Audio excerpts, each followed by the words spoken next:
everybody, and welcome to session 102. I've forgotten Genesis Season 2.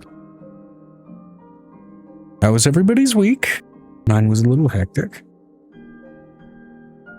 Kind of came off of already a 3-day stretch migraine, and finally mostly gone away. I think it's 103, though. I'm sorry, what? I think we're in 103. No.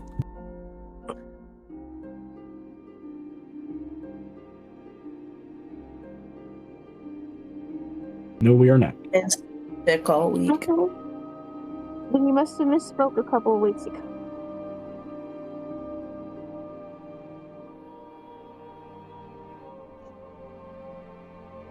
How so?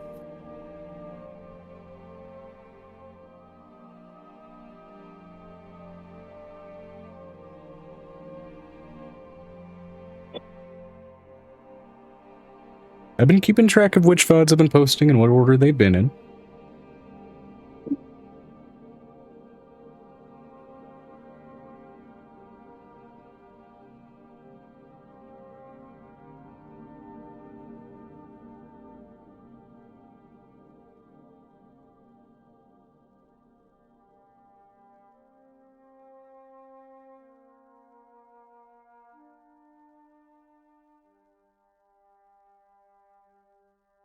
Be starting them cleaning early because I don't feel like dealing with that for longer than needed to be.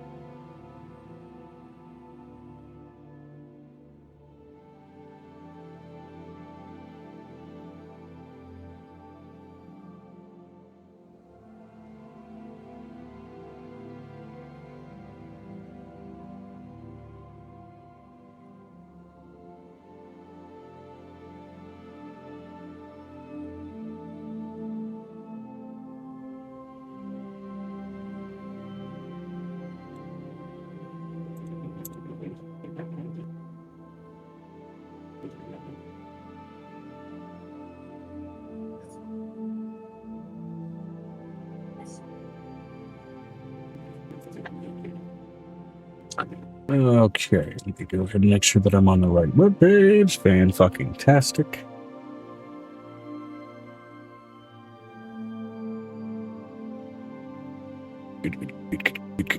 Good.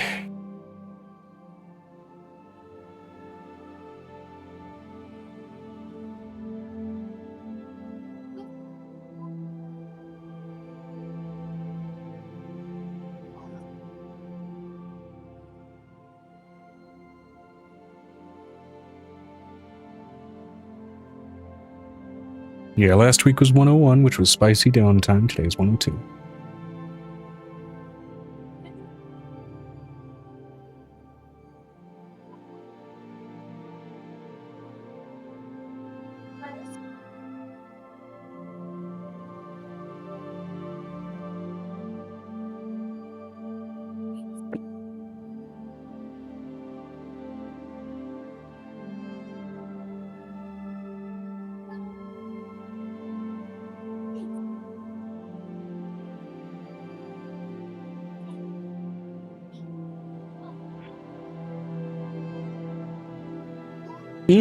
Okay, that's a fun one.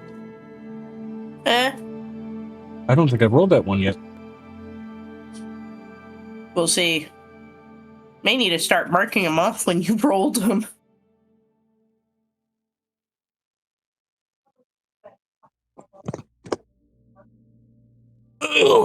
So,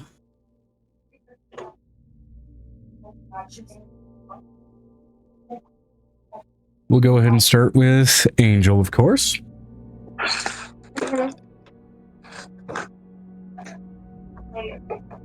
If you had a chance to rename the party, no questions asked, what would it be? I like the one we have now. Fair enough. I might have called it Hoodlums Hooligans. Over to Violet. If you had a chance to rename the party, no questions asked, what would it be? I like this one. I don't have any problems. It isn't It's official and sounds nice. And then for Blue, if Blue had a chance to rename the party, no questions asked, what would it be? Punch you in the face. The whole party's just named Punch You in the Face. That's right.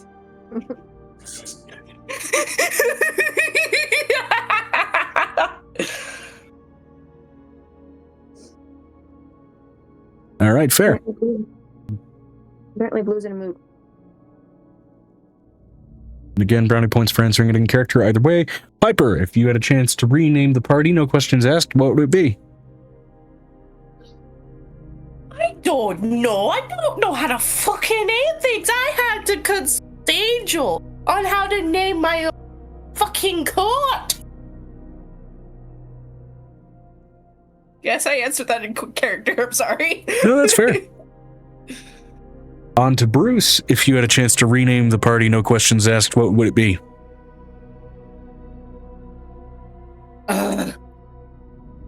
Fuzzy dragons. I don't know. Fuzzy Dragons, alrighty. Because there's fuzzy dragons. We have a fuzzy dragon. We have a whole bunch of dragons. What did the characters get fuzzy whenever they become an animal? Fuzzy dragon. I don't know. These are valid answers. And then finally on to Venestra. Venestra, if you had a chance to rename the party, no questions asked, what would it be?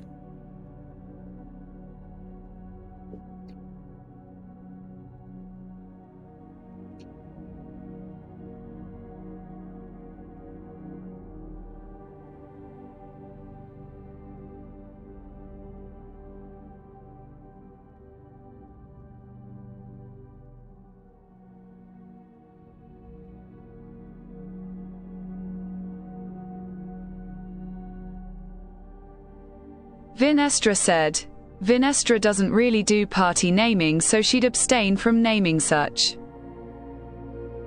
Fair enough. And for shits and giggles, would Amira have a different answer?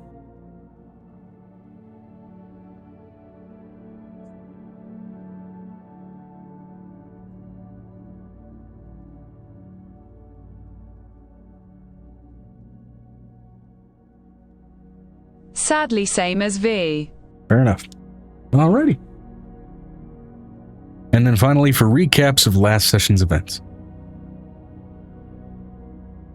Everybody does get their inspiration die for their answers.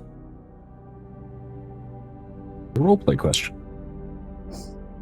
I don't... Tells me I never specifically rolled a 75 on that list. don't remember. But I have probably the shittiest memory in this party. As far as Angel remembers, I got a cleric out of it to go and work with my other cleric on figuring out their bullshit. Oh, right. We had the paintings. And we got paintings. Had to undress, and Piper is just like, fang. Yeah, some of you got paintings, some of you got sketches. In all cases, you all got nudes of yourselves.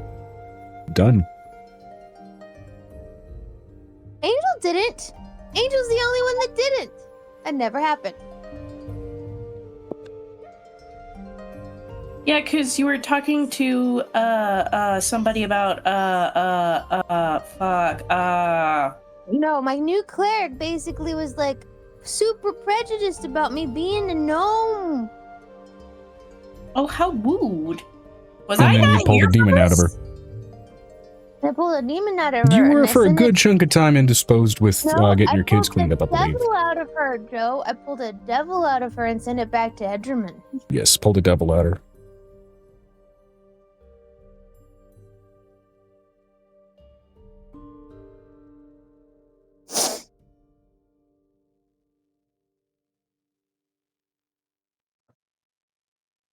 Y'all went looking for a little hole in the wall. There happened to be a bar. I rolled to see if it still existed, landed on a 69, and therefore it then became a brothel that I improvised throughout the entirety of the session.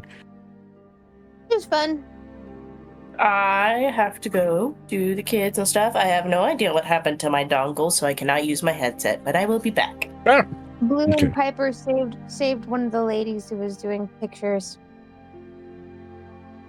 Yes, you also resurrected the husband of one of the ladies. That husband Yeah, happened that's to what get it was. eaten by a bunch of Arctic wolves. Yeah.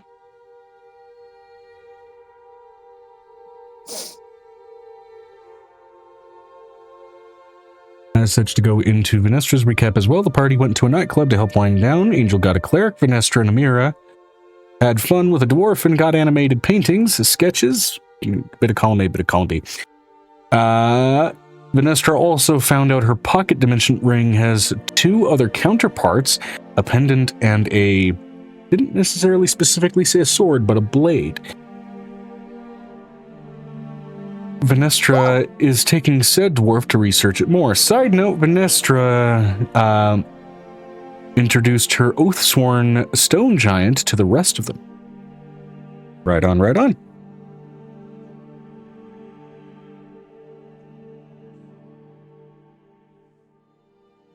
All right. Hello. Hello. Y'all are getting guinea and glasses today. Woo. That's fine. You couldn't find your contacts. You also had some nightmares because you fell asleep in your contacts. It happens. Hey, you shouldn't. That's didn't not me say giving you that shit. long- That's me plainly stating what I know occurred.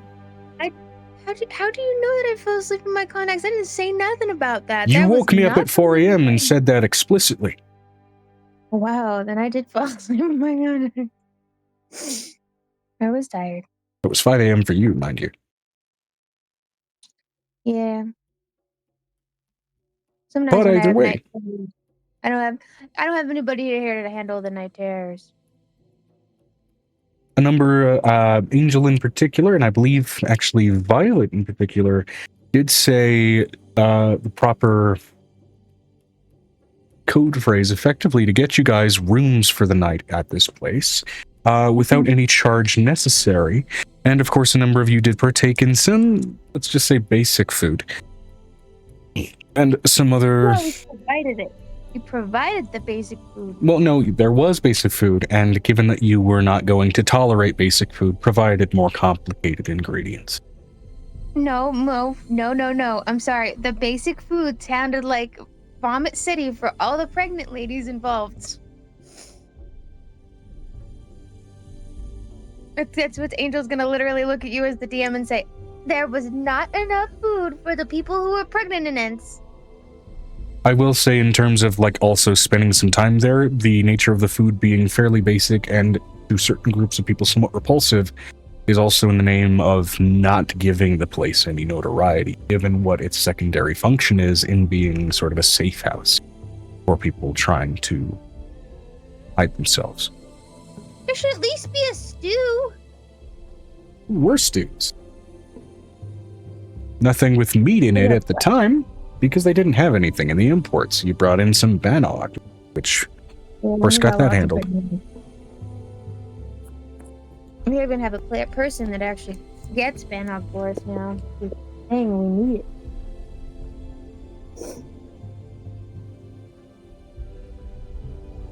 But either way,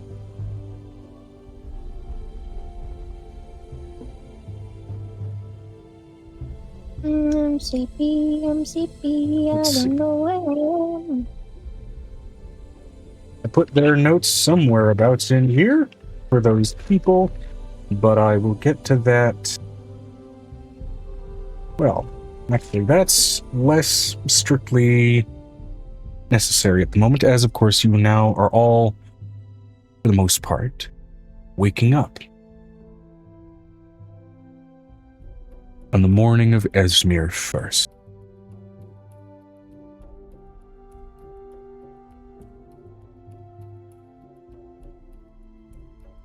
You're 198, 6 there. So, Oh my god, Angel's about to turn a different age. in a few months.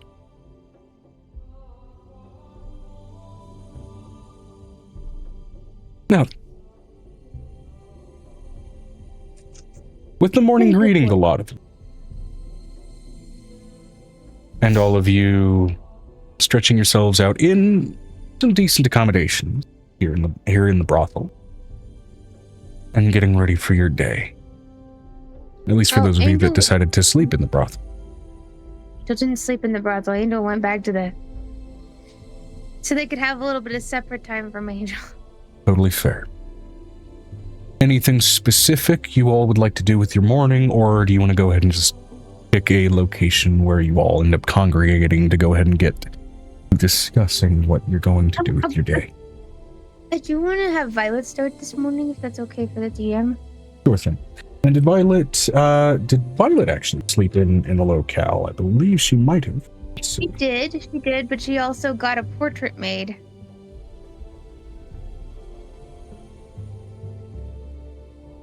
Yes. Let's see here. And now I'm remembering where I put the notes. I ended up writing these ones down digitally. Right. Okay, so. Yes, as you guys are currently in the community center tavern and brothel known as the Hunting Gypsy. There it is. I put them down digitally because I did not want to physically write things during that night. But I digress.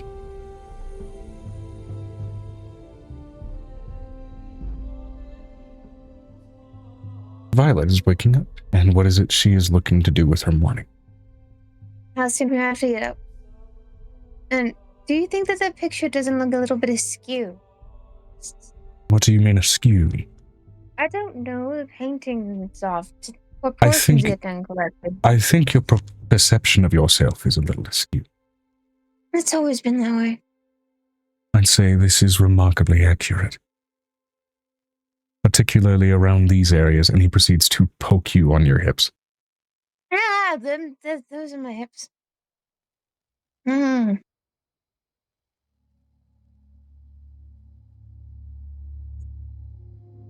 hope everyone did all right. It was nice to sleep away from Angel and Nicodemus this evening. Quieter, certainly. No, it's not the issue. The dreams aren't just sweet. You and I have different issues with it then. When we sleep, I usually dream of... I have nightmares if we're not in the castle. And I've never understood why. It's because of Nick and Angel. Because when they sleep, they don't have nightmares. So much. I mean, they do, but not necessarily the people in the castle. It's probably why people are so well rested and happy in the morning. Wild. Halcyon gets up, promptly pops his upper back,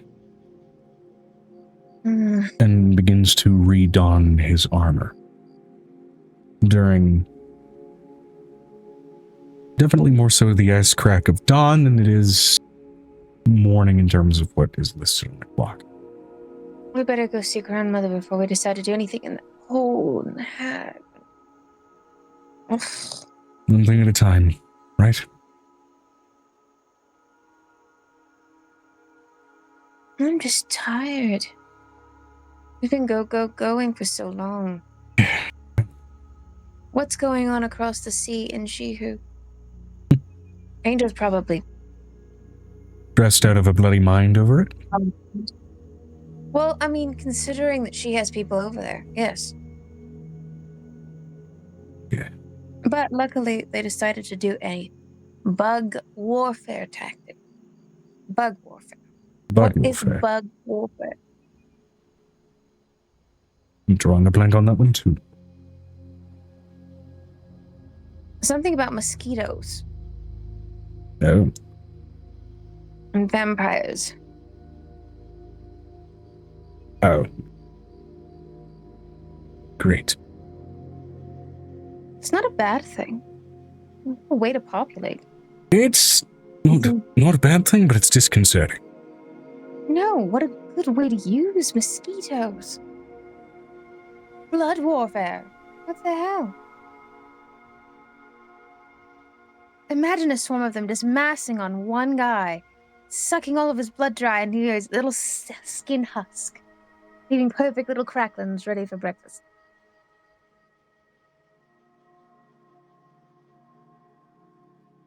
Sounds like I still need to put a lot of work into fixing you. Let's get moving. Fixing me how? I think I'm perfectly viable. Could do with a little less morbidity. I lived in the abyss for 400 years, my love. That you did. That's not going to go away. It's not a badge of honor either. Speak for yourself. No. I'll crawl myself along my belly, along with jagged shards of glass.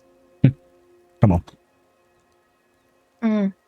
He drags you up out of the bed No. and helps you both start to get dressed. I don't. No, goddamn. Nope.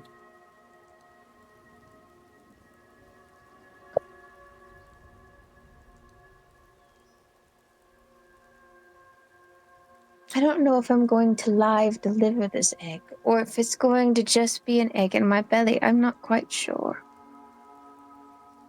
You may have to lay it. I'm not sure how that's going to work either. As these conversations about sort of those smaller concerns of how birth is going to look move through the more mundane parts of your morning.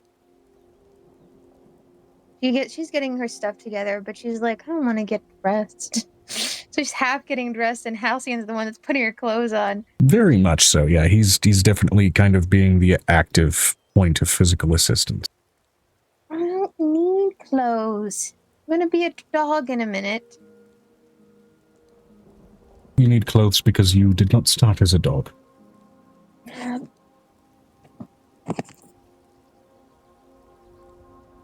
How has that made any difference? Makes all the difference. You may be my bitch, but you're nobody else's. Possessive much? As if you'd have it any other way. No, as if you'd have it any other way. Very true. You don't like to share. Why ever would I share confuses you that something so my- precious? You get confused by the fact that my sister is pretty much just a carbon copy of me. It's not pretty much, she sleeping in literally one- is. Why are you so perturbed? I think you believe I'm more perturbed than I am. I've seen some wild shit in the company of your friends. I'm saying it because basically you couldn't look at her for the first 3 days. Because she is your bloody clone, magical temporal or otherwise. She doesn't have the same facial structure as far as like moving my eyebrows around. She Again, doesn't your have the view of muscle yourself is askew. No, she doesn't have the same muscle training in her eyebrows. I did train those. Hmm.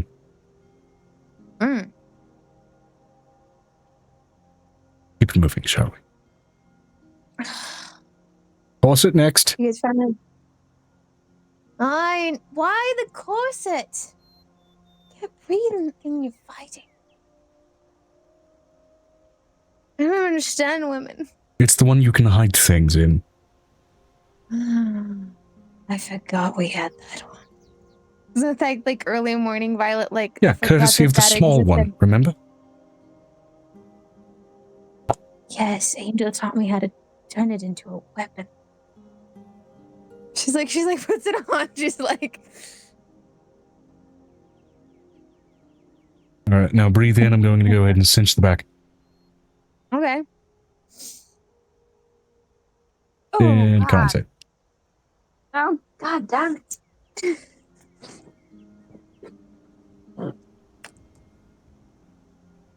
That does not bode well for you, but it's okay. It's a soft 20. Gladys will Vinestra said, get squeezed "Why out of is you. Violet wearing a poorly fitted corset?"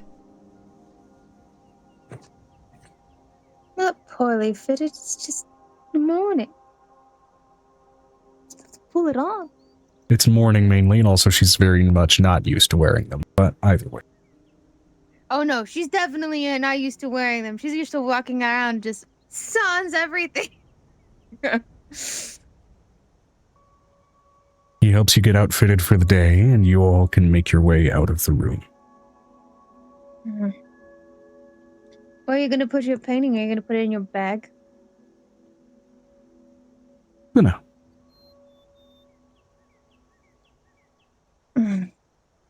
I'm going to get it framed in my home later, Are you going to whenever I ask choose the to man go to back make, to the bloody place.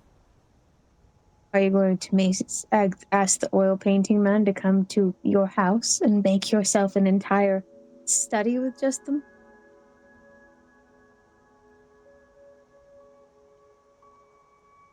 A special thing becomes less precious when there's more than one of it.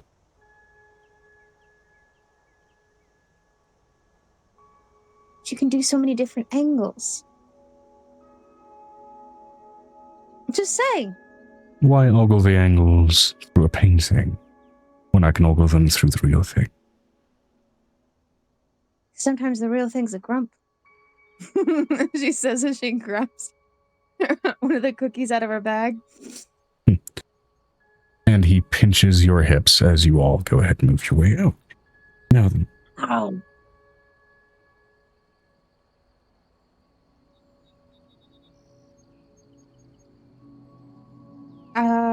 Yeah, no, they're gonna leave out, but she's going to actually, she wants an actual painting of him done, so she leaves, she's gonna go and find that other guy that she basically saved his ass at. Tell him where they're going to be in the Rusted Peaks. Leave him a card. And leave him how to get there. easy enough. And speaking of painters, in another room, in the same lovely brothel, a little disheveled and a little fascinated by the night's events himself, Brennan, the dwarven artist, and secondary copper artifact bearer, wakes up alongside Vinestra, trying to be the big spoon despite his small stature in comparison to her massive physique. Definitely more backpacking at that point.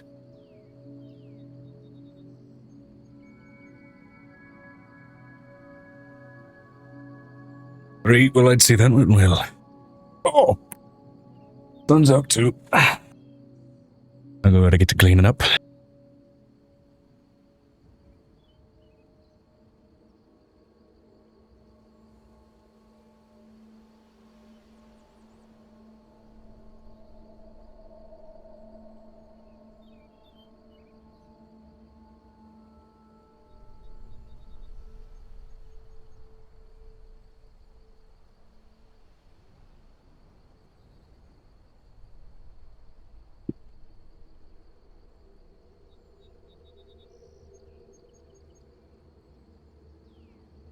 Vinestra said, "They would continue to lay sprawled out.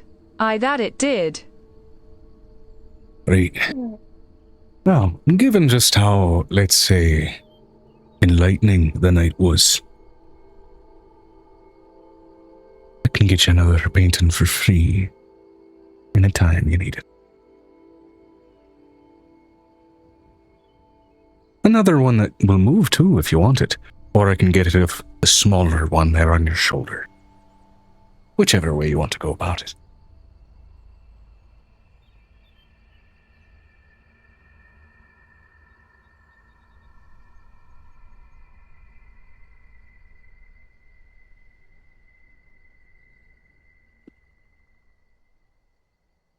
"I'll take you up on said offer then."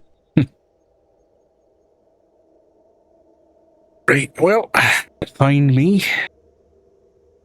anytime you're wishing. In the meantime, I got to get to work on the breakfast shift. Or, I should say, any clientele in the building who have things they want to get rid of in the morning.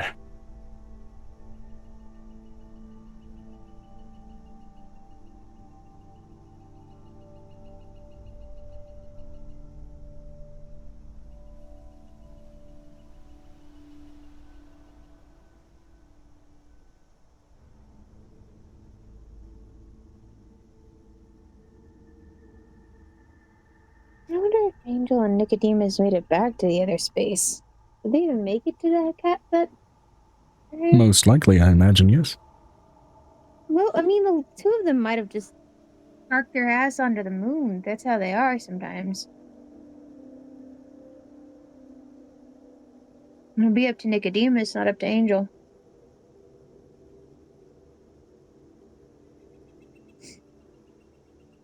But you may have just insisted being near the Kirin because it keeps the water clear. Vinestra said, "Before you go, that pendant of yours will likely need to share it once I find the blade that Temple requires." Well,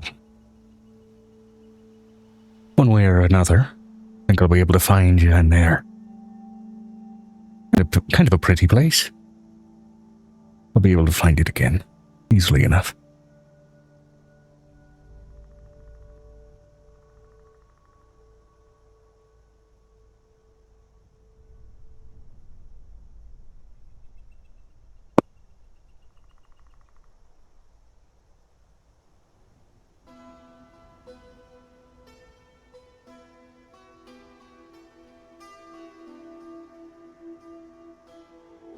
Joe, I'm asking you to roll to see if Nick decided we're just going to park it somewhere in the woods. V Sure. would get up and pull out a sending stone. Here to stay in touch. Well, that's really easy enough. I'll happily take that. And should bring it up, but my little dumping ground right here inside of this wee pendant, it got a little temple just like the one in yours. And it's got a slot for a ring in it. And a blade.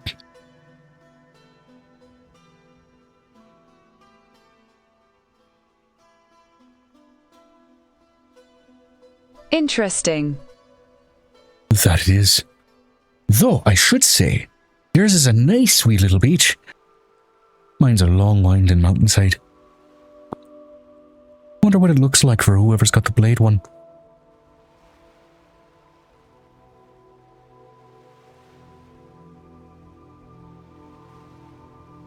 But off to work then.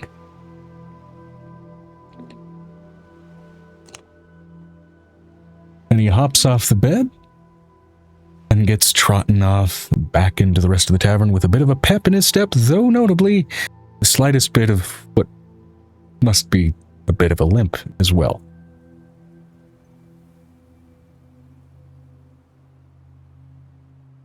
Seems he might have pulled something while trying to climb the mountain that is Vinestra.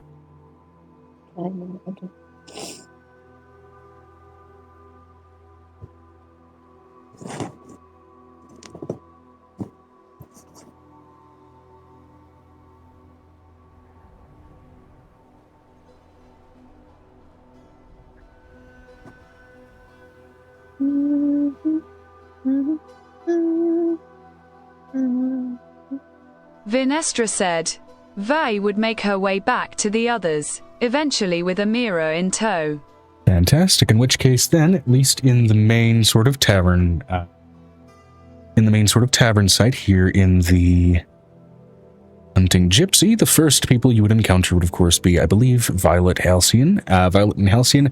I don't believe that Piper stayed the night here, did she? No, she went back with us. Right. Okay, so then at the moment, it's just going to be... Either that or she's there, but she had her art renderings done. That's what... Gotcha. All right, then we'll say for the moment, just due to Amber's lack of immediate presence, we'll say that Piper is currently sleeping in. If she is still in the Hunting Gypsy. So, still questioning.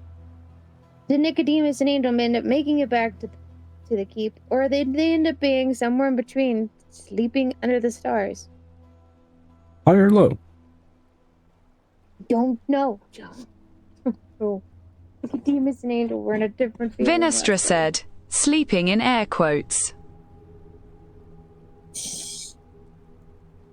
Hi. For shits and giggles, afraid. Okay, with a low, they And not definitely ended creating a up. new religious holiday? I said hi. Yeah, and we got I said low, which hi. means in the New Forest that very much kind of grew just outside of the township of Arcala, while it still has yet to be named by those who've grown it. It seems that Nick and Angel found themselves up in the higher reaches of its needled bough. And, for at least a one-by-one area, caused a brief bit of, let's just say, divine rain.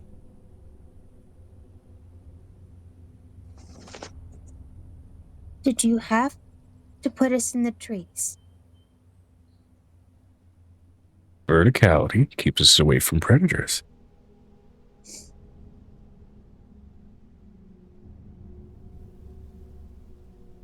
My hair is wound around a branch. And you're going to have to spend the next hour undoing it, or you're going to have to chop it all off and then have to regrow it with another hour, because I'm not leaving with my hair like this. Benefits of being a ranger. Taps the tree, and it proceeds to effectively dislodge itself from your hair. You learned some tricks from Kendra, and that's not freaking fair. You learned tricks from how many weird entities? I haven't complained about it. You have complained about it. Only in the Loud and bedroom. frequently.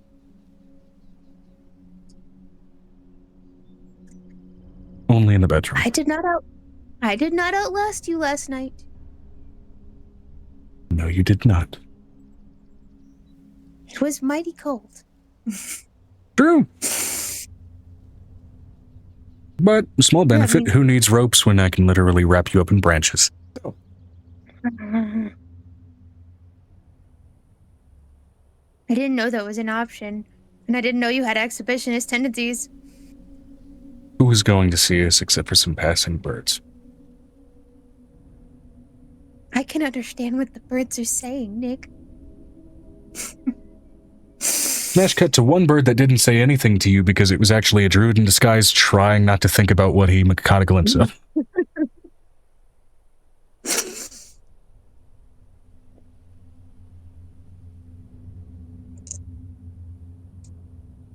We are just going to get down from the tree and we're going to feed everyone. Yep. Because I'm not playing this game. It's too early. Yeah, I know. Let's get moving.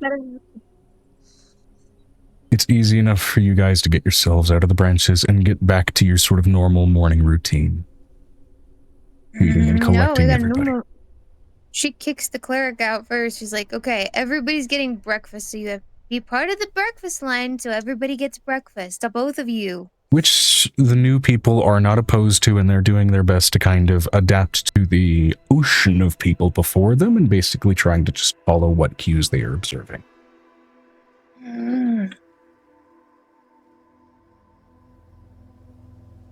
And she starts speaking in Draconic to the baby dragons who are still struggling with getting food in their mouths. We chew our food. We put it in our mouths and we chew our food. Yeah, which you're noticing there is some small difficulty in there just because also, particularly among what teeth they have formed for the youngest of the babes, they don't exactly have molars yet. No, those babes are still drinking what is either bottle fed and like crushed down meat. Yeah. Here, have your meat smoothie. No, not a meat smoothie. It's like a little paste. It's not there. She's not gonna put smoothie in their mouth. She's gonna be like an actual bird and put paste in their mouth. That's gross. Yeah, I know. She's got like a little baby spoon though doing it though. And they're slowly but surely adapting to their condition. Still particularly with the youngest, their heads are swinging around fairly wildly, Not only because, of course, even with dragons of that age, trying to properly figure out how to orient their necks, a bit of a bitch, but also She picks up the curiosity is a crystal- thing. She picks up the crystal helmet and puts it against her chest. Okay, we're gonna try it this way, okay? Yeah, with the crystal hatchling, a little bit forward heavy with the big ass crystal on his head. Like, you're gonna lean on mommy, and then mommy's gonna help feed you, okay? Oh, Oh. Don't lean too far forward when you grab it, okay?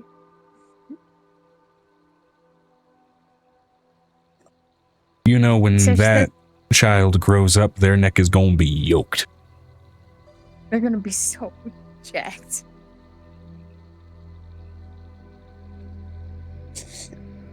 Luckily, we've got all of us have baby forms, so that way mommy can put you inside of a carrier. Oh, God.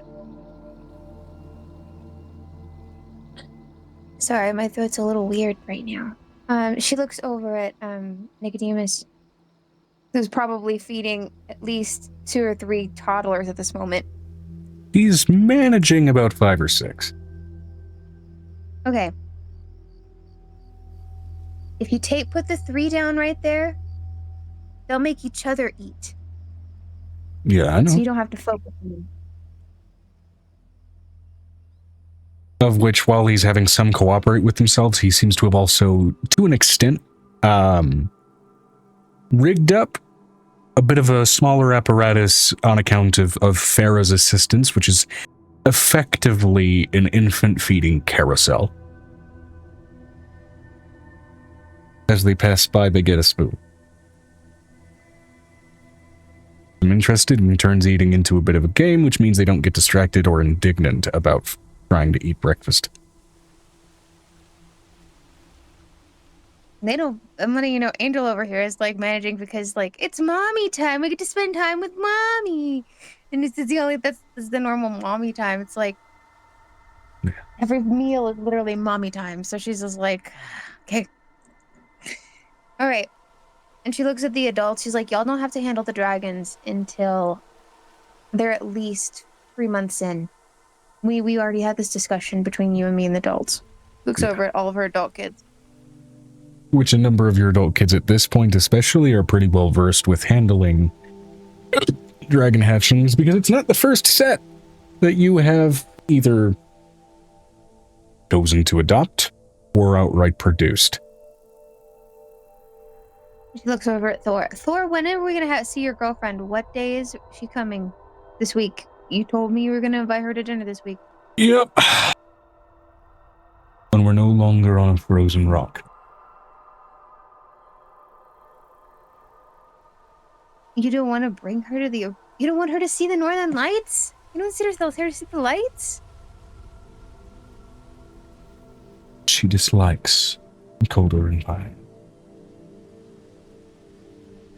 She pulls out an Evans. She puts out one of the stones, one of those fire stones. Put this in her jacket.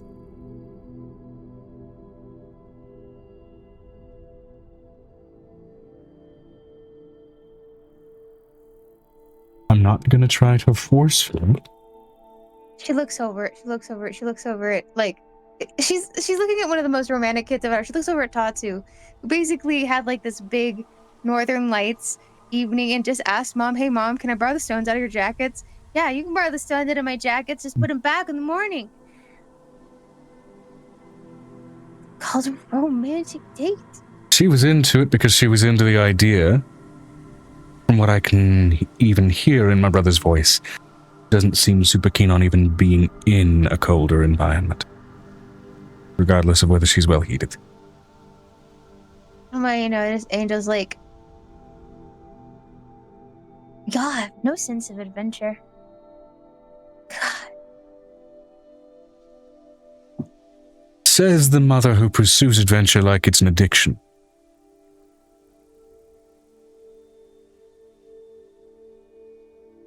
Okay, we're gonna have this discussion. This is the one thing at the table where she's actually looking at both of her children. We're gonna have this discussion because Mom has never said this out loud to you. Mom didn't want adventure. Mom wanted to stay home and live a very quiet life. But the adventure was thrust upon her, so therefore, the adventure has become the norm.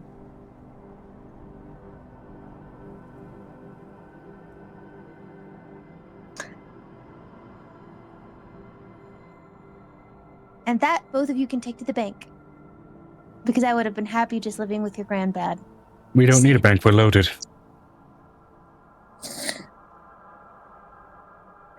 We will stay that way if we keep doing all the stuff we do.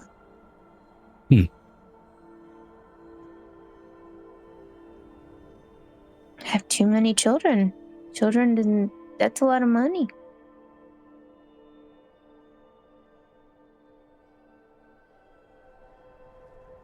She looks at all Well, of you her can kids. tell, even with the tone in their voices, your two boys are absolutely just being shits. Do you want to hand over your allowance? With that threat, they relent, nonetheless. Thank you. And eventually the sun rises as your morning of childcare and mama time reaches a steady conclusion. And this is what she says to Thor. There's no over Thor. I just want to make sure you have someone who's going to be good. We are in the middle of a war. I don't know who I'm going to lose. I want to spend these last moments with everyone without this being a crazy moment. I understand. And I don't want to lose you. She puts her hand on his forehead. You're so much bigger than me. I can't really do anything other than this. I can float up to you and kiss your forehead, and that's pretty much it. And I can hug you for all it's worth. But you are one of the biggest, strongest lads I have. And I need you to do me a big favor. I need you to not put yourself in harm's way too much. Don't worry, Mom.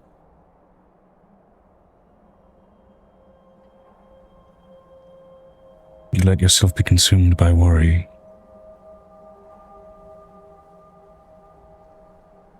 I'm consumed by anger. I'm consumed by anger right now. Worry turns to anger, and it's what it's done to you.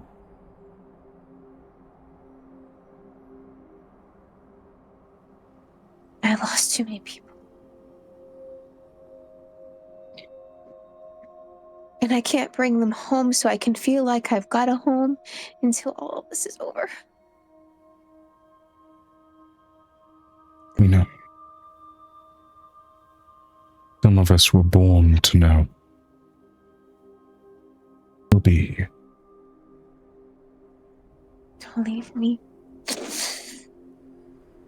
Not Please. a one of us. I know it. And there are dozens of us.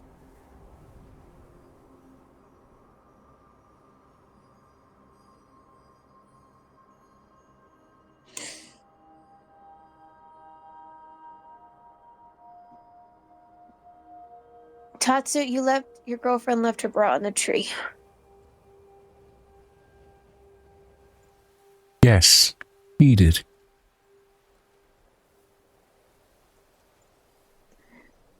Don't be mean to her. She is a dragon of Amora.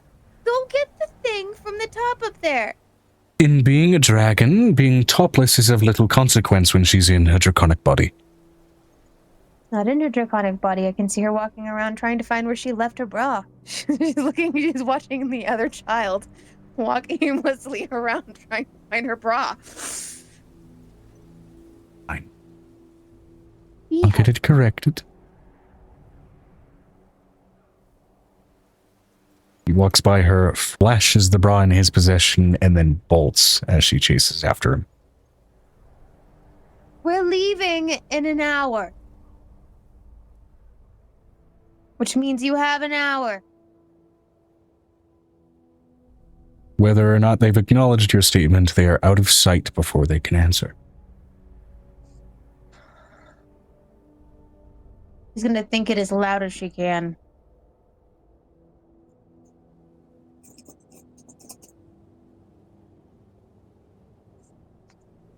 Okay. And then she's gonna walk back, and we have to go back and get them from that place, Nicodemus, or we have to show up at. Which way do you want to go? Do you want to go back to the cast? Let's collect some people. and then we can go back. And I want in the backpack, but not the fun backpack, the other backpack. Why not the fun backpack? Because it's too early and I swear the entire The fun city could hear backpack me will keep scream. you from worrying, No, because it's very good at pushing away just about any other thoughts. no, I'm not doing that today. The entire Northern Reach could probably hear my screams this morning. Put me in the backpack and let me have some privacy. Okay. Be that way. Hmm. And eventually you saunter your way over to the hunting gypsy as well, entering once again through its frozen exterior, back into its warm and welcoming interior. The morning shows are a little different. Not as boisterous and energetic as what you initially caught in the evening.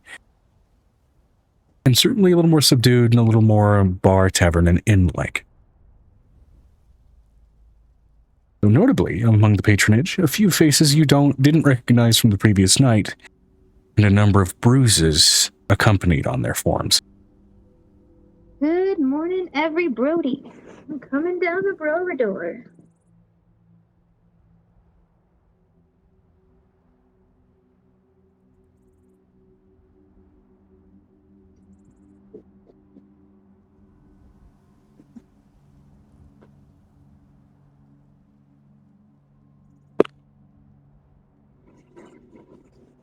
I'm just gonna look over at the barkeep. Good morning.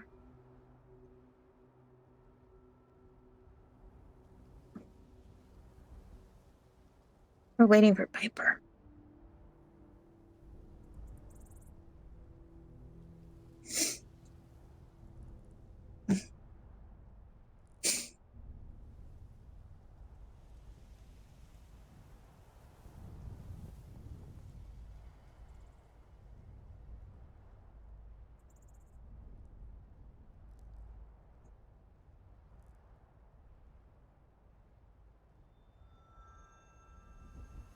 Hello.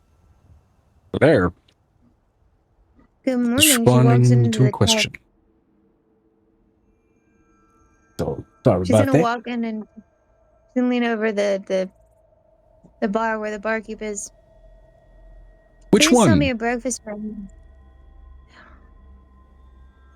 The woman at the entryway desk, or down to the floor where you found that initial barkeep? Because there are a number of bars, but there was the one main guy that you talked to. We're going down to the main floor. We're going down to the main floor. We're waiting for Okay. everybody to get up.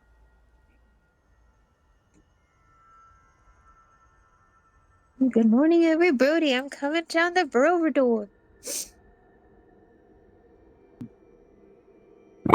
Excuse me. Vinestra said, "When we say main floor, do we mean the brothel or somewhere else?"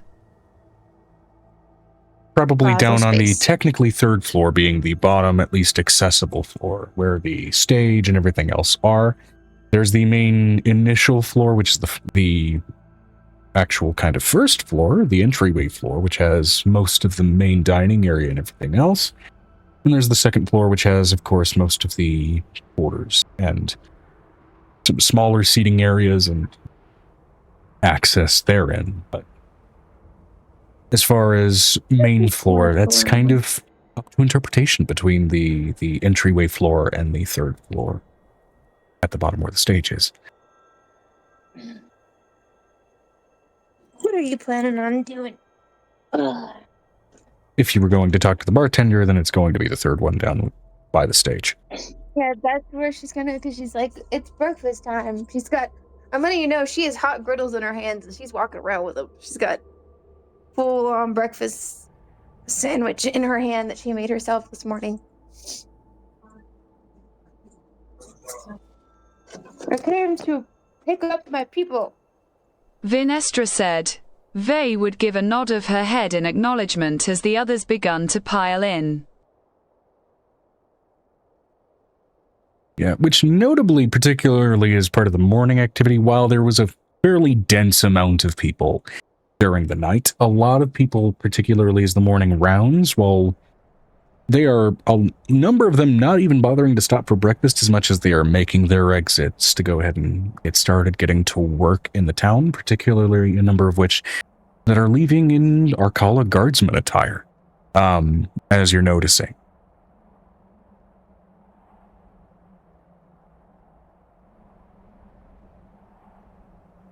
I have a question. Noting what Angel did this morning, did anybody hear her from that entire grouping?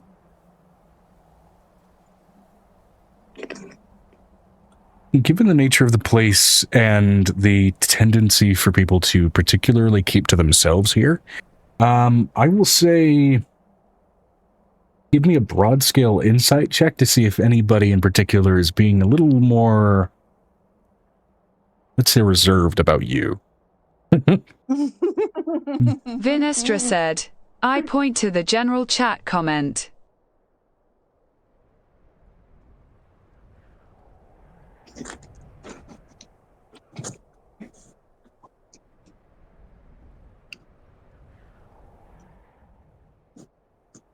$28? Need on my insight? 28. While kind of trying to glean the vibe of the patronage here, there is a massive kind of baseline quality of not necessarily in a rude sense, but in a, because it's the nature of the place, kind of a broad scale sense of don't give a shit. But then there are particularly, I should say, among some of the, let's just say, younger patrons or patrons more kind of in line with your age range, kind of in the, late teens, early to mid 20s, that are, let's just say, maybe more so directly trying to avert your gaze.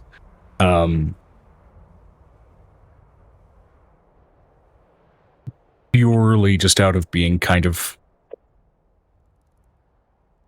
shocked by what their ears told.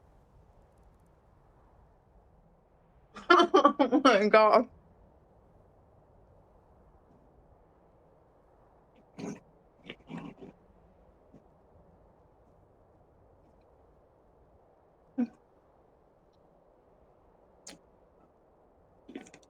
Oh shit, hold on. Let's go ahead and call this a brief, 2-minute intermission. I gotta grab one of the cups of pasta that I prepped, because I've got to take a set of prescriptions real quick.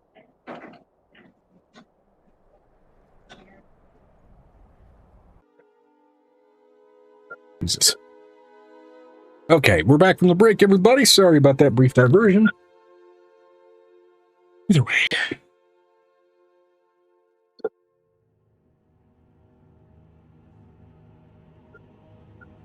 So, Angel and Nick, you have pulled into the Hunting Gypsy. There is Violet. There is Nestra, the two of these. Hell belongs to the... Sorry, anyway.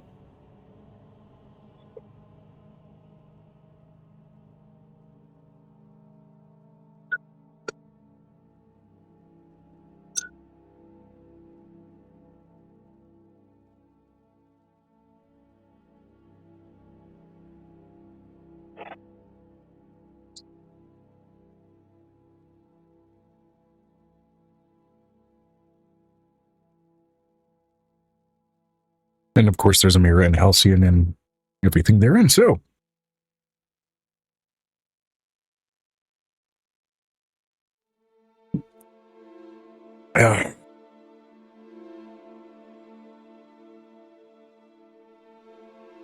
also, I have a question, just for housekeeping purposes. Did Blue decide to indulge herself in the fighting pits in the basement?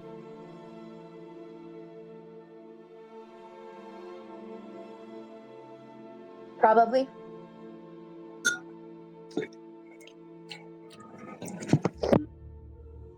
Probably. She's your character. Say yes or no. Well, Joe, I'm currently trying to walk my suit back to my room, just like you're trying to get your stuff. Hold on. Okay. trying to spill my chicken soup everywhere. Sorry.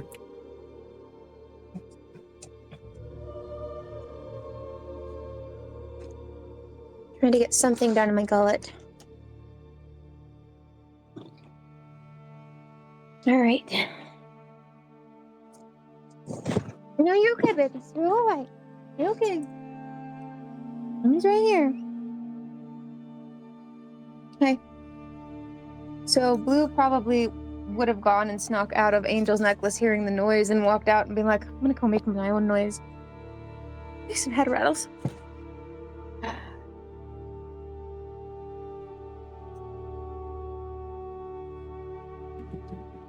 You want some hay? I like the children. Come with me. Because this is retroactive, I won't go into describing what's down there just at the moment. But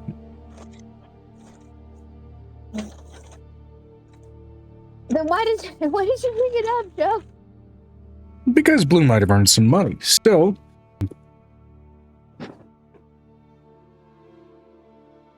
Hey, go, baby girl. I'm coming, baby boy. I'm coming. I know once you have love access to your you. dice again, I'll ask you to roll a bit. I have some dice. Hold on. Give me a second. Let me put some food in this cage. There it goes. All right. Go for it.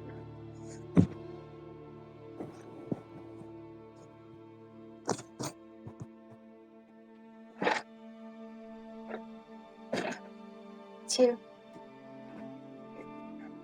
All right. Let's go for a game. Watch out.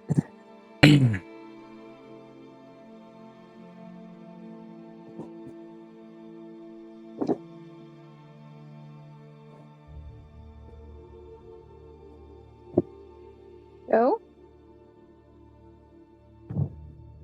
Right here. Excuse me. All right, so Sorry.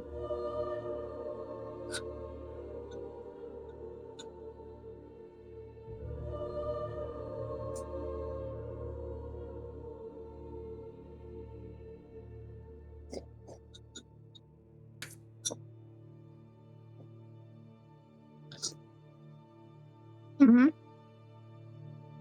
go ahead and roll me a couple of contended flat d20s here.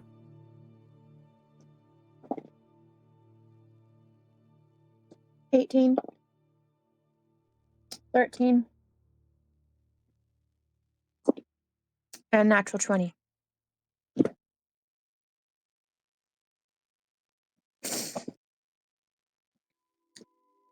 Good. You had a draw in your first match. You lost your second match, and you won your third. I have a question. Did you play dirty during that second match? Given that this is a place that where people go to not talk about shit, the what happens in Vegas stays in Vegas of this small township, it was nothing but dirty fighting down there.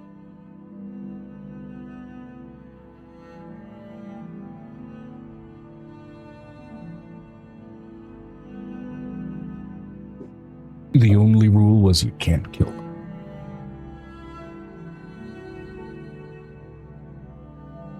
And you can't use weapons. Don't use weapons of two fists. Of course, that's it. There aren't any rules against being the weapon, you know. And the weapon. That said, of your three opponents, we go ahead and get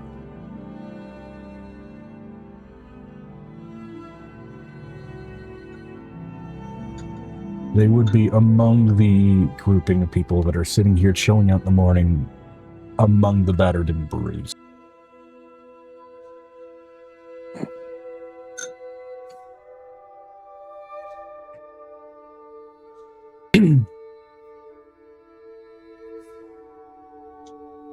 Strangely enough, Okay. the one dude that you lost a fight to, Mm-hmm. 90-year-old human man named Arthur Duststone.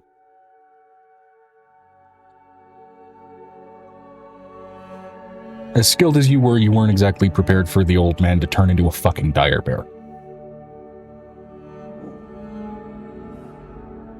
Did he win by swallowing me? 'Cause I can't kill them.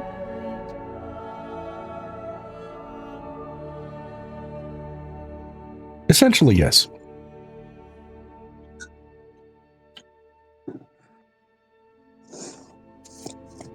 I'm letting you know she gives like an eyebrow over to the dire bear. It's this old man smiles with what's left of about 3 teeth, old human man. Again, he turned into a dire bear. What you can tell is he's most likely either a shifter or... And he smiles with, again, what amounts to be about 3 teeth left in his mouth. This cocky, old smile of like, I could die tomorrow, but in the meantime, I'm gonna be a cocky bitch. My heart could stop working tomorrow, and I'm okay with that. Could have killed you, old man. It was against the rules. I know. You'd have found me in the abyss, you wouldn't have survived the next day.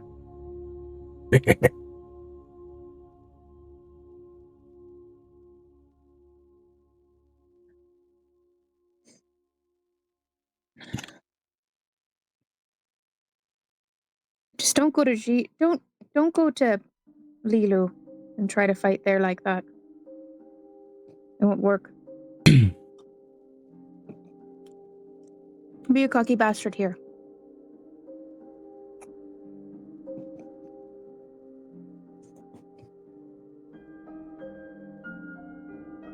The bitch that you outright fought to a draw against was looked to be, I mean, again, in terms of relative age, 24 in terms of human proportions, but in her 240s, a female drow by the name of Arlen Uradin.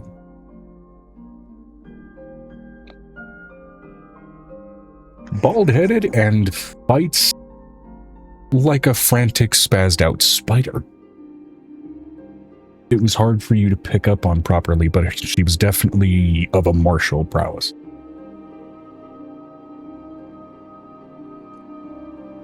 What did you call your moves again? She says in the morning because she's like tired. Crouching tiger, hidden spider. I don't know what I said. I was so fucking high. I guess.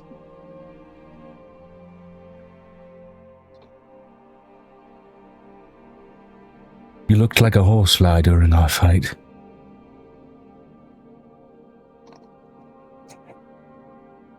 I would look like a horsefly to you.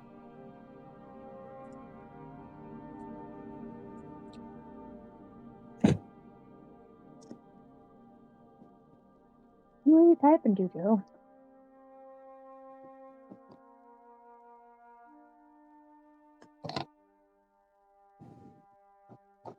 And I'm just making sure that I have these people say, in case they get referenced or show up later. Because they might.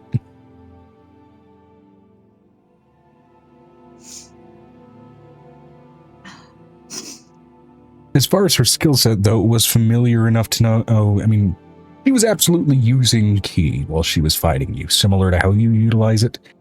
Not the same tactic by any stretch. The smallest shadow that you produced, even at your small size, she took every advantage of it. It only worked when I put the big old light in your face, didn't it? Could only pin your arms at the point.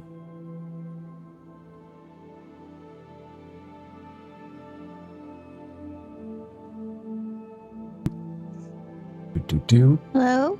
And then, finally, the very last one, the one that you won against, it was a hard-won fight. Because she was brutal as shit during the entire thing, and particularly angry through the whole exchange. A sort of green and brown, the brown being sort of symptomatic of alopecia. Orc. that was fighting you the whole time. By the name of Gob Steel Splitter. Some other young girl in her teens. Hard fought win, but you won.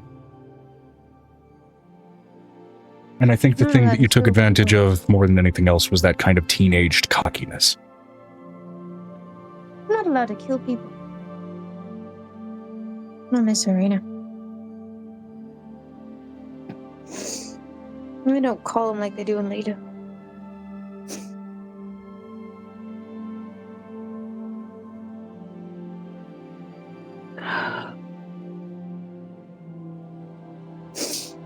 She walks up to this woman, this girl, and sits next to her. She's sitting there kind of nursing her coffee while she's currently got like a heavy splint bandage over her nose, which you particularly remember flying up near, shoving your arm into her nostril, and then promptly shifting it sideways to snap. It was a dirty move, but the entire experience was dirty fights. So, you gonna try some of them tactics you used to me again? Like ever again? Against the right people, sure. I'm telling you, use that as the small one. He points over at Angel walking in. I don't know, maybe. She'll burn you from the inside out. That's not okay. She'll jump in them. Dragons don't fight fair. Dragons don't fight fair. Neither do Balrog.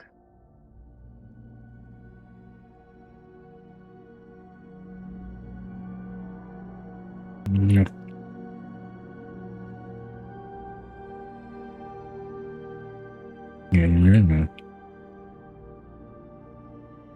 Looks over at Snips, who's finally basically walking out of the necklace, looking at how messed up her hair is, considering that's his like pride and joy is Blue's hair. We're going to have to fix this rather aggressively. If you're going to fight like this, at least let me bloody braid it. Well, I didn't know I was actually going to fight. I thought I was just going to go down there, say hi to people. Immediately pulls back on it and gets to work. In that kind of uncomfortable way when he's clearly annoyed with how you've treated your head. She's going to go up and reach her archfey little hand up inside this woman's nose and then heal the bone right back into place. I could have done Healing that magic. all night. Not comfortable. As she immediately and a spurt of blood just kind of ruins her coffee. But her nose is fixed. She's gonna catch the blood in her hand. She's like, puts it in a rag. So lucky. Can you breathe now? Yes, I can in trail now. One thing that you also noticed about her fight in terms of the sort of teenage cockiness, she is absolutely the type of girl that uses long words to sound smarter, does not use them correctly. Uses the wrong long words. She pulls out a dictionary from her pocket. You're not using the right words. It's very nice of you, but I can't extrapolate the symbols. I'm not great with the pages. Okay. She has an intelligence of 4. If I put you through school... Nope. Oh. Not happening. I'll teach you how to fight if you'll go through a class or two.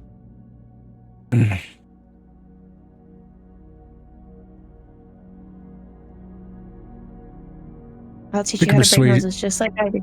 Make a persuasion check. Oh, hell yeah. A 17 plus 10, so it's a 27. 27. Fine.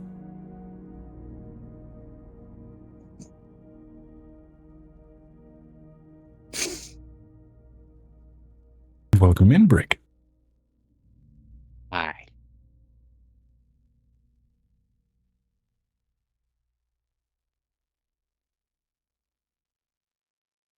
This is not tonight, because I've got another estrangement to go ahead and get done in the basement.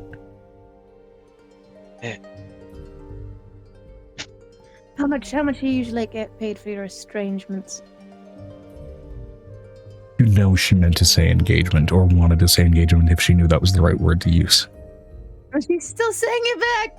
I'm gonna start like telling her the right words whenever I hear her use the wrong words, like just mentally, so that she can look like she's correcting herself. Usually I get,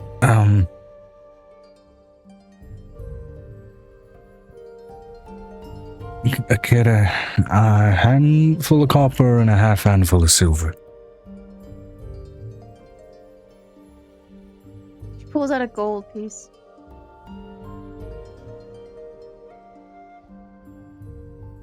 I make more money than you do in an afternoon. But that's just, like, that's one of them.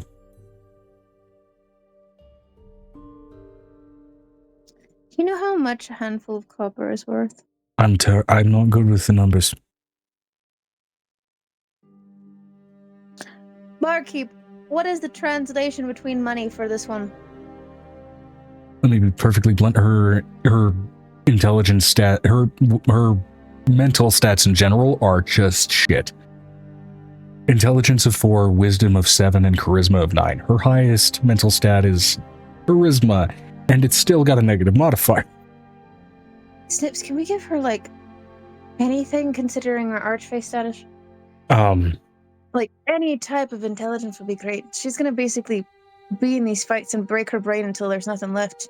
I mean, if you wanted to form a pact with her, then you could grant her some forbidden knowledge and filter it through, of course, a fey nexus. Naturally, of course, charisma is used when casting that type of magic. In essence, you can sharpen her tongue through magical benefit, at the very least. Just like to give her some intelligence. I mean, she'd be better as far as you.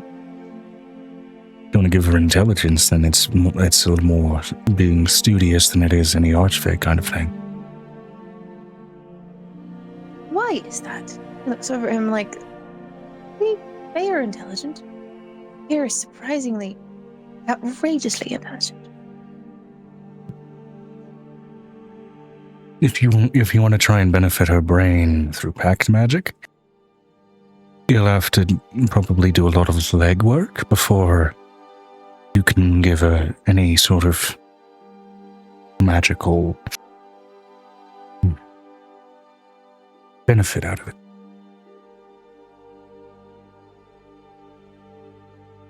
I don't think I've ever had a warlock. Not since 210?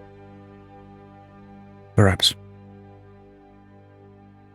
Now, above the table. She's a barbarian, naturally, has stats that are phenomenal for being a barbarian. However, one thing that you were also able to take advantage of in the fight, she's not the quickest on her feet. Her dexterity isn't great. That said, you have 2 options for what you can do to alter her class. Isn't there a barbarian warlock pack? Not quite. But you have 2 options for what you can do to alter her class. And first, of course, give her a warlock pact, which means she'll be multi-classing into that, alongside being a barbarian. Or, you can change her subclass. Right now, she is a berserker barbarian. However, given that you're going to try and instill her with fey influence, you can change her subclass to instead being a wild magic barbarian. I like that. You want to make a deal with me? You already said the thing about going to this alchemy thing. You know she meant to say academy. She puts her hand out. If you make a deal with me, I can give you a little bit more than just that. What do you mean? What do you mean, like a little bit more? Like more than one of those gold coins? Oh, definitely more than one gold coin.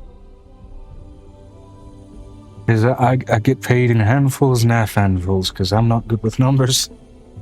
Not in the slightest. I'll teach you about numbers.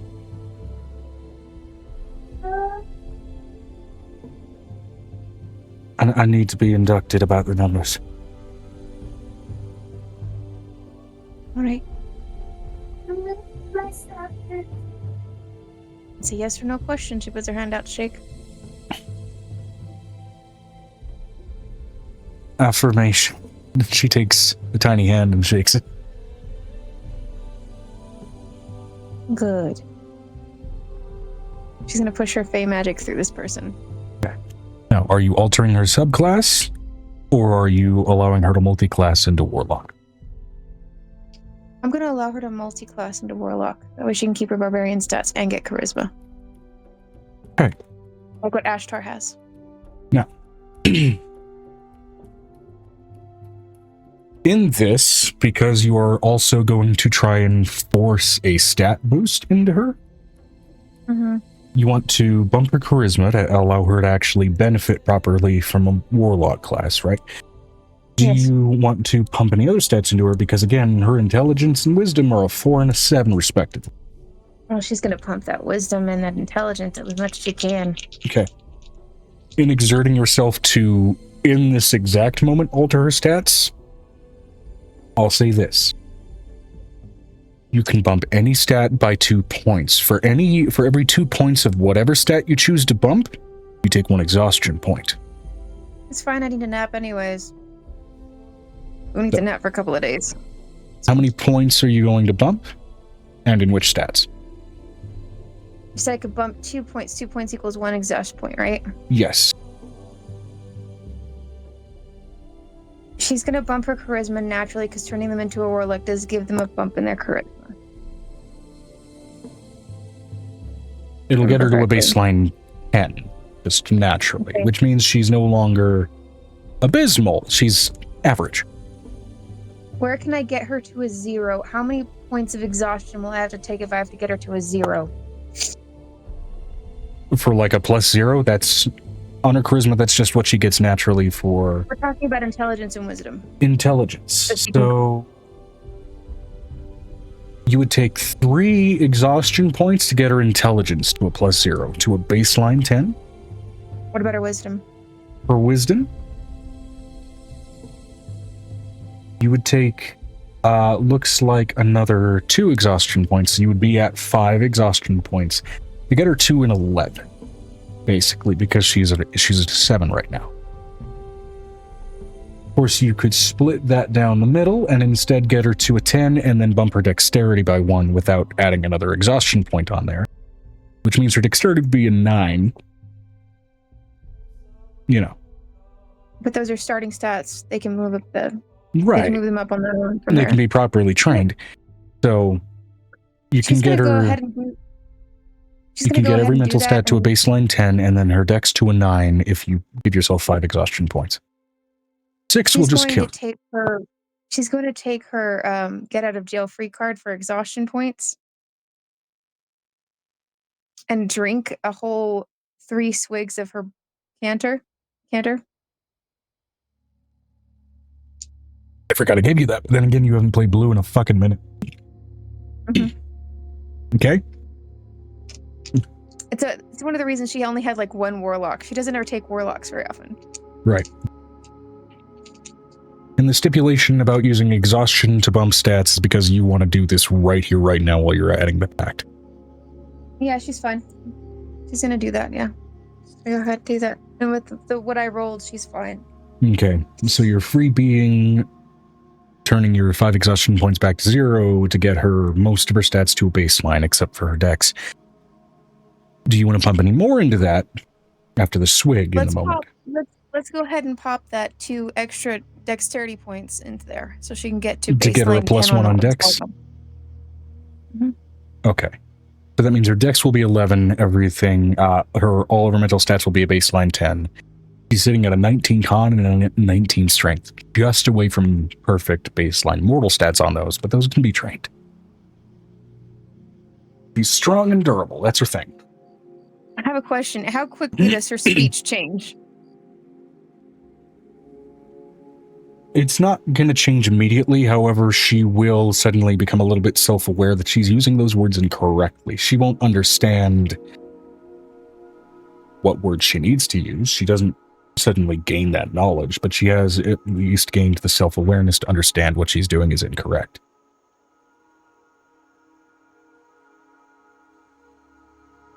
Now, that said, doing this much to her mental stats will also constitute an alignment change. She is chaotic evil. Oh, good.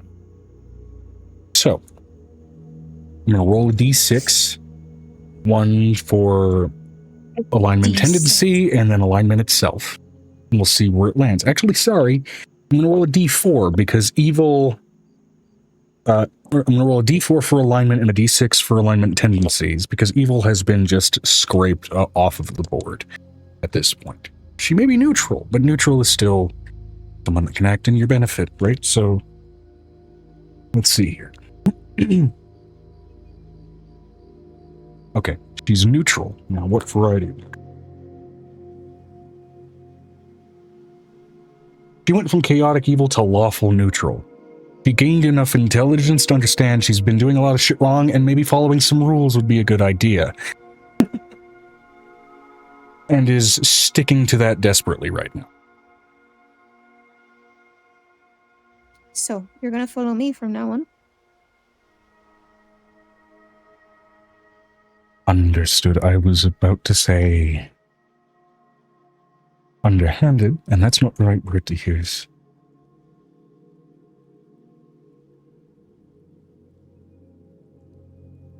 Aren't there books that have words and explanations, and I still need to learn how to read? I can teach you how to read, but you're gonna have to go and walk side by side with me every single day that you walk with me and you do things with me. I'll Okay. give you a gold piece.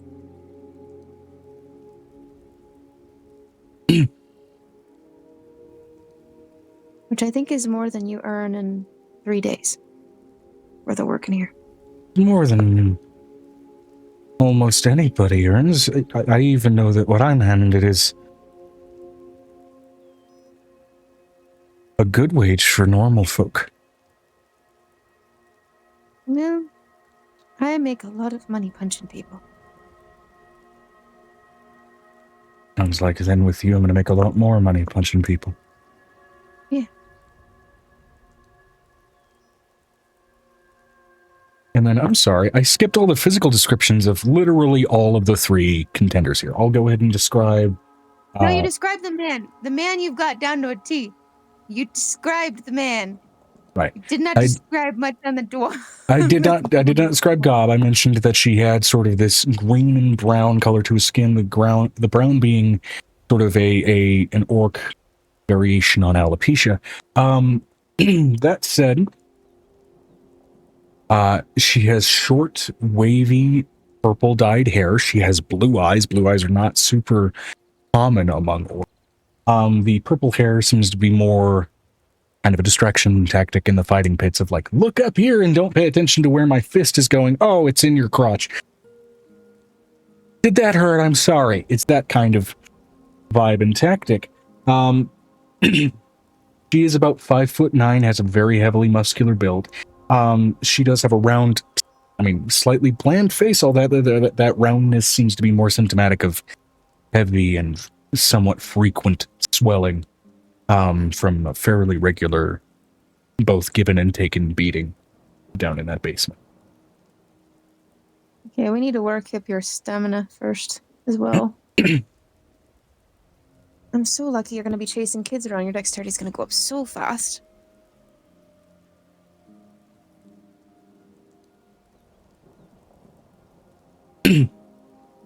Sorry for that. So I know I would have done it last session, but I think last session it was getting late enough that everybody was kind of at a It's fine. mental slog. Blue is kind of like very groggy this morning. Her throat's all messed up. But I will say that underhand tactic where you basically almost killed my uvula, that was a very good move. No, it Don't wasn't use your nice. elbow that way. Don't use your elbow like that again. Because I can break it. I was really trying hard not to break you. Been broken before, a few times. My breaking can kill people. Broke my way out of a few cages before I got to this frozen place. Well, I work with that one. She points over at the small dragon lady. Mm. And we're going to be taking care of her little ones. We don't cuss in front of the little ones. Mm. And they'll probably teach you more numbers than I will. Hey. Great. Your dexterity is going to go up slightly. There's a reason my last name is Steel Splitter. I'm broken out of a lot of cages. I don't think you had a choice, did you? Not after a while. That green twinge to her skin immediately screams, probably an orc of Banagol. She's a little short for their ilk. But they also don't tend to cage their kin. So there's more to that story going on. So, do you want to tell me why you were in a cage?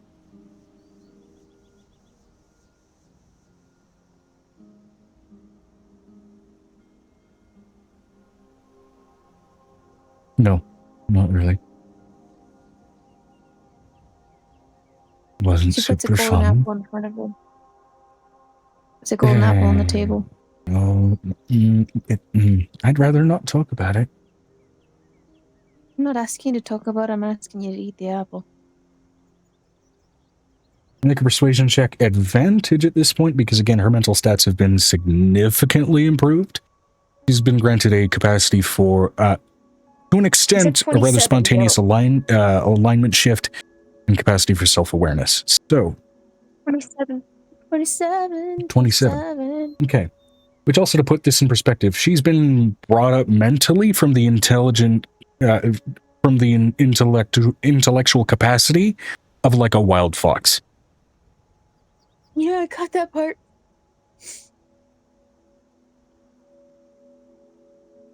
Oh. I'm asking you to eat the apple.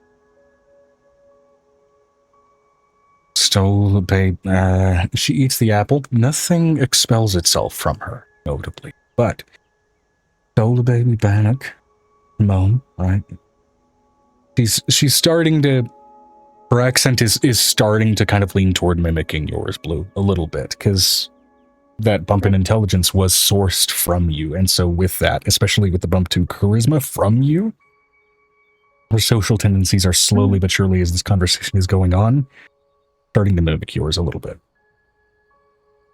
You okay? Trying to be. Stole a Bannock from home, and I kind of started to wander. Wandered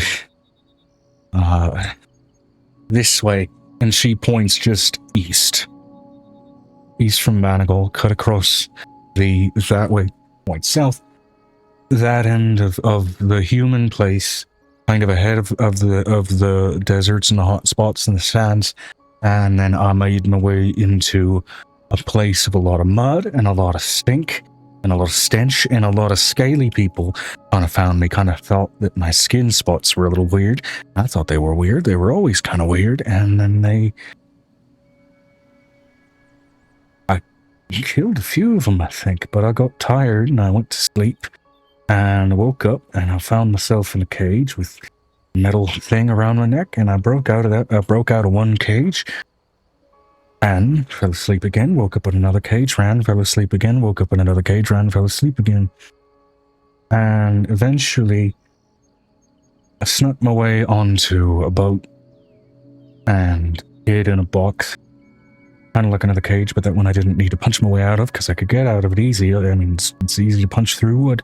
And I found my way up to this frozen place, and they didn't much care about putting me in cages, and they gave me food. And I've been staying here for a while. Did they ever put anything in your ear? No. No, I don't think so. Nothing has been expelled from her after eating the golden apple, so.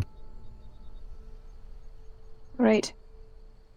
So, you were in Jihu? Wherever that is. It's where the scaly people live. No. And the bogs and the stenches. Did steal a map off of one of them. You did? Yeah. You still have it? Yeah. Can I have it? No. Why not? I like it. Can I make a copy of it?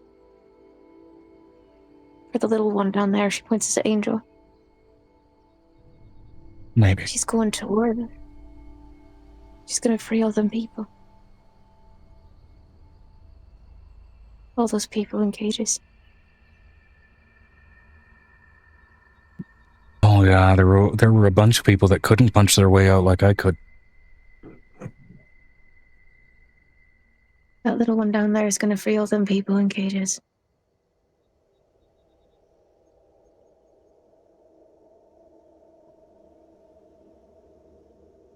Can I like finish my coffee first before I go get? Before you get your things together? Yeah. Yeah. Right. You know what? She pulls out an even better cup of coffee that Piper makes her. This one is steaming hot. And it's got a bit of she puts a little bit of Irish cream in there.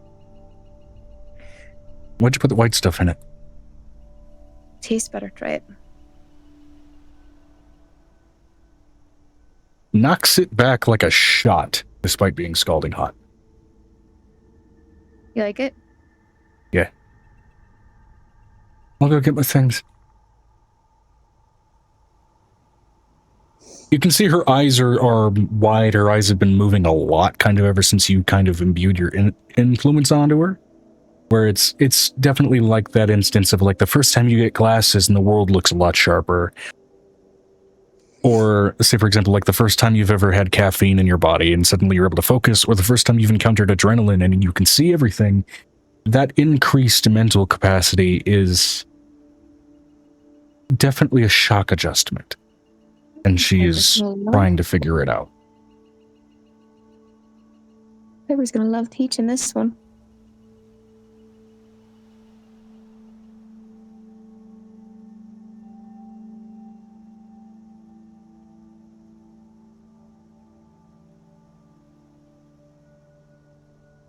Anyway, again, sorry about that small intermission. I would have done that part last session. Back to you guys interacting with each other because it's the morning of the first day of a new month. I'm letting you know, this is the point where Angel looks over at Blue and is like, what is it with you and collecting tall, burly people? So like, she goes, it's like you collecting all those multitudes of people inside of your necklace. This one's gonna help me carry kids because they've got bigger arms than I do. And I don't have to take my archfey for them. I'm gonna go ahead and put rooted and turned warlock. Stats bumped base.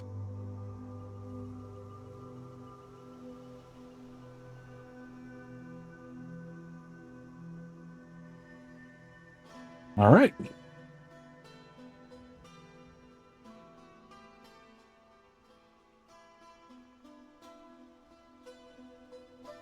Oh, also alignment changed to. Go ahead. Let's look over at Avery. Avery. Avery's on the toilet. Avery's on the toilet. Smash cut to Avery over in the lavatory in the Hunting Gypsy.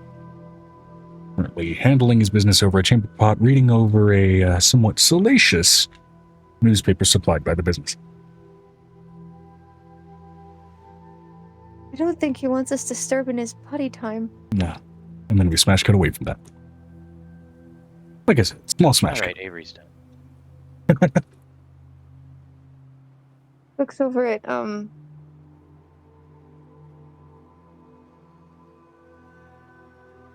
my god. She's gonna float over to Cassie. Blue's gonna float over. Yeah. So how was your evening? It went okay, I think. Did you get some lower linguistics?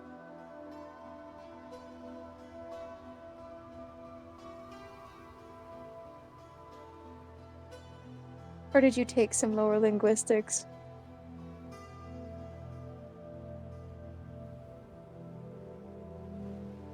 I got a trio of people competing for the right to lower linguistics.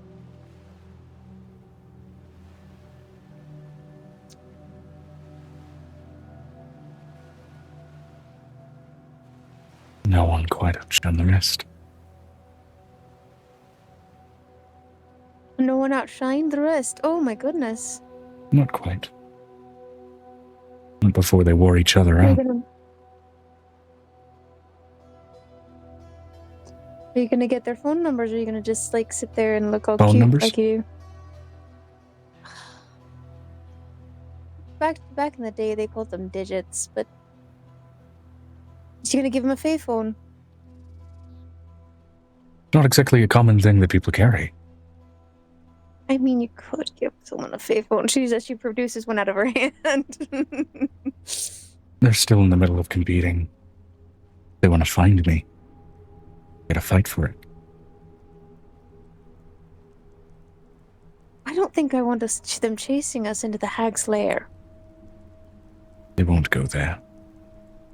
Oh, good.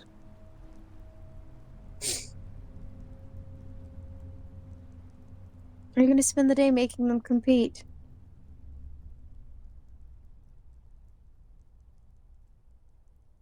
I do mean this without the salacious definition of the word. Been a bit of an exhibition match. Got that.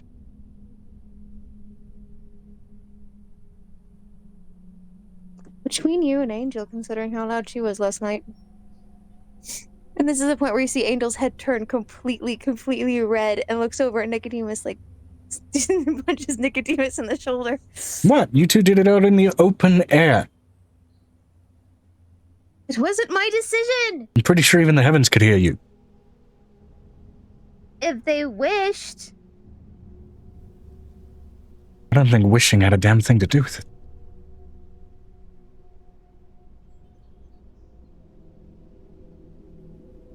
He's very well versed in lower linguistics. Vinestra said, "You also forgot to sever the mental link to Angel."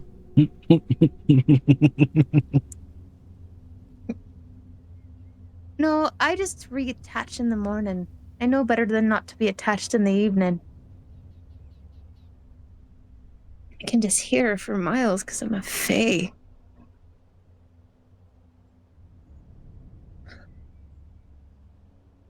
The curse of being a fae. Big ass ears. You know what? No one's ever thought about that. You know, I just thought about that. I keep wondering if Piff himself gets frustrated because of his big ass ears, being able to hear whatever he can hear for thousands of miles. Giggity. Anyways. I am going to...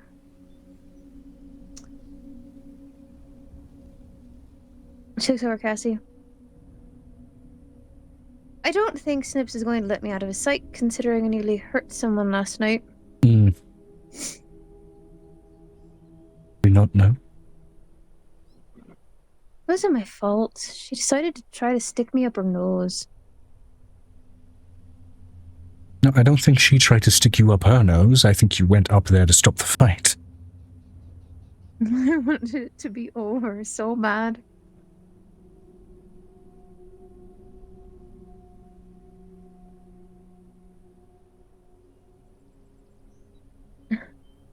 And you guys are currently in a tavern space. I need to switch the music to tavern. There we go. She looks looks over at Angel. How high were you in the tree? You'd have to ask Nicodemus.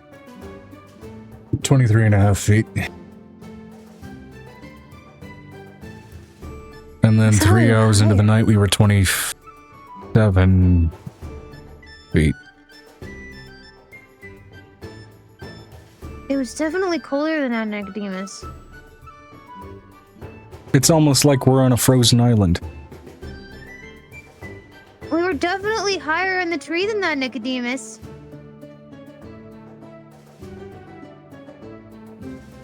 Are we counting when I wrapped you up in the branches? Because you definitely got higher. You got up to about 43 after a point. I don't remember my name.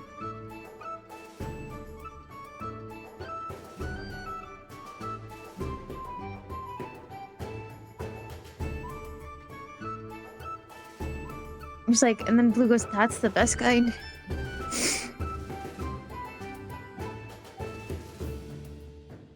She looks over at Snips. Why don't you treat me like that?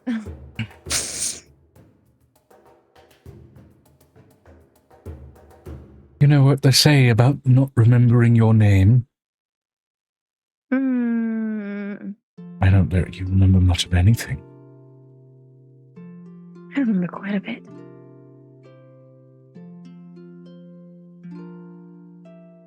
I'm that good at my job. Halcyon! What? How's the stuck-up boy with the stuck-up name, with the stuck-up golden shield? They've been friends for almost 2 years. This is her heckling him.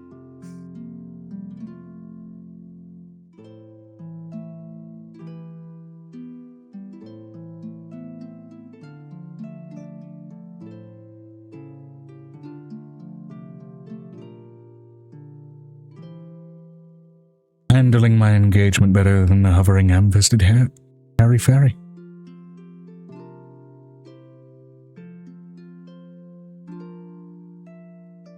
At least he knows how to braid correctly. That I do.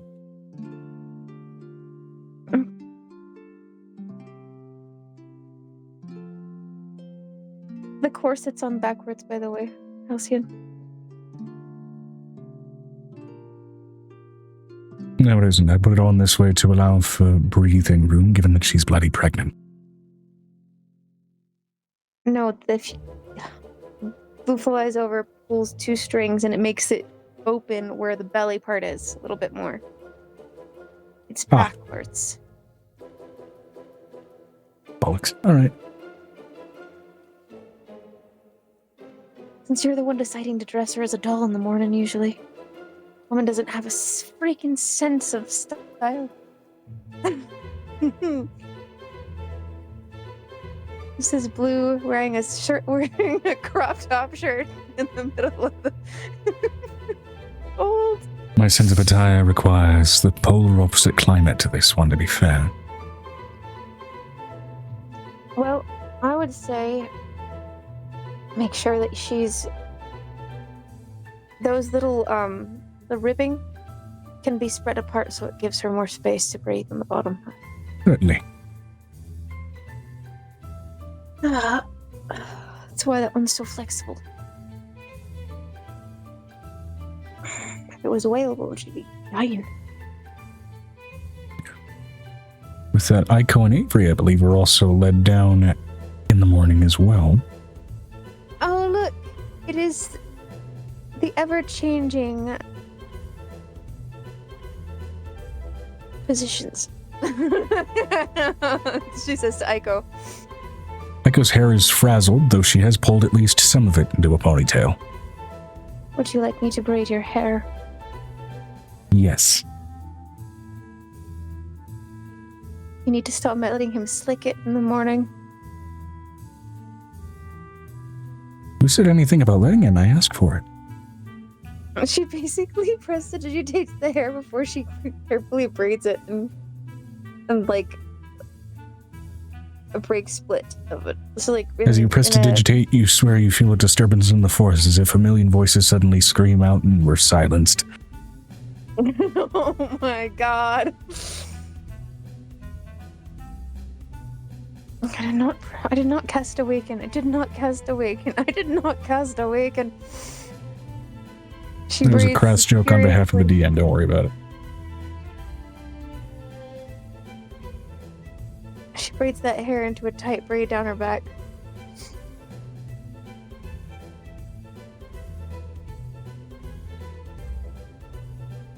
It's nearly down to your butt.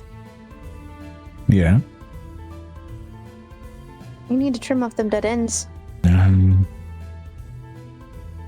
why it gets all tangled and messy. I can repair it easily enough. She twists her wrist and suddenly her split ends repair themselves. So weird. So weird. Changelings can do such weird things with their body. It's like a full on for a face, just like, oh god.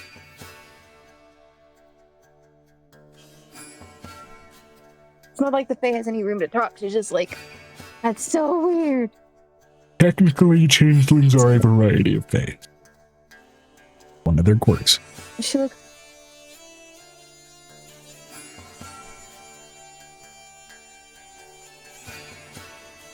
Avery, Yeah. can we not slick your girlfriend's hair every morning? Can I not slick her hair every morning? Yeah. He's not catching the drift. She looks over it.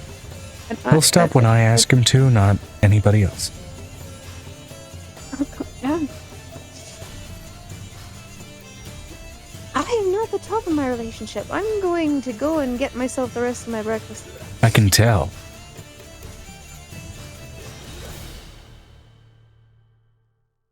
I can still break you, woman. Try. You don't want me to try. Go and get your breakfast. She just pulls out what is like a half Bannog ration that's been cooked from the night before. It's like a hot dog. It's like she pulls out a hot dog out of nowhere.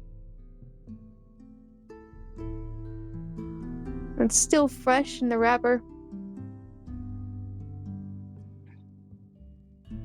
Fantastic. Fae bullshit. Fae bullshit. Fae bullshit. And she's like, I'll split this one with you, hon. She splits that. It's a pretty big hot dog. She splits it in half for Snips and her. I want a hot dog real bad. She wanted a hot dog real bad. Yep. Snips happily takes it. So, what are we doing today? We're apparently going down in the hole again. Down in the hole for the I wanna final go down dive. Maybe I want to go back to sleep. We're not doing that. Why not? We're getting this 30 done. minutes of After we get this done, we have a friend to go ahead and help. And then we have a bunch of dwarves to go ahead and help move. And then after that, we have a bloody war to deal with. Dwarves have moved already. That's what they did yesterday. I was in charge of that. Ah. The house moved yesterday. Angel was not pleased that they had to move the house. Time moves where time moves. Mm.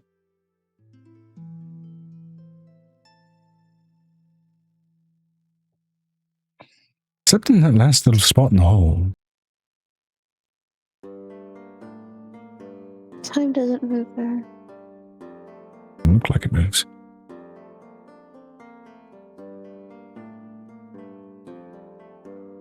Right now she's gonna pull out an even tinier Fae. She's going to pet it, and it's a little mini dog. It's a floating dog thing. It's so right.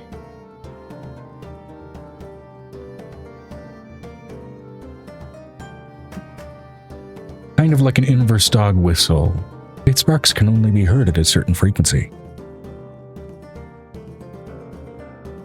Just scratch its forehead. Scratch. And its back leg immediately starts just kind of rocking. And you're scratching the exact right spot.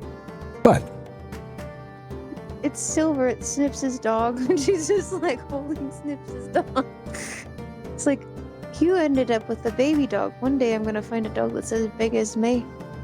Or bigger. with all of that, members of Zavorsazor and Zavorsazor Associates, what would you like to do? I'm gonna go in the hole. Vinestra said, "Go in the hole." Fantastic. Violet's gonna go and Blue's going to wait for. I'm gonna get my purse and then we're gonna get in the necklace and we're gonna watch everybody else go in the hole. And we're gonna take care of the kids for the day. And we're gonna take a dexterity training class. Ooh, dexterity training class, that's what it is. Do you know how hard it is to chase some of these kids? Oh, that's what you meant.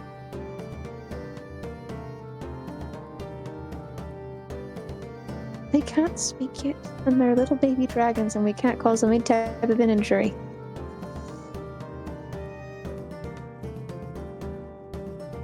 I do not want to be yelled at. She looks over at her, she's like, my throat's a little sore. We're gonna all go inside the necklace now, little ones. We're gonna leave Mommy and Daddy to work. She looks over at Snips, and that includes this Daddy. She grabs him by the neck and rolls him in, and she's like, What?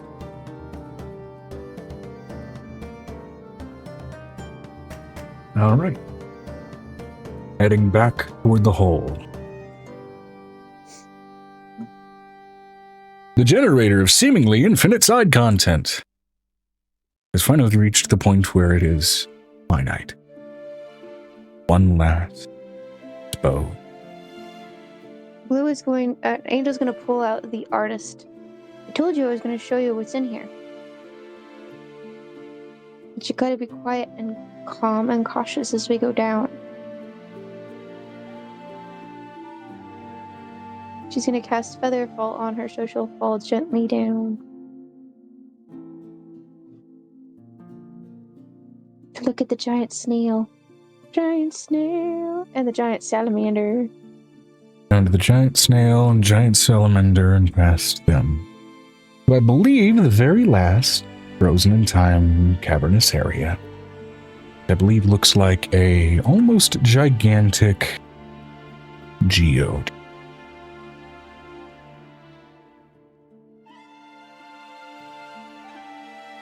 A bunch of visible figures, beasts and other things, locked in a moment in time. She looks over at the artist. What do you think? Look good? Interesting. What if I told you a story that all of the world's waterways are connected to each other? It's wild. By giant snails. Look at the giant snail.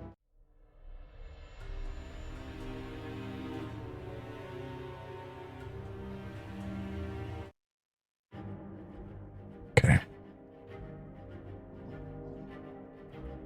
Let me see here.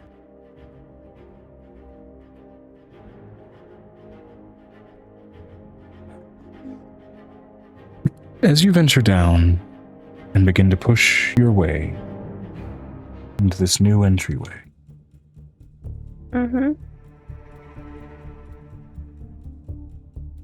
first of all, you're not really pushing your way through a wall or through some physical barrier. It seems to be locked in time. Nonetheless, I would like everybody who would like to pass through into this time-locked cavernous entryway.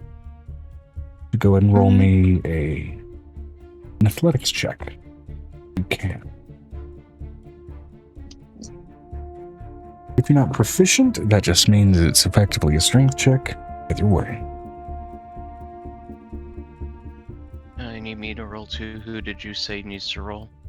Anybody who's accompanying down to this final stretch of this final tunnel within the large hole beneath the mayoral office. It's like 30 for Violet. And I'd say for strength check, 14 plus 18, 32. 32. 32?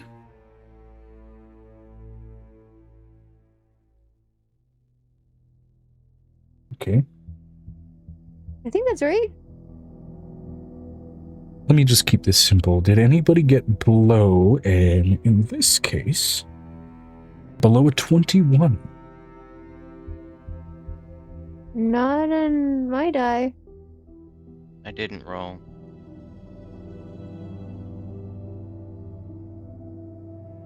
Vinestra said, not scientifically possible. It is possible to roll a nat 1, to be fair, but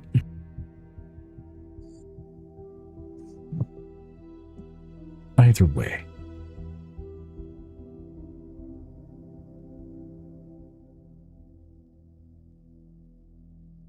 With Amber not present, we can say that she accompanies through the necklace to get through. That's what Should she everybody's choose to doing tag right now. along. I'm sorry, what? Oh, hello. We're down in the hole. I'm down I in the kind hole. of disassociated for a second. Gotcha. Well, Press for anybody for like kind 30 of minutes. pushing into this new area, which does look, in some respects, sort of like this massive cavernous crystal geode, go ahead and roll me a strength or athletics check, whichever you happen to be better with. Although I suppose any strength check that isn't athletics, if you're not proficient with athletics, is just a strength check, but I digress. As long as you get a 21 or higher, you're good.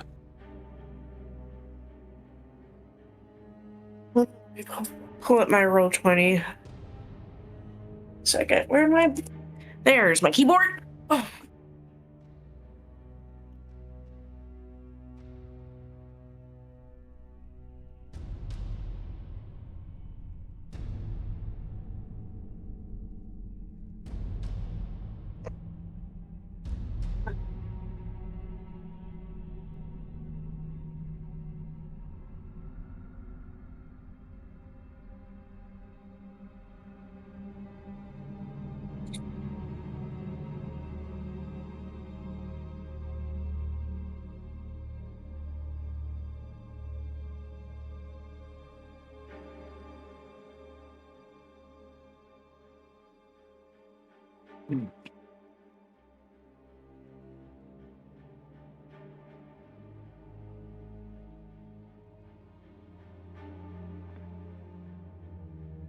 I'm gonna have to put this track this track specifically on loop for now because it's the only one that And doesn't it's sound an like a combat athletics, you track on the said? dungeon tracks. Athletics Yes, an or athletics. strength in general if you're not proficient in athletics.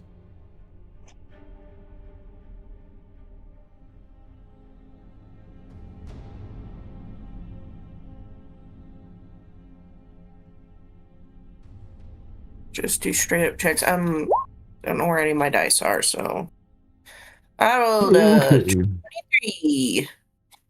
23, okay. Hell yeah. I think When my that, digital dice roll better than I think that covers everybody. Cool. So, I dropped my keyboard and it turned my mic off. as soon as the lot of you push into this area, notably, as with many of the other places, you've noted how time seems to resume within the space. However, The fuck? Hello! I didn't hear Hello. any of that. okay. So, as you pushed into each of these sort of cavernous pathways, you've noticed how usually time seems to resume within the space within some capacity. Notably, the number of figures that you are seeing as you push through You pass through one of them immediately.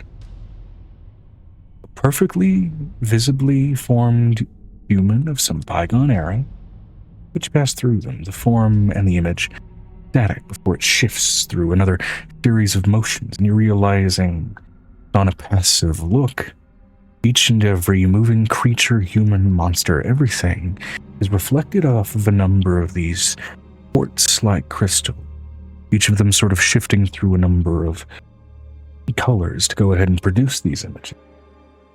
And the room itself overall, or at least the passageway that you're within, currently blanketed in this sort of larger,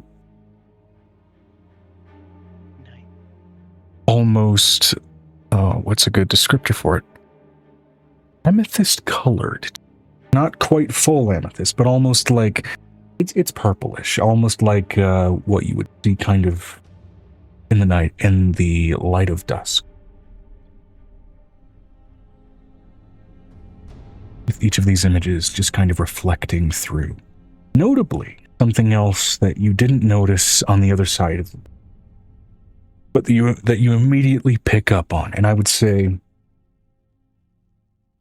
Angel, Violet, and Venestra pick up on this immediately. A draconic presence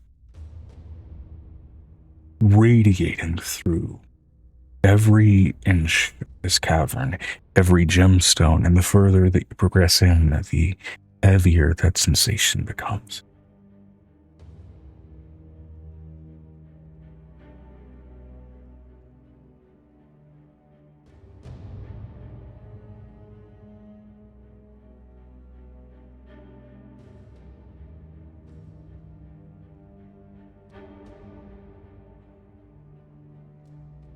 And let me see here.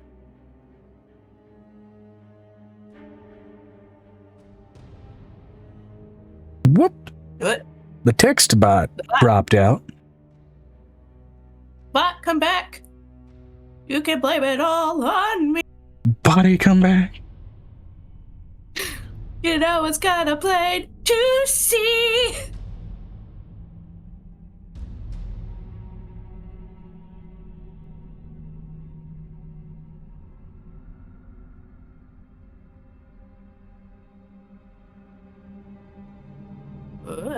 It's bad. Megan's gone. The bot left and came back and Megan's left. Ah! Oh, Megan dropped out the moment the bot came back. What the fuck's going Vinestra on? said, Vinestra is going to rely on her tremor sense in the cave. I think Megan's phone died because she's now The completely bot ate offline. Megan. The bot ate Megan. Everybody roll initiative against the bot.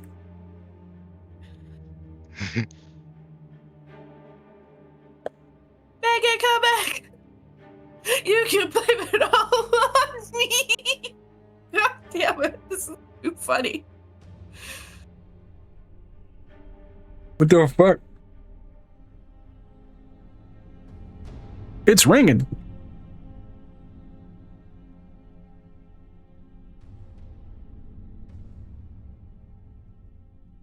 Maybe she was doing the thing I sometimes do is, I gotta find the charger. Oh no, it dies. Her phone dialed and she picked up, which means she didn't know she dropped out.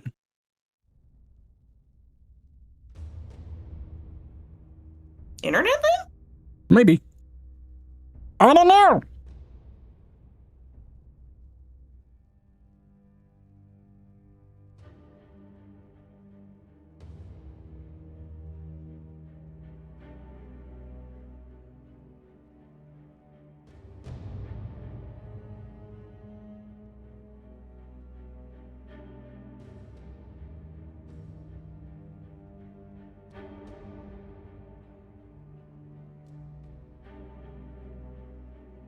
Hello, everybody, and welcome to Technical Difficulties, Session 102. All right. Hello. Everything died on me. What the fuck happened? The moment the bot came back, you dropped out, and the bot ate you. What the fuck happened? It did. It ate me, bro. Everybody roll initiative against the bot. No, but seriously. That So would be what? funny. What did you miss in case you dropped out while I was in the middle of describing things? We were in the middle of describing the creatures in the wall. Hey, did you get to the part where I mentioned it seemed mostly illusory, being reflected off of and almost projected by a number of those crystals? No, we didn't get that far. Okay. Well, beyond that, it was projected by a number of the crystals in the walls. The crystals themselves seem to be also shifting through a series of multiple colors. However, on your arrival, the entire inner cavern gets blanketed in this almost, not quite amethyst-colored light, but all this sort of like deep indigo, like you would catch like right at the brink of dusk. As the images are still kind of being produced and filtering through a series of repeated motions through a number of creatures. Again, at least all the humanoid ones seem to be bearing attire reminiscent of a long bygone era. And as that occurs and as that sort of light kind of shifts to that hue, you, Venestra, and Violet, all three of you pick up on something that you didn't catch on the other side of that barrier.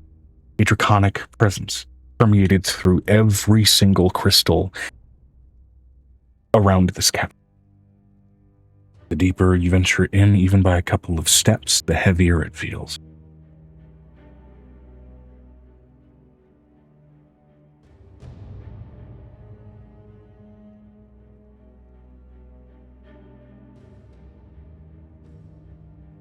That's about where I had finished the description when suddenly the bot came back and you died.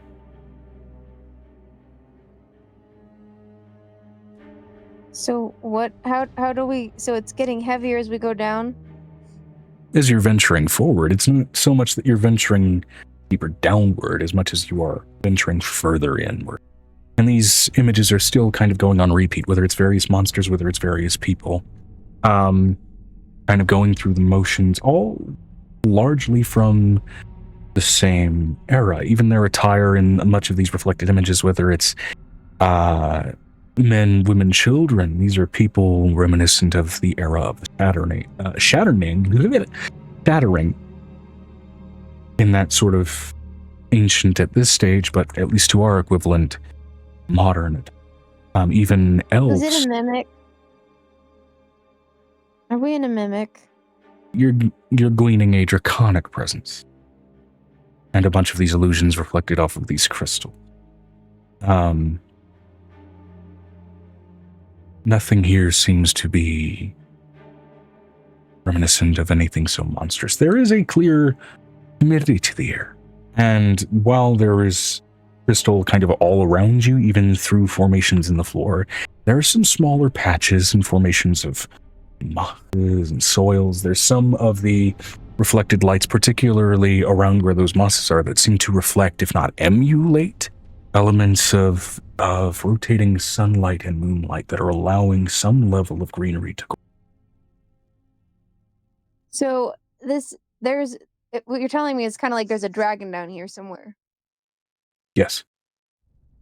Okay, so because they're actually like they're reflecting the shattering creatures, like creatures from the shattering. Yeah. Angel's gonna get, monstrosities, people, men and elves. She's gonna get a wise idea, and she's going to go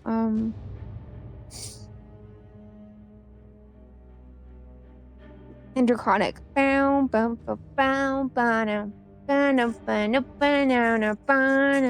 Notably, musical onomatopoeia does not have a distinction in varying languages. So that is as much French as it is draconic. That said, it does ring out in a remarkably intoxicating harmony in the acoustics of the cavern as it rings off of the various crystals and makes its way deeper. Oh, cool.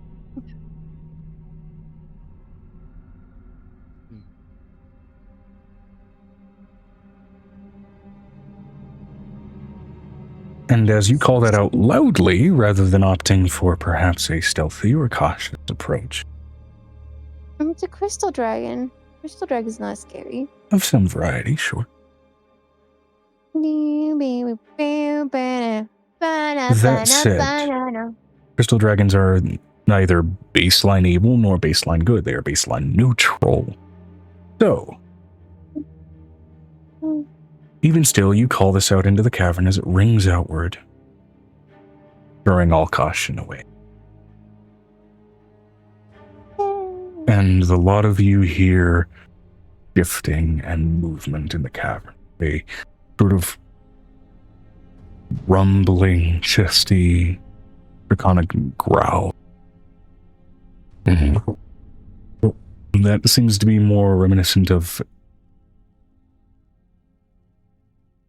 a groan of something awakening from sleep.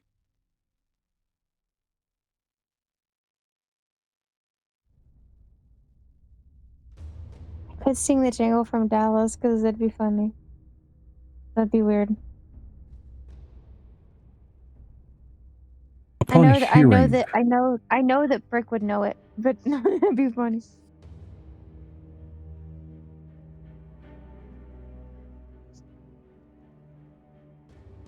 Are you all continuing to venture in? Or are you staying stationary on hearing this, kind of where you are? What is the goal, the approach here? I'm going to stay stationary because I don't want to disturb it. And I think if we go deeper, we're going to get crushed because the pressure is getting deeper. Harder. Vinestra said. Vinestra is heading in further. Okay, Vinestra's heading in further. Pregnant.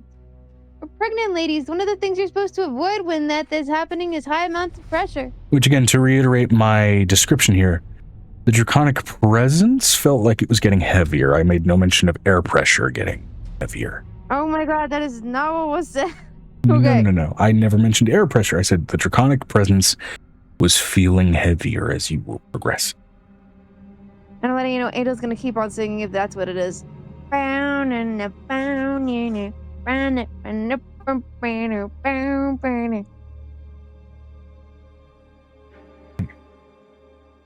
The further you venture in, the less random and sort of naturalized crystal formations appear to be. They start to become more directly geometric, more designed, more deliberately arranged. There begins to be this almost symmetry to it as it begins to get laid out throughout the cavern. Sections and segmentations, almost like planned blocking out for where you would like try to plan out rooms when you're initially planning out the building of a house. And let me see if I can find a digital version of the picture of this beast. If I can, I will show it here, and if I cannot, I will simply take a picture and show it off. But oh, you feel right.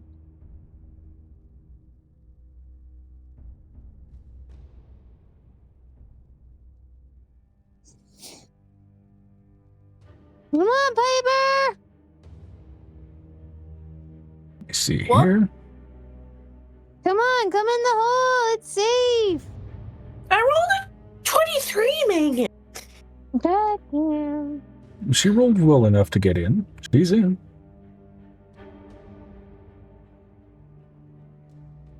Okay, that I think will, yeah, that works. Cool. Let me see if I can grab that artwork. Monday, Friday, happy days. Tuesday, Friday, happy days. Tired. I can tell I don't know all the words.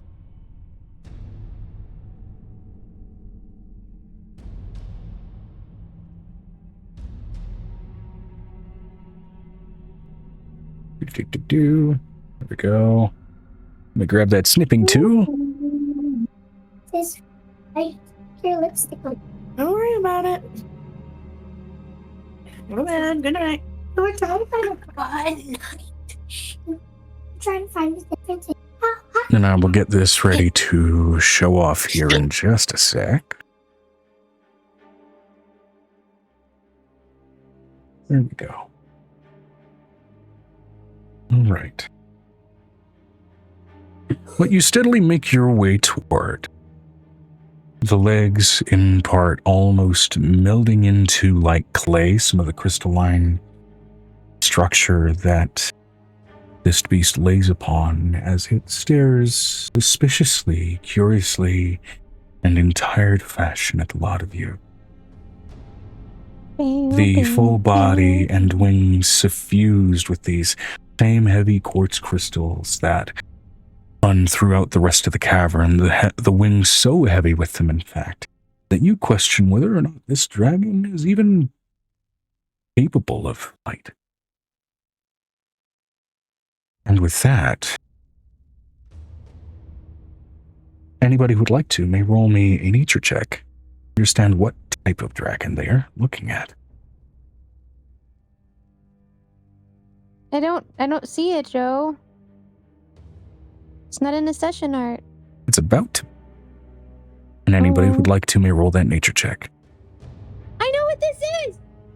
Yes, the player does. The character might not. Go ahead and roll them bones. I have one! I have a baby like that, Joe. It's a 19. 19. Vinestra Plus- said 34. 34. 12.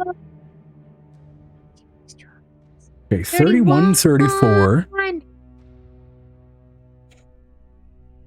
All right. I have a baby like this. I have a baby like this.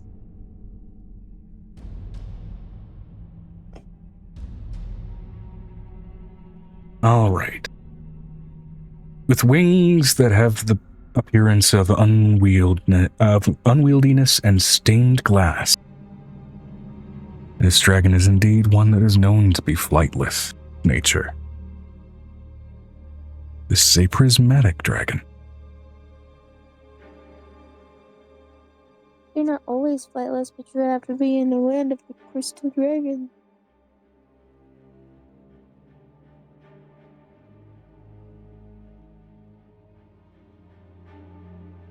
Notably, another Hello. thing that you all immediately glean as you enter into the larger chamber, the heart of this beast. You notice a series of mounds, a dozen of them, each with transparent crystal that are grave mounds, men and elves, long gone and preserved against the decay of time inside of their crystalline sarcophagi, many of which in modern or tribal clothing.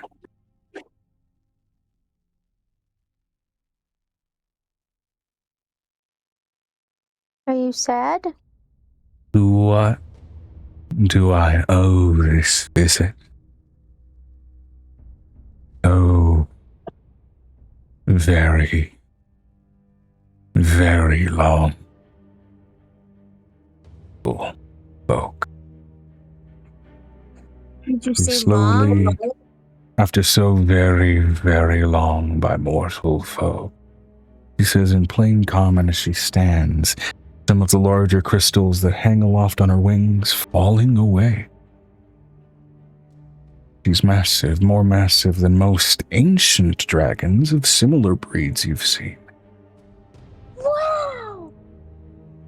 Angel's Which- like a kid in a candy store. If she's truly been here since the Shattering, would suggest that she is far older than dragons similar to her ilk, naturally already. But then, No. with the graceful yet unsteady nature,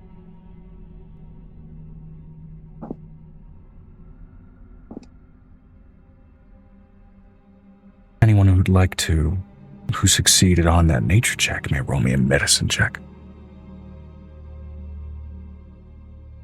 Oh, cool. Amber, you should roll this one. You got a medicine check. Okay.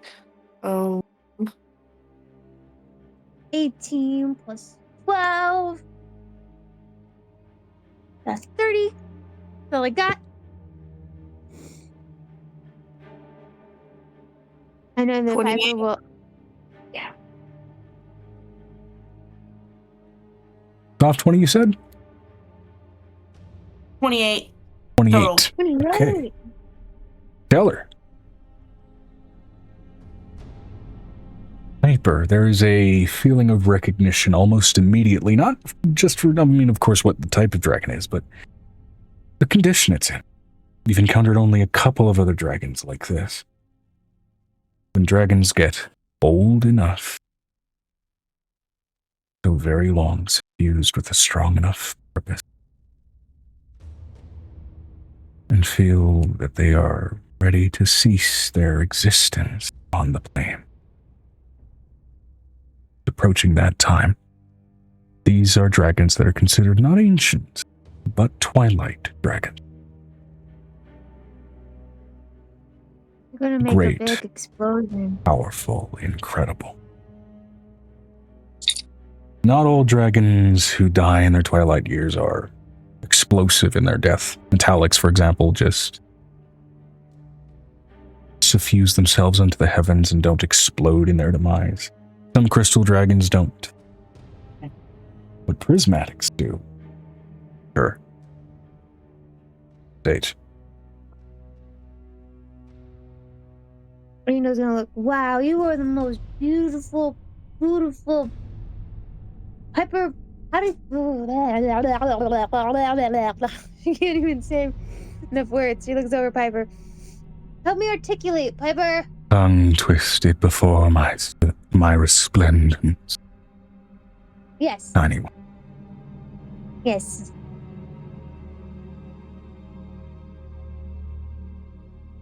Sorry, what happened? Piper, help me. I can't say words.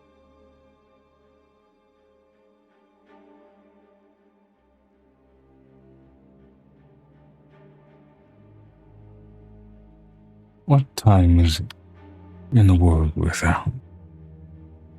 Are you all in need of bed? Are we in need of what? Are you all in need of rest, food, drink? I have been long without conversation in some time, and I'm willing to accommodate if you are willing to speak with me. I'm willing to speak with you anytime you'd like, lady. I sense no malice in any hearts before me. If I did, you would have been dead after stepping a few feet into my cavern.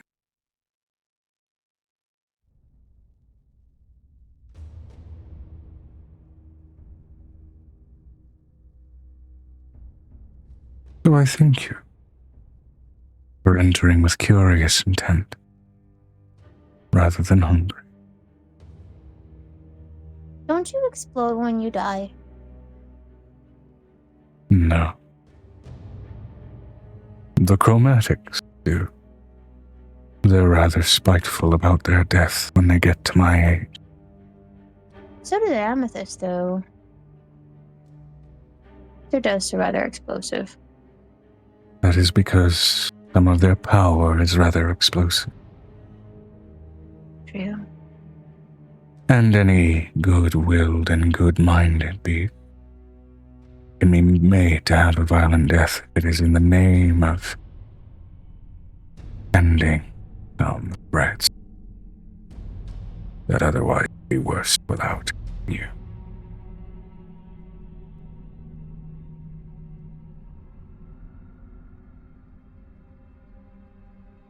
Are you all stuck here?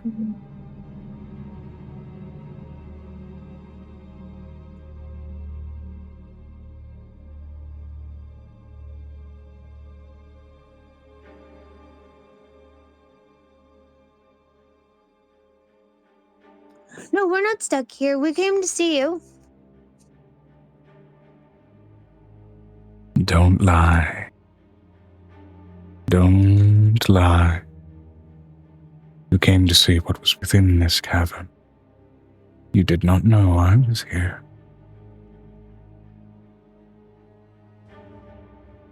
How could you come to see me without knowing I've existed?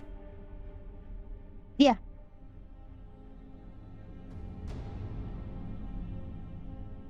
The fact that you existed was a surprise and a pleasant one.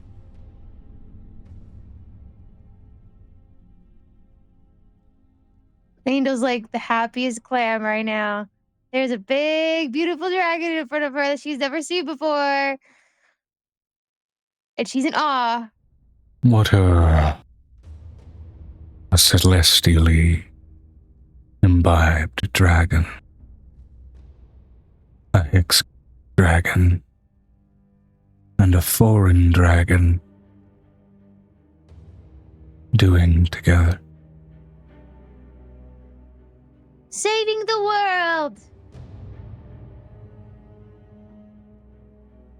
One person at a time.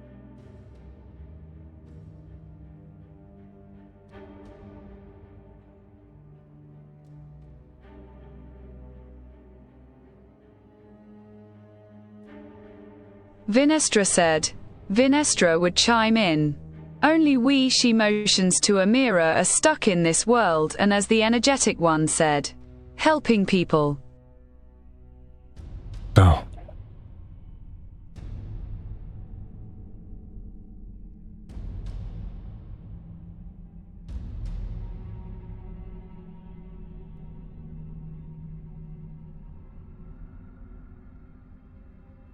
are you all uncomfortable here around me?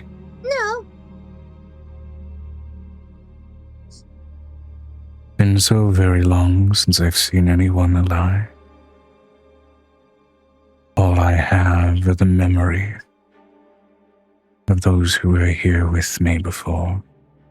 Rushing through the cavern again are these series of flitting images, as you can see them now start to flit rapidly through motions and events of each image, of each man and each elf and each monster, as if curving over and moving over each collected experience of their lives. I laid them to rest as comfortably as I could, but I could not allow them to leave.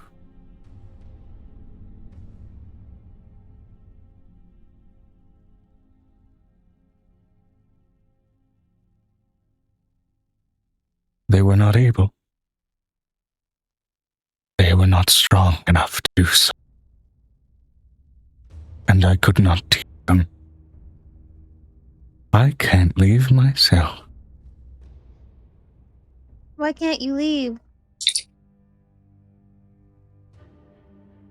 I am bound here. I came here from our world onto the earth, and then the earth broke. And I enshelled myself and those few people around me in a place where they could be safe. And my shell was broken off into a piece of the greater. And I have been here ever since. Too much of me is in every crystal here. After so long, I cannot leave.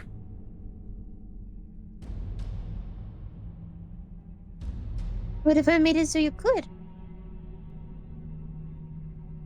I mean, you don't have to leave this space necessarily, but your gem could leave here.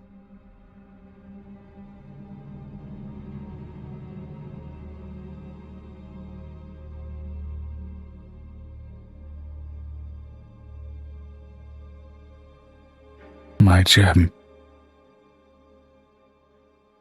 What you are made of? You're made of crystal. And one day you'll become crystalline, right?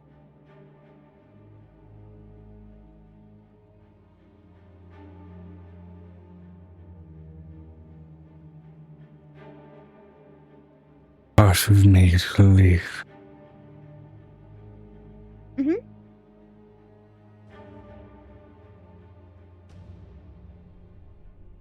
We can put them to rest in a safe space.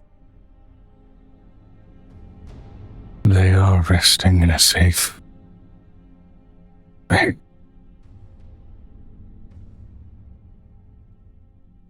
They are mine. You don't mean to move them, do you? No, I won't take your sword from you. She stands at the insinuation, but you can hear the joints snapping like hardened crystal as she forces herself into a standing position. And then, there's tears that immediately just form in Angel's eyes. Don't. I know what it's like. As she does so, and you hear that snapping, crystalline dust falls from those joints, and more crystal grows where the dust falls.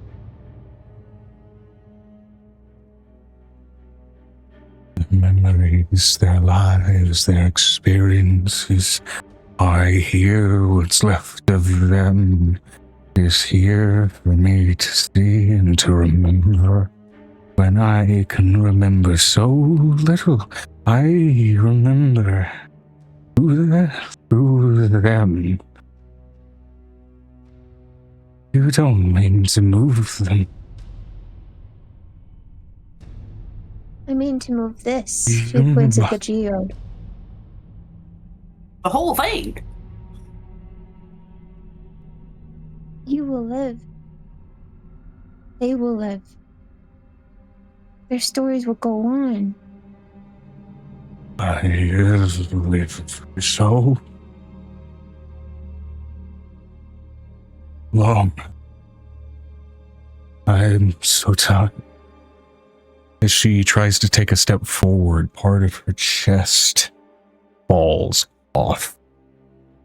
No. Take a nap. Take a nap. Take a nap. And you can see their skin beneath the scaling, covered in small crystalline formations, gaunt, fed but underfed, alive.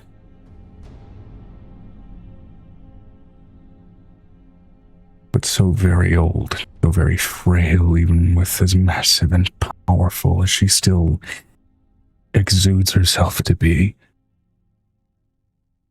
And you do get that next instinctive feeling. It is a she.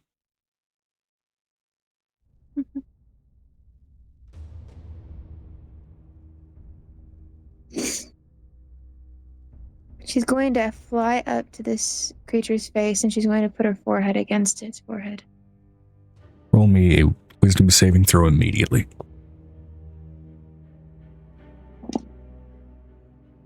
Mm-hmm. 17 plus 15, which makes it a 32. I can count. My boosts and my bonuses. 32. You get a scattering of disjointed memories that you cannot quite put together, but you are able to pull your head away from that connection just fast enough to not let it scramble and to overwhelm you and honestly induce a panic attack with that much informational overload.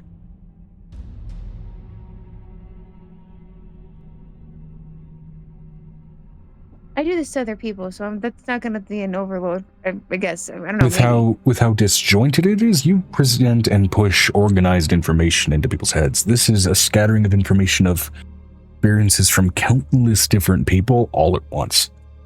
Well, not countless. You gather a population and a number of funeral cairns at this point of 113. I have a question. Can I help organize her head with a sound like I did with a couple of other people?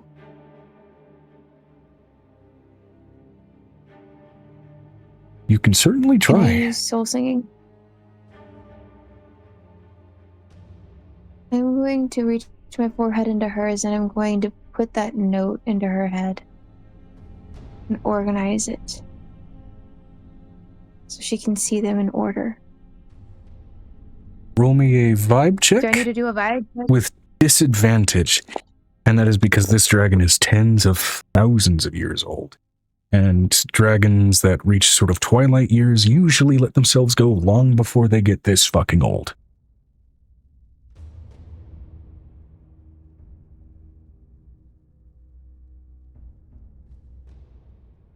It's a 31, Joe. 31. Okay, great.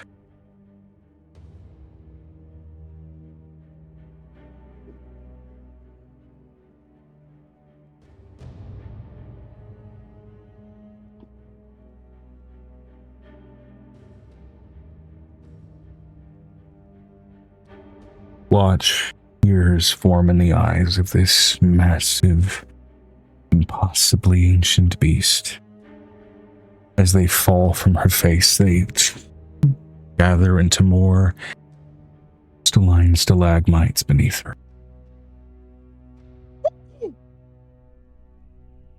Dragon blood does this, not dragon tears.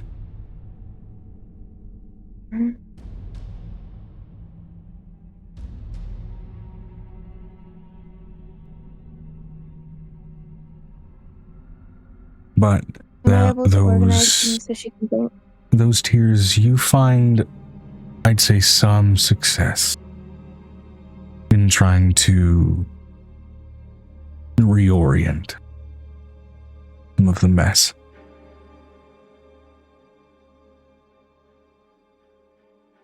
I'm going to use...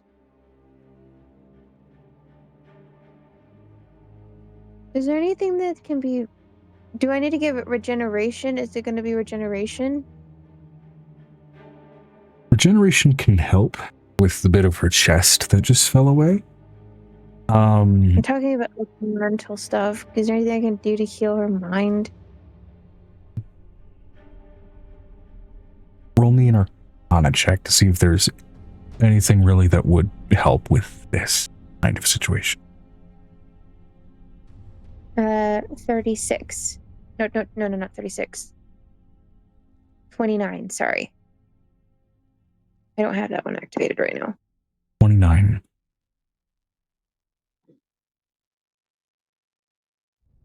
The state of her mind is less consequence of a disease or affliction, and more of time and loneliness, and those two being together for so long. Rate of restoration might help a little, right? It's like it's still going to be like slapping a band-aid on a gash wound.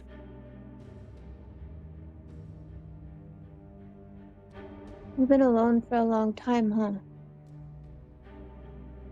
Oh, she's going to use greater restoration. Long.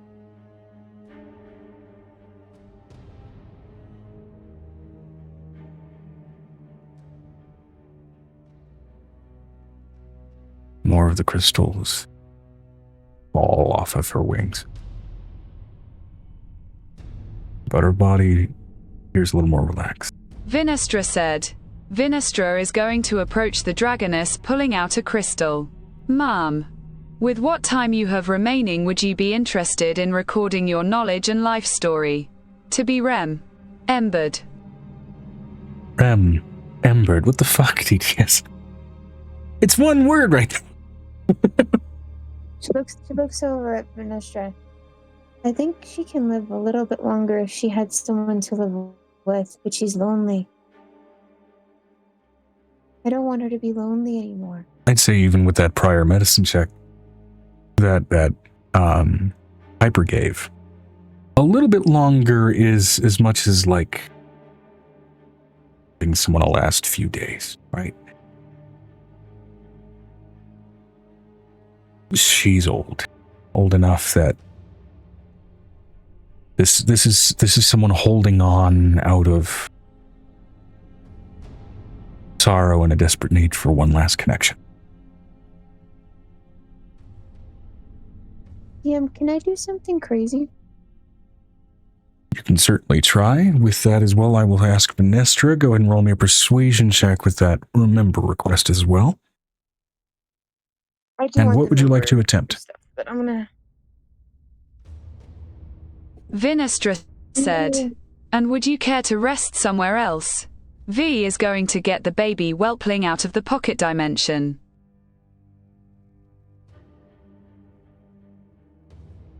Hinda's going to pull out the crystal dragon so they can see that there are others just like it.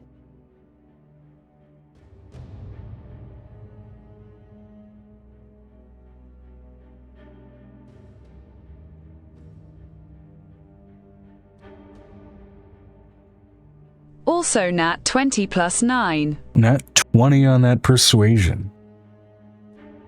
Okay. And I'll say the appearance of the collection of whelplings between the pair of you does assist in this decision.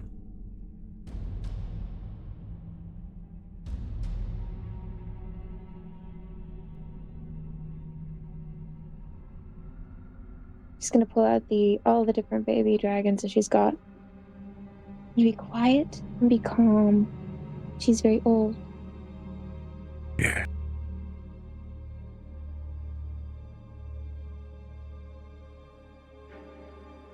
Give Do you have my an egg by experience any and my chance? memory somewhere to go. Egg. Joe.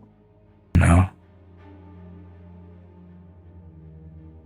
No, my thing. My kin, my offspring, flew out with me when we left for this world. Left to defend others when I defended these people. I trust Do you have any others? that they lived good life. Do you have anything that reminds you of them?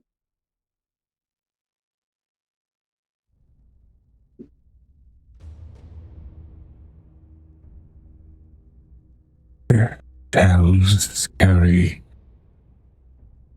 the memories of when I laid them when I am.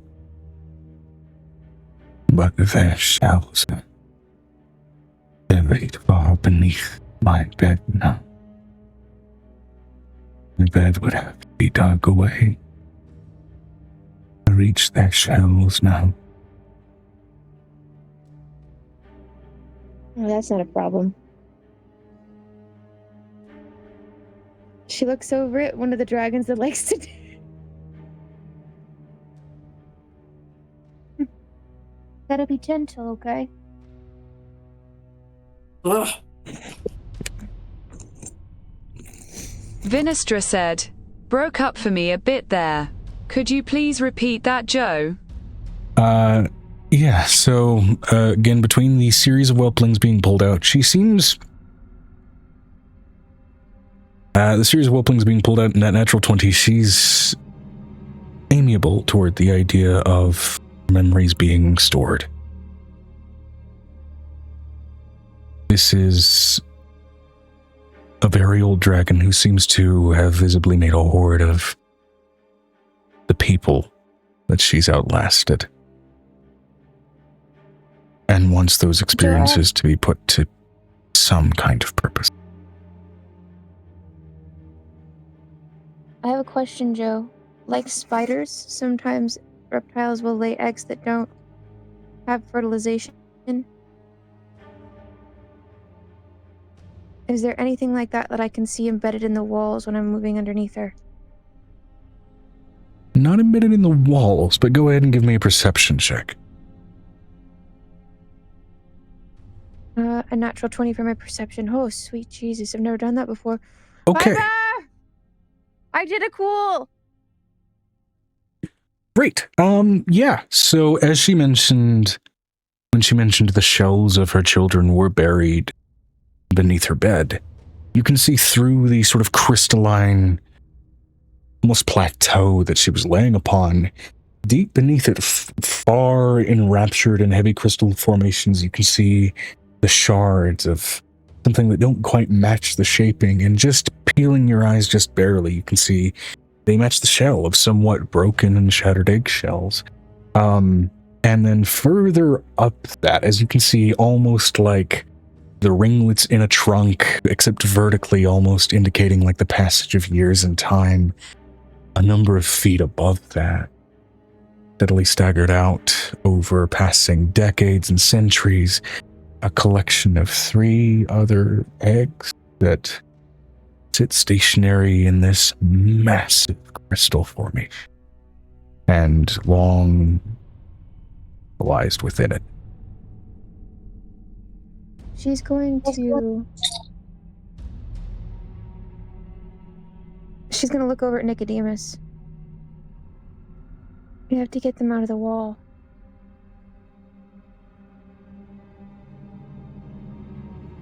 Nick, we have to get them out of the wall. And they're not really in the wall as much as they're in kind of like that nest rock that she produced over time. Angel's going to. I'm gonna use. I don't know if I don't have Move Earth as a spell. I don't have anything that can help me pull these out besides using my own dragon claw to pull it out. I don't want to hurt it.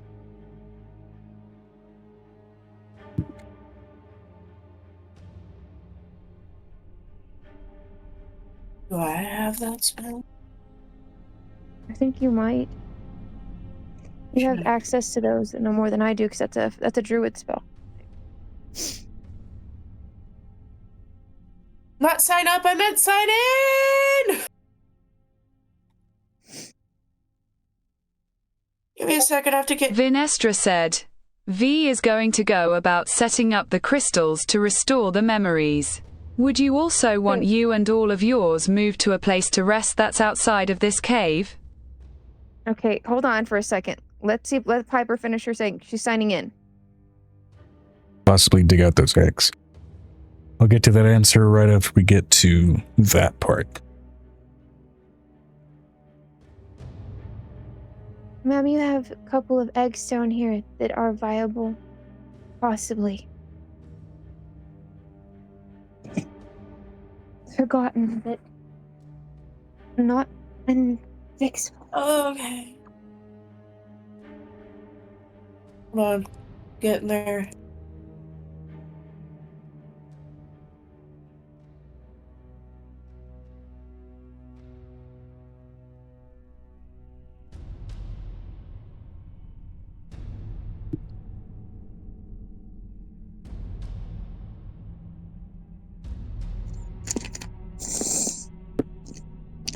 Sorry, it is taking a while for it to...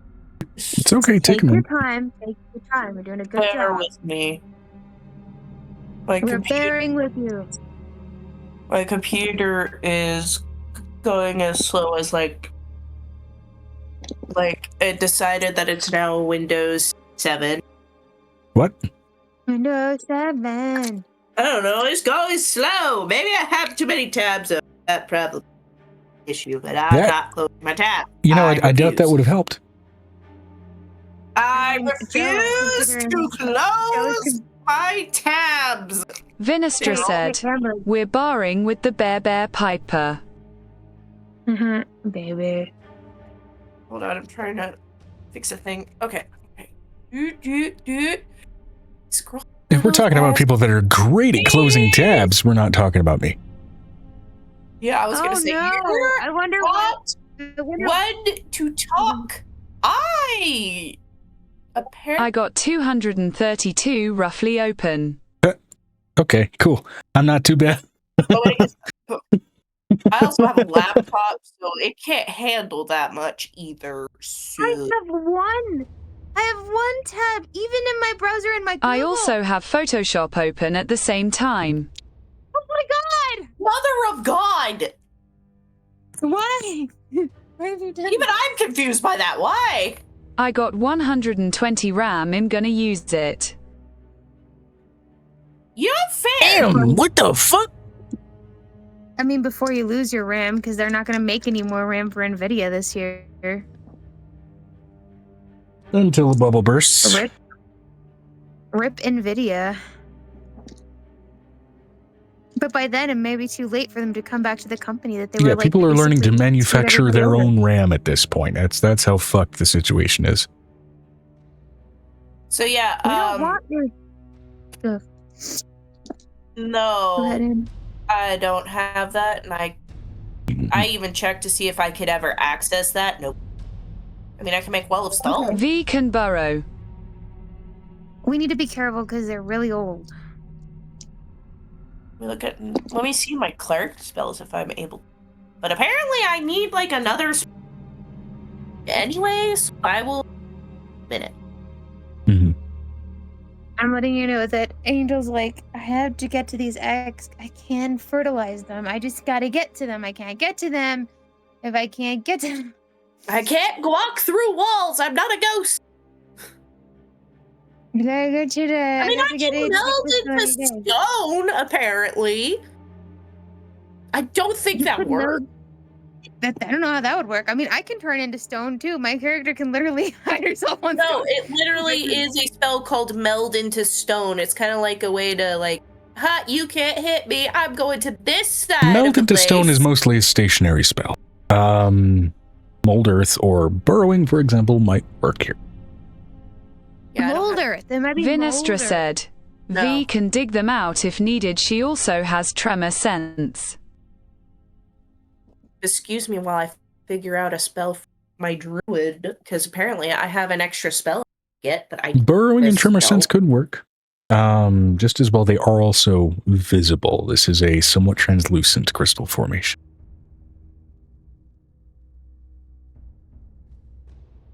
I mean, I Still have have to be fertilized. transmute rock. There's also this bag. I have a and question. this- Would I be able to sense if the embryo is viable? I mean, We'd call that probably a medicine check once being able to dig them out. Okay. After She's they're gonna dug look out. over at her baby dragon. And she's gonna look over at Vanessa. Can you take Prepare those eggs out of the for me, wall and laddie. the cells from beneath her?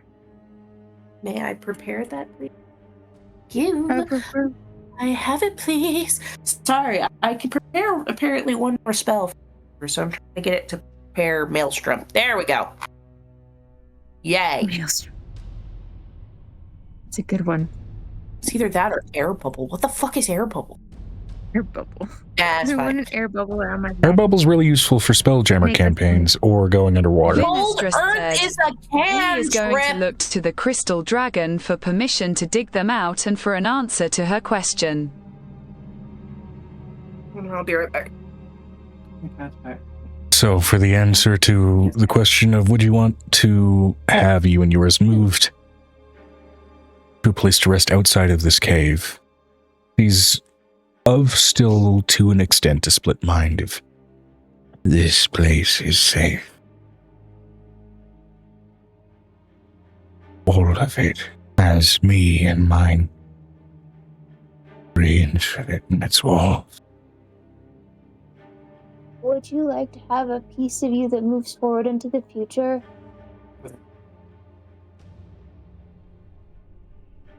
Which that was into that prior natural 20 of like, it's been so long that she's not keen on letting go of this cave and what's contained within it, but there's been enough of her that's been organized back to a point of lucidity, let's say, where she also understands that something needs to move forward, even if she herself technically won't.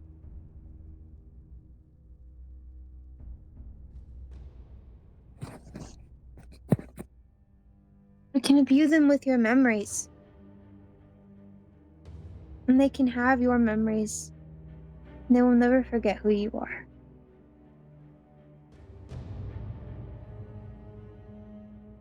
And with that, I will say, I'm going to roll to see if the more lucid part of her is able to answer in terms of the quest for digging out those eggs. Okay. Yeah, the lucid part wins going out. to- Can I roll? Dig them Okay. free.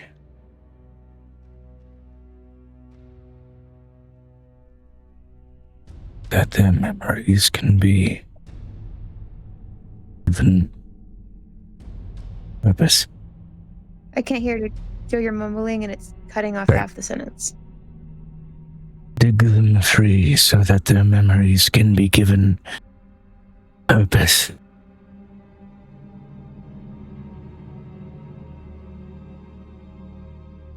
Okay. I'll bring them alive.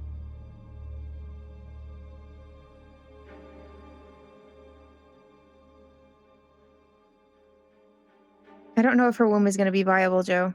That's the other part. I know that I can help them, but She's probably not in a state where she can lay or hatch anything anymore. could the last thing she witnessed be their birth?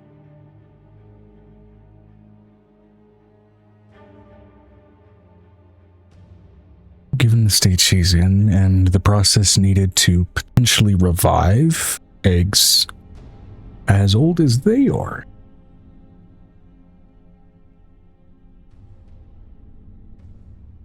even without needing to roll anything at this point, just given your previous rolls, you find that unlikely.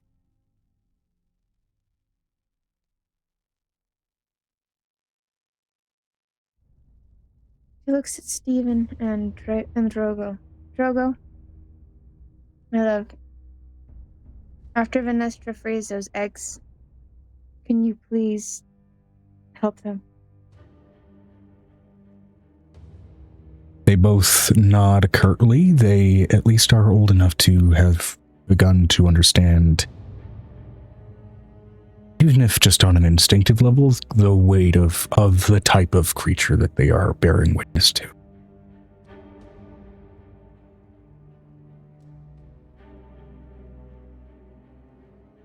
We're going to have to revive those. I'm going to try to give birth to them before she passes, but I don't know if I'm going to be able to.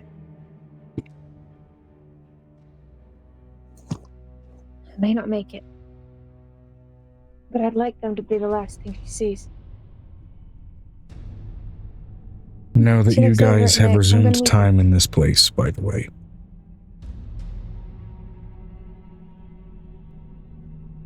That's one failed death saving throw.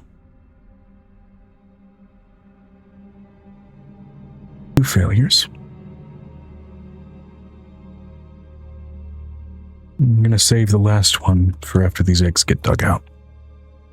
Maybe it's a success and I keep rolling. Maybe it isn't.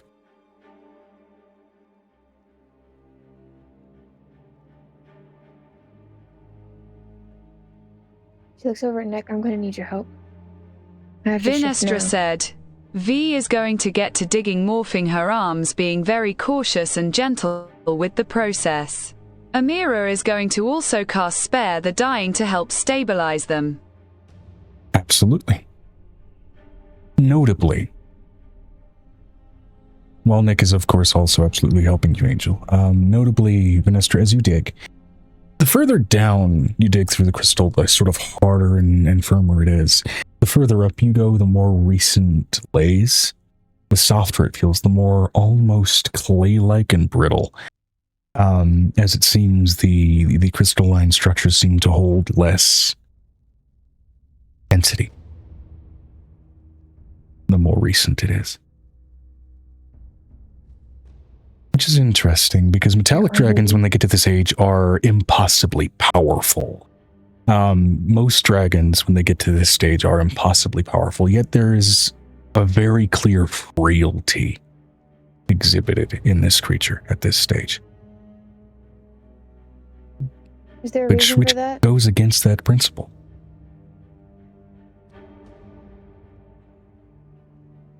Can I roll for that?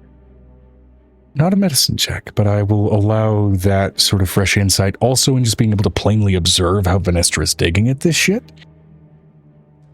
Roll me an Arcana check. Venestra, you may do so as well with a a mirror. That natural will be 20 an for Arcana. automatic crit, I believe, as well.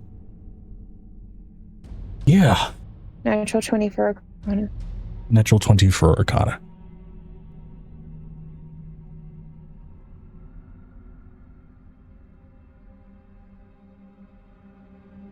Vinestra said, Nat 20 for Amira too.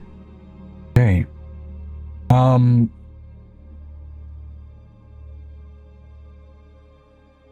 You realize it's not something corrupt, first of all, not some malicious thing that is causing this, but something that, at least in terms of Angel, your research, and Venestra, your own experience, just in your knowledge of how dragons operate, even in your world.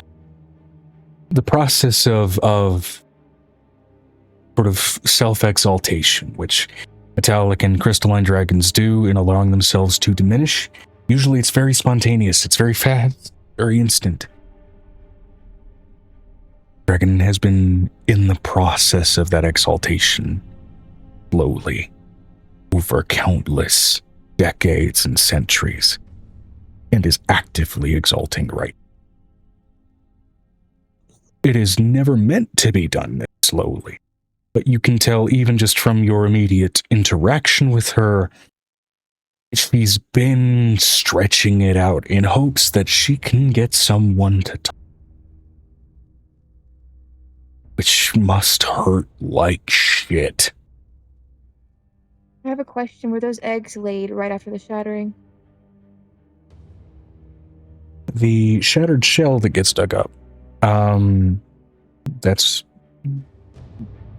if you had to guess, probably around that, if not before that specific time frame. The first one that gets dug up, that's a whole egg, and this is, you know what, go ahead and give me a nature check for, like, we'll call this an archaeology check to kind of glean, like, okay, based on how the layering goes, this is how much time likely passed. It's a natural 20. I'm going to get a 1 at 1 point. It's going to be for my con save. Yeah, okay. Vinestra said, "What was she looking for?" She's trying to gather how much time passed between each egg being laid, in that particular amount. It tells you how long the fertility lasts. Yeah. The first one at the very bottom, best you can tell, especially with kind of how lopsided it is and how really dense that layer is as Vinestra kind of carves through it and gets through it with a decent amount of effort. That first full egg likely would have happened at the time of the shattering, if not maybe very, very soon after or just before, but kind of right in that pocket of time of a planet turning into a ring in that sort of transitionary era and schism of time. And then the ones above that, maybe 1,000 years. The next one, which is still way longer than any dragon would wait to lay another egg. The next one staggered out 7,000 beyond that time frame. And then just the layers and layers of crystal on top of that to the final placing of the bedding where it seems the crystal is almost putty-like in how brittle it is. She's been waiting for the eggs. She's been keeping them alive. It doesn't necessarily indicate how alive they are or aren't. This screams maybe it was deliberate. I'm going. The thought process. Right. That makes sense. Yeah, and giving you just basically based off of what you can glean just from the nature check, there's the intention, which is, of course, what you're gathering may have occurred. The other part of it is just from natural bodily reaction. They may have just come out over time anyway, as part of that. I don't know what they're going to look like when they come out, though. Just looking over at Nicodemus, we're going to have to do some major nature work. I need you to pull out Yumi. Easily done. I need Yumikiku. And Amira casting Spare the Dying to stabilize them. Great. I'm going to go ahead and roll for which of the three are even technically considered alive. They're not birdwide, right? So it's insofar as any of that, it's just what of them have any viable material. The first one would have been fertilized, Joe. The first one would have been fertilized. It was during the shattering time. There were more dragons around it. It can hold the seed for a long time. Would have been, or I will stipulate here, would have been. So, let's see here.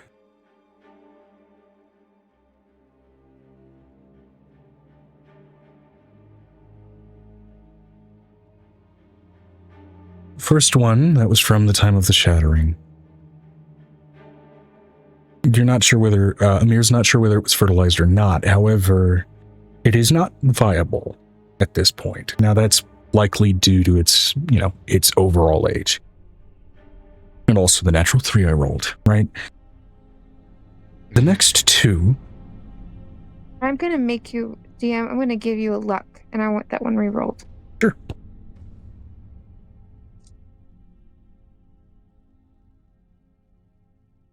Okay, that makes a natural 18 for all 3 eggs. Somehow, beyond all manner of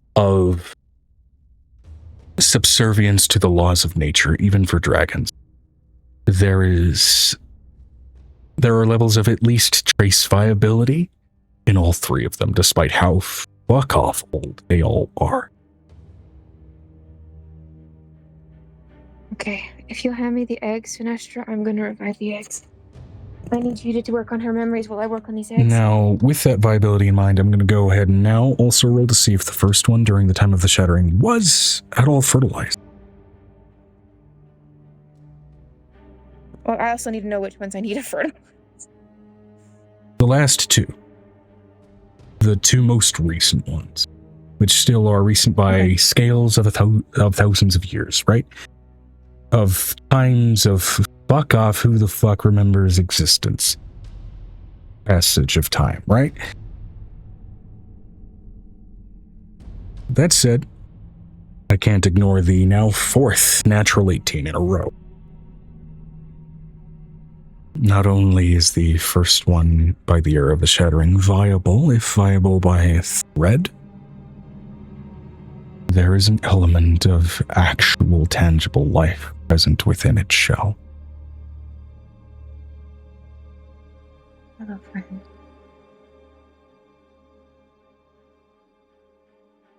What do you know? She's going to show it that it's a dragon. Like, she's going to show her dragon nature as far as that's concerned and run her cheeks along the egg.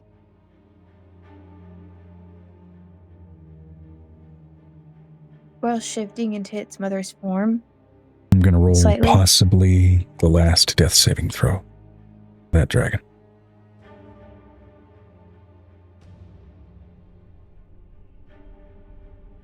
I want her to be here for the birth, so if you'll hold for soul, Venestra.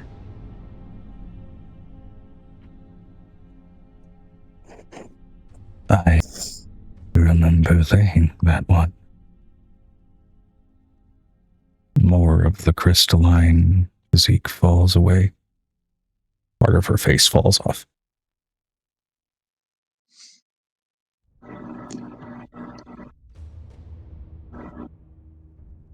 I have a question. How shocked are the crystal dragon babies that are on the ground right now? Some of the older dragon kids are like holding their wings up to shield their face, like, you don't need to see this. This is dragon leprosy. You don't need to see this. This is dead. This is fucked. What's that? Who's that? Who's that? Is that the Leon? He's so loud. Who's that good boy? Hello, good boy. What you doing, good boy? Yeah. Go for your walk in a minute. So are we going for my walk? Now, Venestra, you Give me a offered second. to store her memories in a crystal. I want you to go ahead and give me a vibe check to see if you can go ahead and collect that as you realize on immediate instinct, seeing that piece fall away, this is the last moment you have to do it.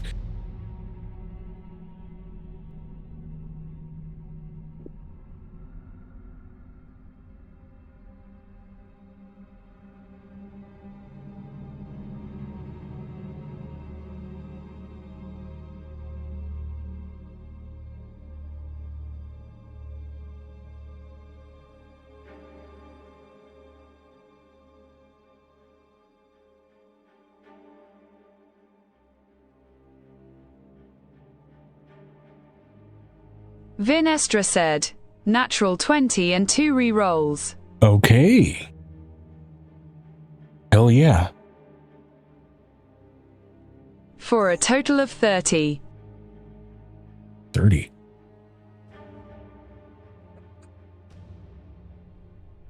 You see that piece of eat face that. fall away. You immediately hold up one of your Memoria crystals. And you hear ring that same incredible acoustics that your singing did, Angel. throughout the entire cavern.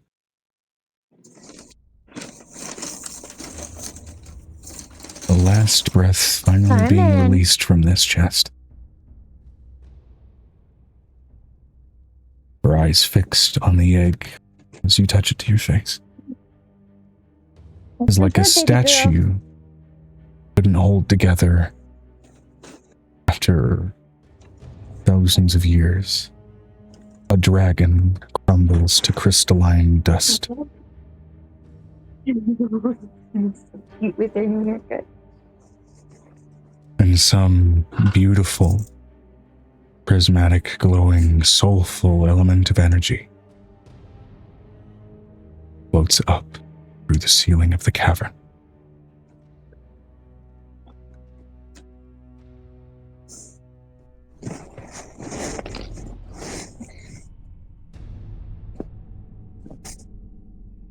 Angel's going to shift into this dragon. We're gonna do this now. We're not doing this tomorrow. Oh, this is gonna suck. Looks over at Umakiku. I'm gonna need your help.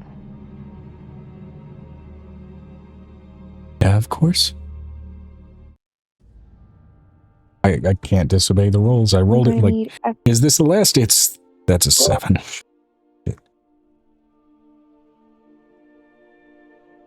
So I don't have time. The eggs. It's time started moving again for these eggs. notably, as the dragon falls away, the brilliance and the glowing atmosphere of the cavern slightly begins to fade in its brilliance. The images reflected through each crystal begin to flicker slightly as many of the crystalline formations of this geode-like cavern themselves start to slowly, and I mean very slowly, fall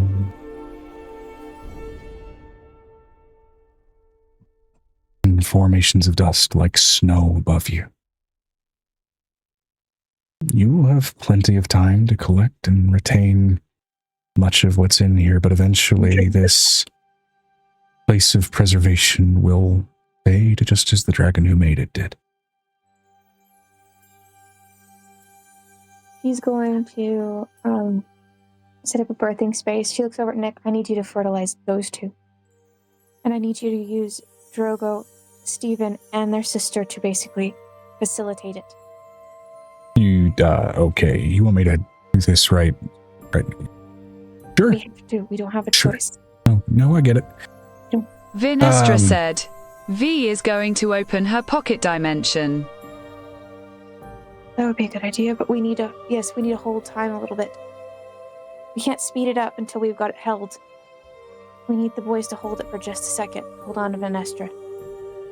Just let them fertilize first. Nick does his business on those eggs. By the way, I messaged. Also, ew. She looks over at Piper. I'm gonna need your help because I've never birthed these.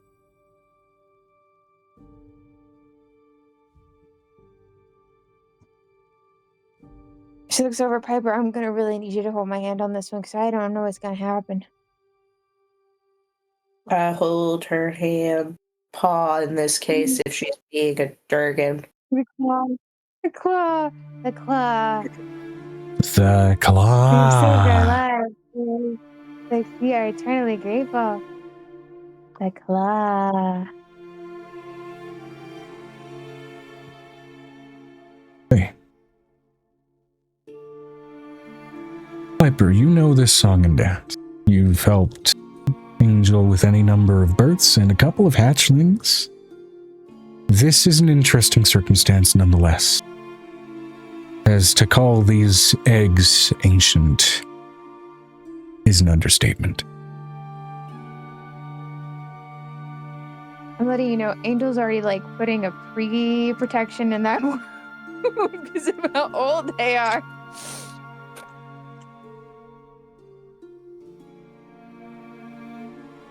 That said, Piper, I will have you roll a medicine check for all three. The difficulty for each one will be a little different, and it will be based on which order angel you would like to do these in. So, which one are you going to start with? Start with the one that has viable life in it, Joe. So All three were viable.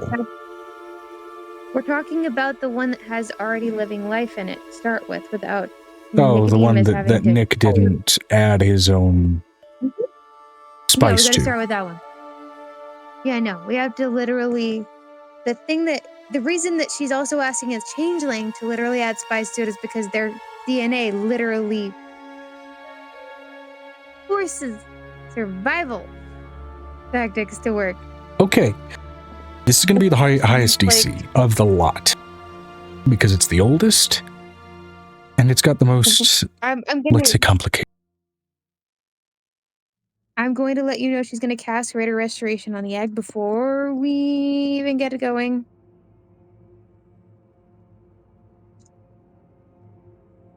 Cast Greater Restoration and you're targeting it on the egg? On the embryo itself to make sure it's safe, considering it was born during the shattering, considering we know what happened during the shattering. One world became 5. That's right, this thing may have 5 heads. So it's the reason we're going to cast Greater Restoration on the creature. Well, I have a question. You're going to cast Greater Restoration on the embryo. Mm-hmm. Embryo. Hmm? Which embryo? As you realize there are multiple targets that reside within that shell. There's 5 eggs. There's 5 embryos. Just like the Layborn. So which target?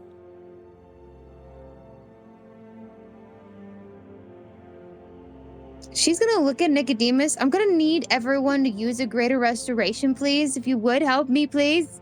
Yeah. Nick joins in. That covers Thank 2. you. Okay, well, do I need to roll yet? No, we need a Greater Restoration, Piper, on this egg. At least one of the embryos needs another Greater Restoration. Let me see if I have that. I'm not sure I do. You Helps do if I have it in a potion form. I have a Greater Restoration. It's a, Why I is believe, this fairly fancy common cleric jar? and druid spell. You be a cre- Okay, sure. How many times do I need to do that? We needed it. We have 5 embryos in one egg, from what I'm guessing, considering it's a shattering egg. So, 1? 2 targets have been covered. There are 3 that remain. Okay, let me see. How many shots can you put in there, Piper? Let me see. Hold on. Ah! Get off my Double screen! checking. I know 3! shots for the I can do 3! 1! I A can- 2! A 3! 3. How many licks does it take to get to the center of Angel's Tootsie Pop? No! Vinestra said, "Thank you, Count Piper." Why did you say it? Why did you say it? No. Ew, that was disgusting. But yes, Piper is literally beautiful. going to touch the eggs 3 times. 1, a 2, a 3. Because it is a touch spell. Okay. Now roll Angel's me a gonna medicine now- check. The DC is still no lower than it was before. Oh, shit. All right, for how many 3? Can I give her some assistance? You are the subject? How would you like to assist her? I would like to assist in rolling a medicine check. 'Cause it's gonna go up where the sun don't shine. What about a bardic inspiration?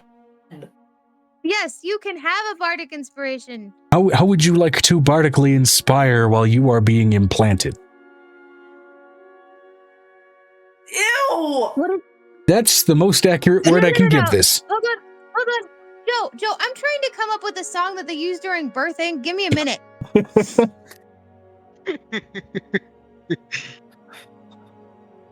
Your disgusting commentary is messing up my thought process for trying to do a funny song. With arms Sounds like a skill issue. Nope. I gotta look it up now.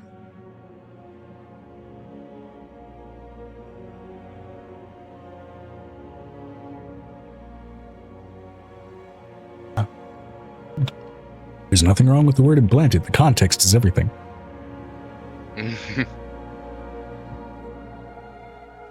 Well done.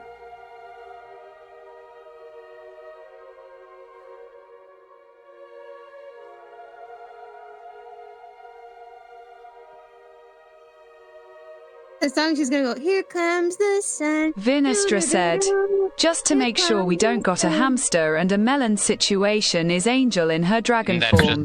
I thought that song was just called Here Comes the Sun. Hamster and a melon? Nah, Angel's giving birth like a kiwi, but I don't... Here comes the sun, and I say, she looks over at Piper. Sure, like, we'll call that a me. justifiable bardic inspiration. Though I imagine it's a Here Comes the Sun. So how would I add to that? How much do I add? D12? It's a D12 at this You level, I should get a think. D12. Full D12. Is it level 25, I believe you're a level 20 bard. Yeah. So 3 times? This is the first roll because it's got its own DC and its own rules. Okay, so Also, does a paladin's aura help in any way? Yes. That would be good. It's a wisdom. Oh my god, you're gonna make me pull out physical dice. Okay, so 1 D12. Rule. I can't spell. Okay, so 37 plus 4 is for the first one. Wait, hold on. Do I have to add a plus 5? Yes. 37 plus 4 is 39. Plus 5 more. That's 37 plus 4 is 41, plus 4 is 45. Okay, thanks, Joe. Math is not working today. I know. The original wisdom, or the original medicine check is 36. Adding the thing is, the bardic inspiration is 4. Adding the paladin shit is also 5 more. The 46. I can't math. Yes, 46 is plenty. If that wasn't plenty, I was gonna be mad. Oh, number 2. The Valley of Plenty. And I'm guessing you're having me do another. Might as well. Here comes the sun. Here comes, yes. All right. 39 plus 8 plus 5. 52. Yes. Yes. Here comes the sun. Do-do-do-do. 34 plus 4 plus 5. 43.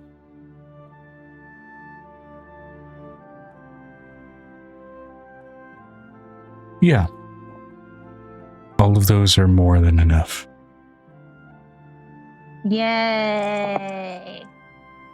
Thank you, Piper! We're not disappearing. We did not need a disappearing paper. So. We needed help. Angel. Go ahead and roll me a Constitution saving throw. Great. We're gonna, this is the now one is the goal. So yeah. Oh, it wasn't so bad. It's a 21? 21, Joe. Roll me a Constitution saving throw.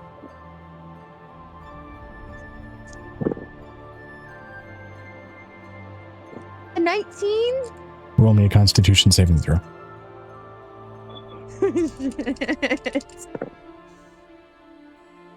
Oh, you're so nice to me. Okay. 24? 21, 19, and 24. Okay.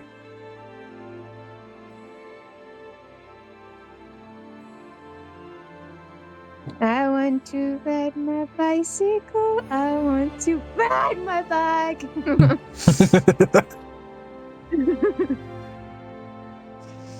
Fair. Also, because you chose to be a bard through birth regardless, I will give you an inspiration die for that. Now, Hell yeah.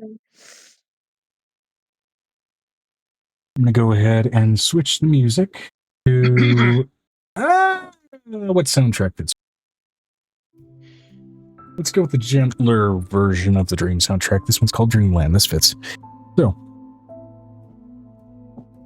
no sooner than they are implanted, are they then rather spontaneously laid and hatched. As if your body is almost rejected. But that's not quite it. There's an element of magic, of life, intention, and that radiating repetition and flourishing coverage of memory that resonates off of every single crystal in this cavern. It doesn't seem like it's moving through history at the moment. There are countless faces. Men, elves, beasts, in each of these rocks that have turned their attention toward this old crystalline bed. And you begin to hear a series of crackling noises. First, the newest of the three. Hold up. I gotta get a piece of paper, Joe. Hold on. You can't just do this to me when I don't have a piece of paper in it. Hold on. Piece of paper. Pen. What? I need a pen. Yeah. What?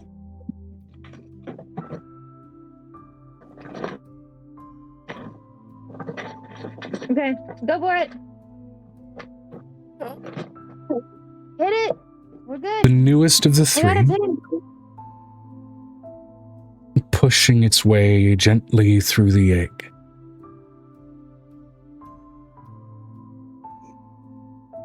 Fully developed, despite having only been granted the possibility of life mere moments ago.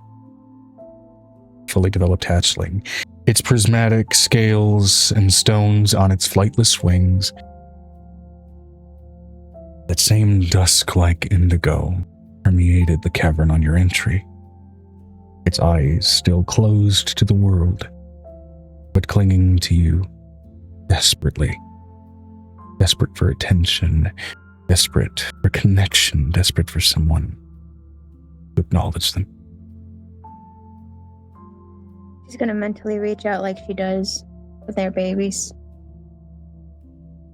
You feel that same desperation in each egg. The old dragon above them held that longing for connection. It seems in her extended life, that sensation permeated down into that which she left behind and imprinted upon them.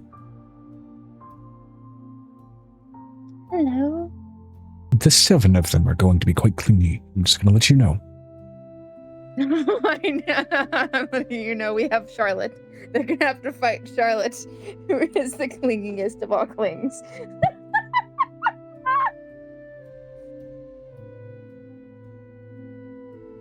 This latest one is a boy. He's a boy. He's indigo. He's a pretty baby indigo. The next one to push through, closer to amethyst in color, closer to that sort of Normal coloration on a baseline prismatic. Feminine. The eyes, despite being so young and so closed, there's a tiredness to them, reminiscent of the creature above that laid it.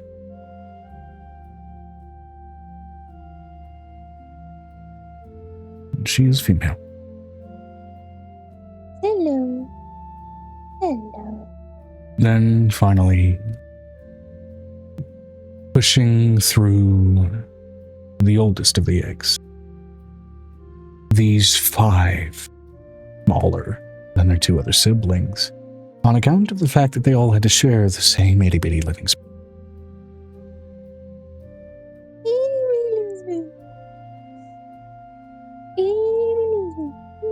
First one, poking its head through one of its tiny little horns, not fully formed. One of its eyes, still slightly closed, a different color than the other, its baseline prismatic crystalline body reddish in its tone. Masculine. Male, most definitely.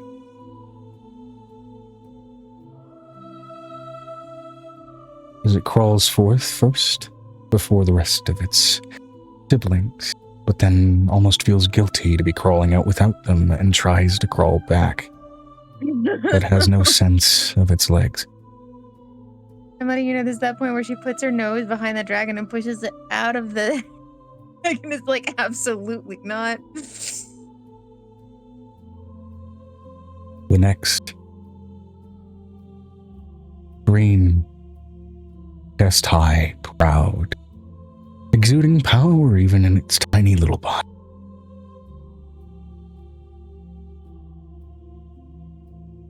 And yet skittish.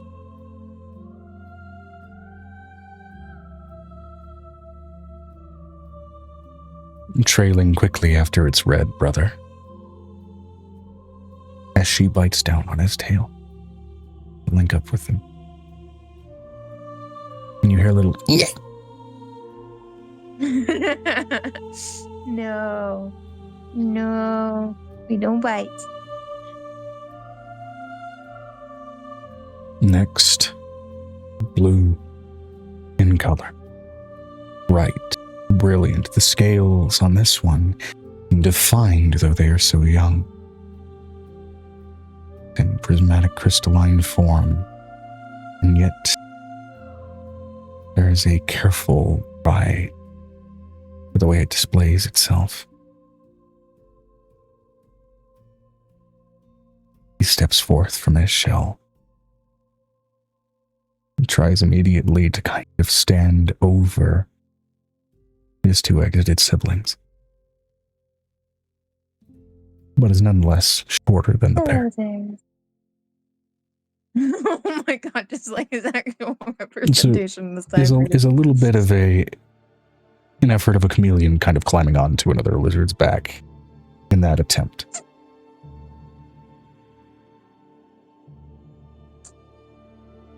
Next, purple in color and jumping forth and immediately kind of falling lopsided onto their side, trying to scramble back up, crouching down like a careful animal, looking around, trying to gauge and gather new instincts.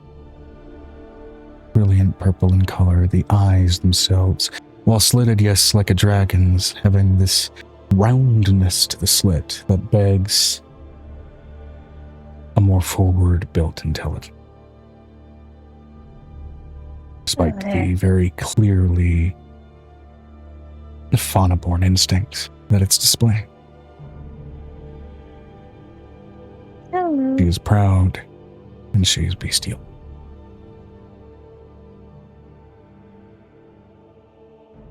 And finally,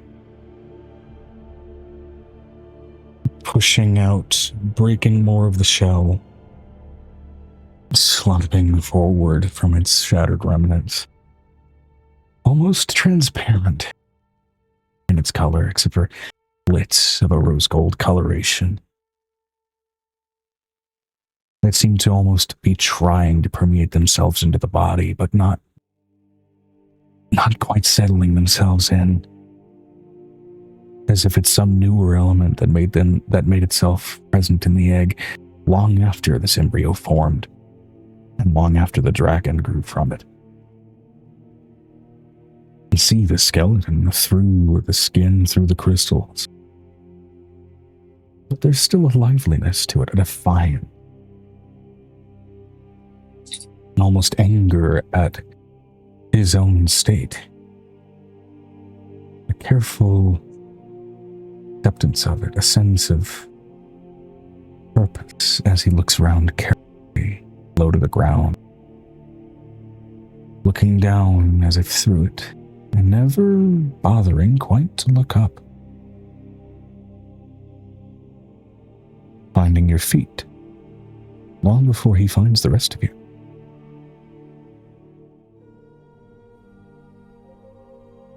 And starts crawling up it, much like a curious kitten would immediately latch onto and start climbing up someone's leg.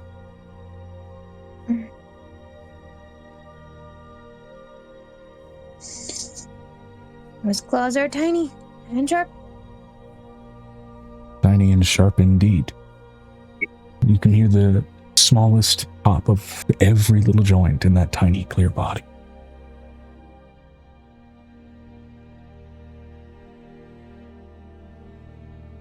When he reaches the top, I'm going to put her chin up and just rub against the inside, like the side of his face.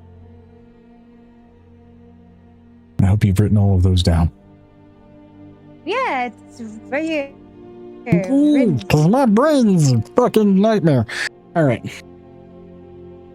She's looking over at all these little ones. Oh my god. She looks at the new ones. She's like, They're like new siblings. I'm like, no, not yet. Not yet. They're still too gooey. Nope. No. And that's as all of those hatchlings are gathered up.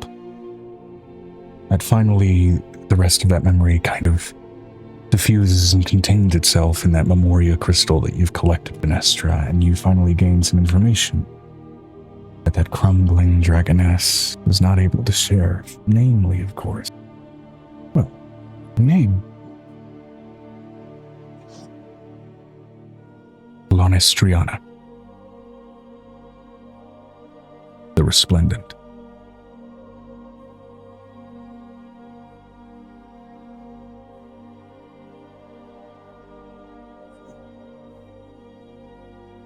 whereas they usually carry their dragons in their mouths, she does not trust herself in carrying those dragons in her mouth. Some of them are Like, tiny. Vinestra said, "Can that be typed up, please?" Yeah, because the name is a bitch. Hey, message. Okay. You're gonna go lay down.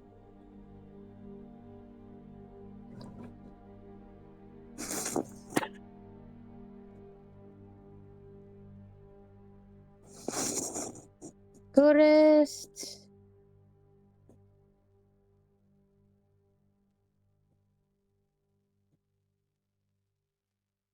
And apparently I spelled resplendent incorrectly. There we go.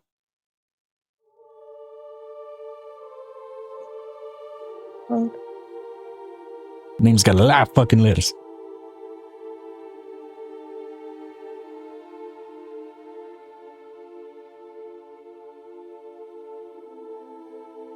She had a whole stat block in case you guys chose to fight her, but she wasn't quite of a mood, I think, to be hostile. Nito's not in a hostile takeover mood. She's more in a like, hey, what's the matter with the... Vinestra said, "V is currently carrying her ward and the Memoria crystal. So shall we put this tomb to rest, Angel?" I think we should put this tomb to rest, and I think I need to take these babies home.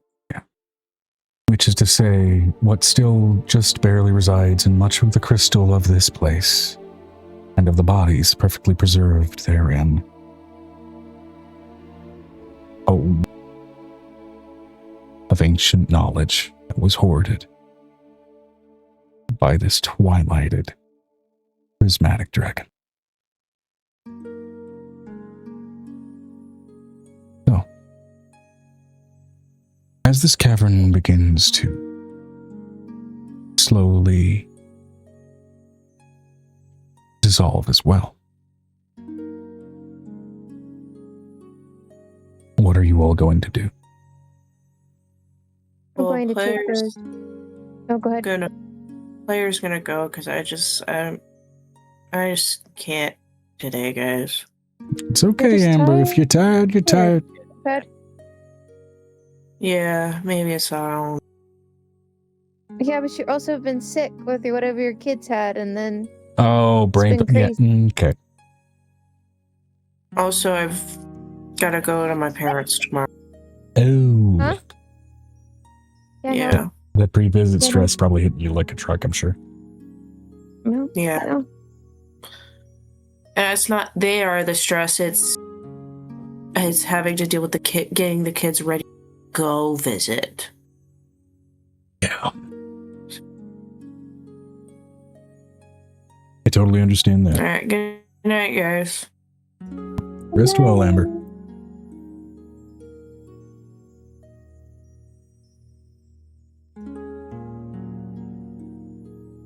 So.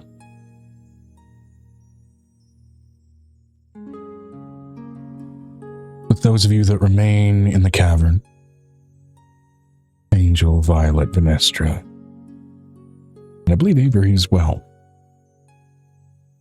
what would you like to do? Because this will take a while to break down properly. Let me go ahead and roll, because it actually is supposed to take usually 1d10 days. I'm going to roll 2d10 because of just how much time investment and power was pumped into creating this environment.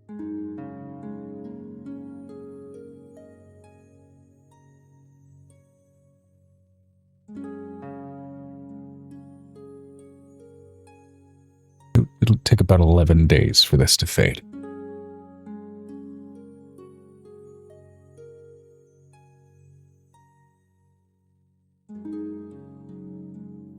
And for whatever was beneath it to be left behind.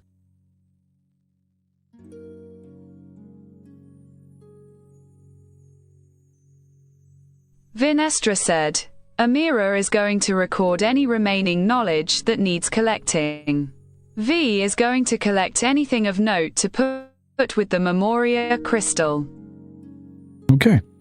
There are, in terms of mortal lives that still are retaining some degree of memory, you can either choose to try and extract that with 113 Memoria crystals, or see if you can in any way manage to extract the crystalline structures that contain these memories that are playing them throughout the cavern in a way that will preserve them rather than allow them to break down. Whichever way you'd like to go about doing that. I will allow, because I'm not going to have you roll 113 checks for something, let's say one broad scale check, or whichever one of those you would like to do. It'll be a different roll depending on which one. And any assistance granted to that can grant advantage and ensuing +2s in addition to that, with any additional levels.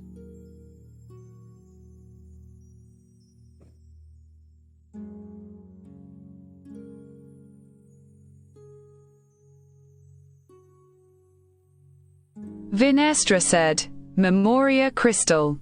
Okay. Cool. All right. Would anybody like to assist Vinestra in that collection effort then? In trying to collect the memories of these 113 long-gone residents? Angel's going to have Nicodemus and them all assist, considering the kids could probably speed this up so they can get back to their day. Okay. For the sake of simplicity then, we're going to say roll with advantage and add a +50. We'll account for 25 children that are competent enough to appropriately assist in this kind of collection. 18 plus 50. Oh, I mean from Venestra for the role. Oh, Because you're Okay. providing Venestra the advantage and the bonuses there. Does that make sense?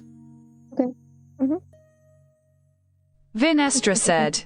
Also 18 plus whatever skill and plus 50. 18 plus wisdom and proficiency plus 50.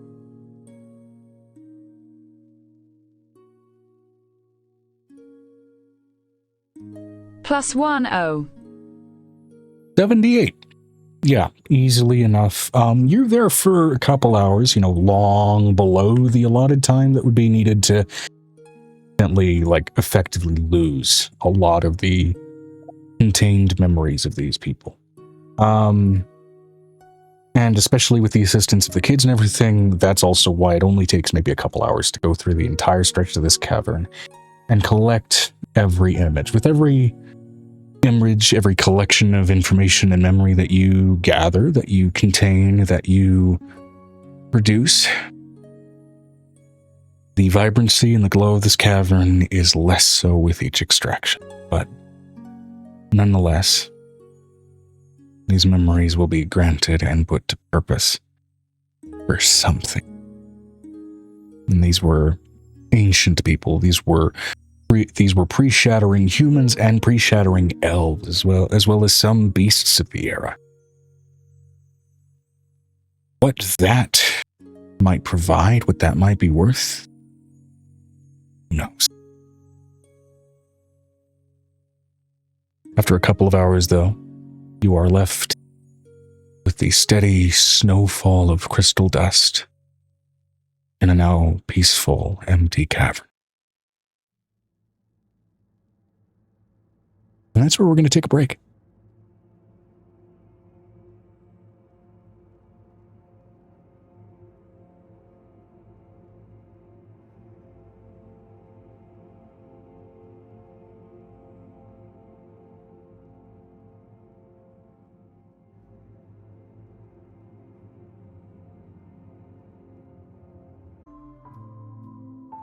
Members of Zor and company therein, you guys are still in the Crystal Cavern, going ahead and, well, you've collected the rest of the memories and everything you could of this place, at least that is still present prior to the degradation of the rest of the crystals.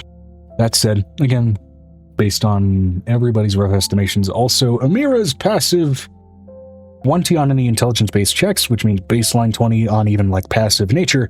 Going to take about 11 days for the rest of this shit to crumble away, and whatever the hell this may have covered up to reveal itself. But either way, what would you all like to do?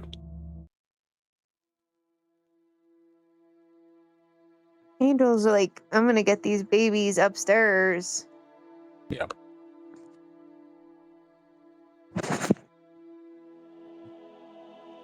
And they are clinging quite close. I have a question. How much are the gold dragon and the other babies kind of fighting for supremacy for closeness right now?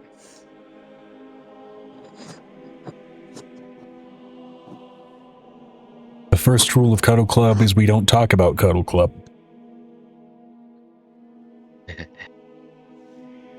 That's kind of what's going on. This is not... She looks over at Nicodemus. I understand that I asked for this, but I need my coffee. And it's 3 steps away. Yep. And I can't get up, because there's 5 of them on top of me. And I might need to pee because I'm pregnant. And I have to get up. I'm going to roll a sleight And of I know hand that check for Nick to superimpose himself in place of you. To I allow you might the need to get freedom up. to bolt your ass over to a fucking chamber pot.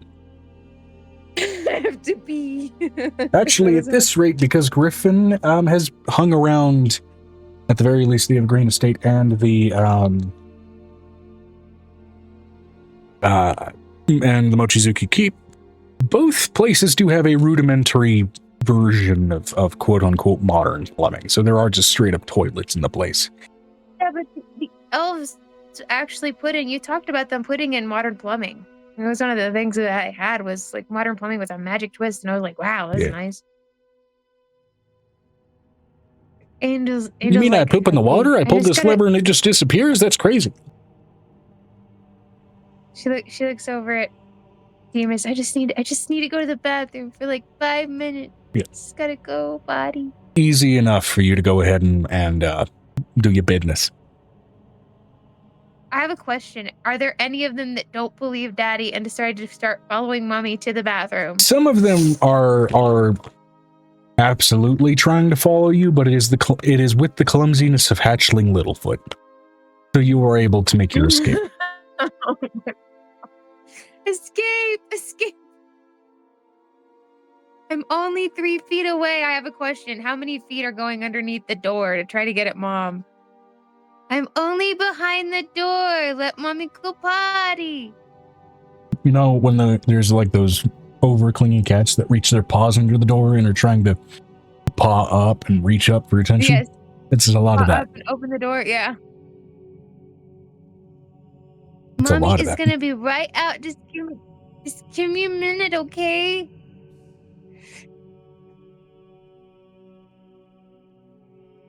With I'm that, ready to go out of She's like, indignation, there's also some of them, you know, pressing their face down to the bottom crack of the door, and you're hearing that small huff of nose, just which in the case, because these are small dragonlings, there's elemental like steam and gouts of cold and hot air and everything that are then starting to fill the bathroom. she's like, temperature is dropping and heating up at the same time. Please Yeah. stop.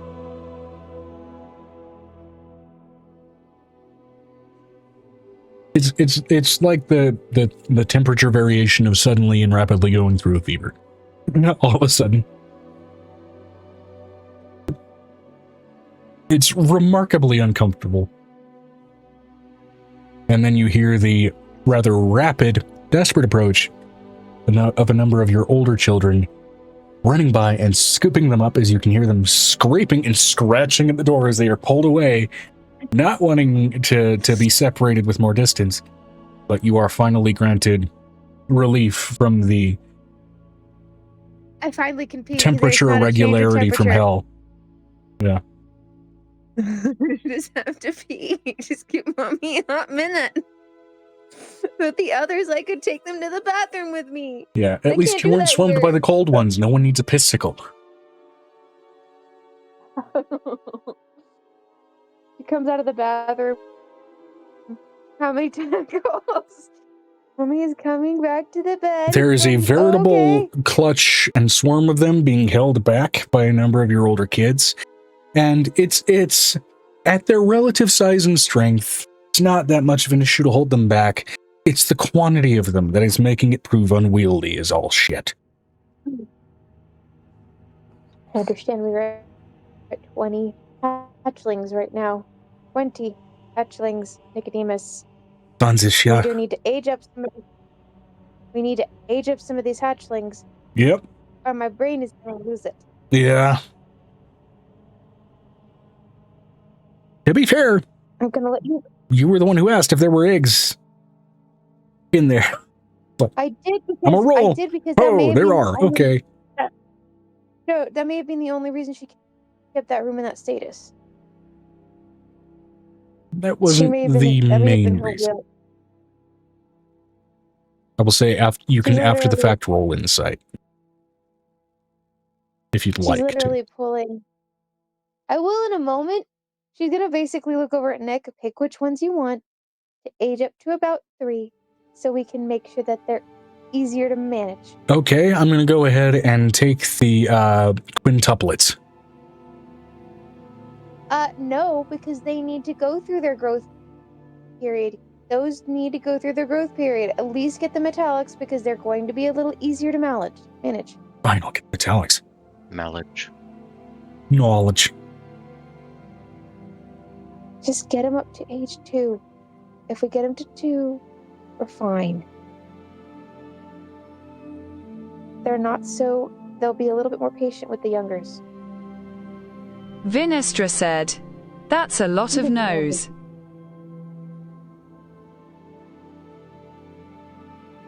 The terrible twos where they know nothing but the word no. But now they say it in Draconic, and it sounds remarkably indignant. Okay, it's either 3, 2, or 1. You get to decide, Nicodemus, because we've been through the hatchlings before. Which one you want? I'll take 3. I ask that you age up the older ones. Okay. Because they need to learn how to speak. Yep, got it.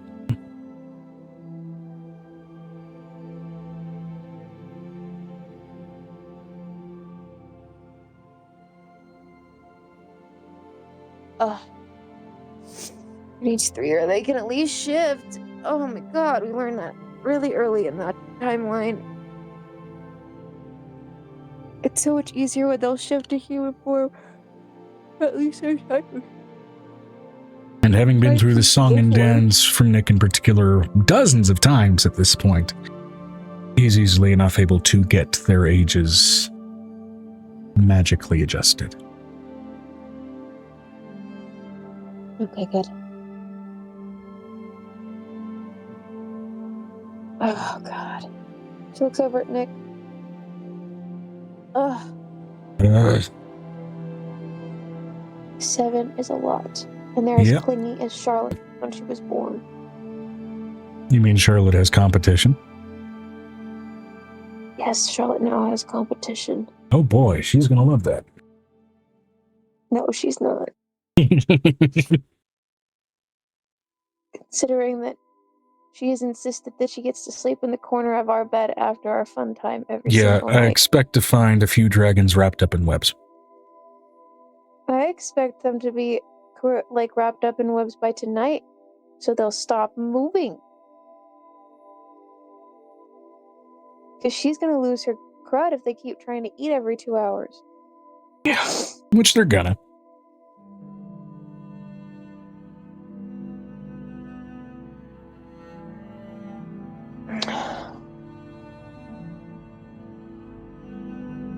Navarre got all broody last time and wanted to take care of all of them by himself, so I'm hoping we don't have that happen again. Yeah, I guess we'll see.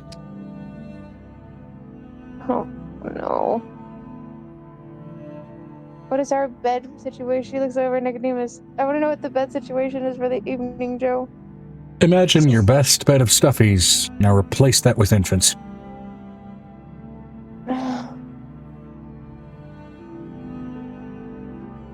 Nick, we're gonna need to expand the bed at least 2 sizes. While California King it is, whatever a California is. Well, our actual bed at home is that big, but it's not that big when we go to other places.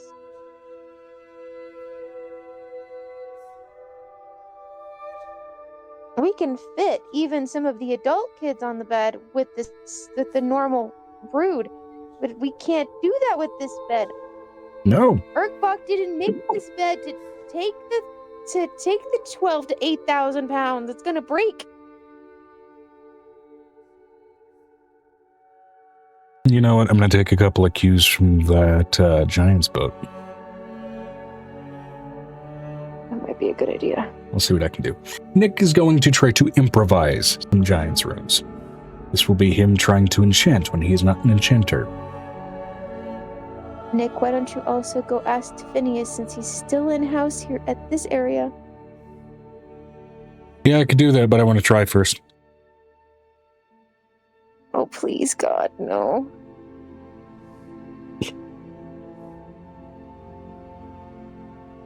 Now, to be fair, he was rolling with disadvantage. His first roll was an 18, right? Decent. You want to know what his second roll was?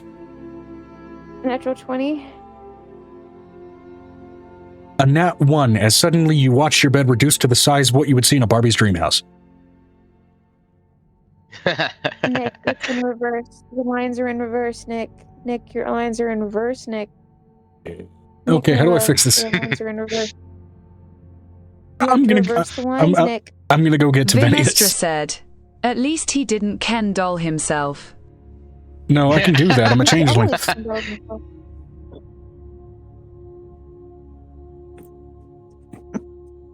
It's at this point where Violet's like, Do you need me to take? This is where Violet comes in. Do you need me to take some of the older ones so you can have a little bit of a break time? I need to feed the little ones. So if you can get the older ones to play patty cake for like an hour, we're good.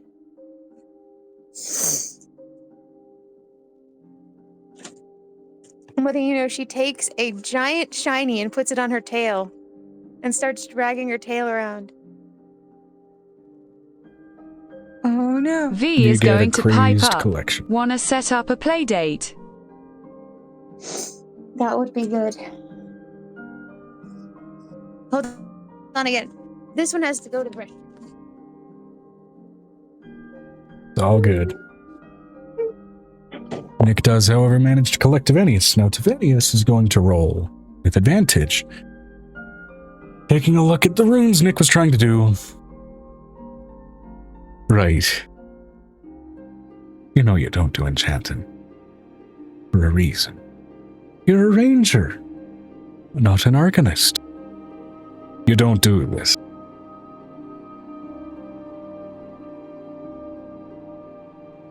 Are you really going at me with that much ego? Yes. Yes, I am.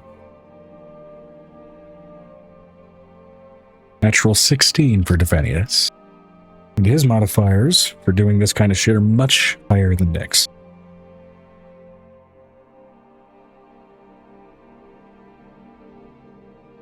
Suddenly the bed goes from the size of a Barbie dream house and back to its original sort of California king size. However, anything that then sits upon the bed seems to itself reduce in physical size.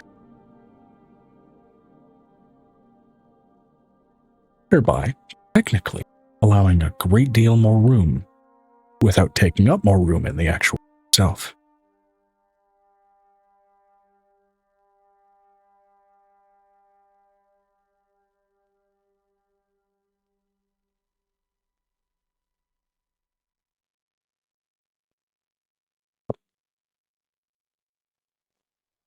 Oh.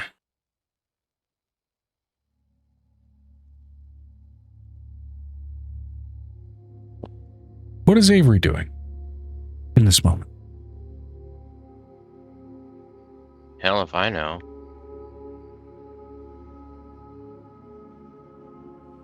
Well, you watched as your party kind of ventured down into that pit, interacted with an insanely old prismatic dragon.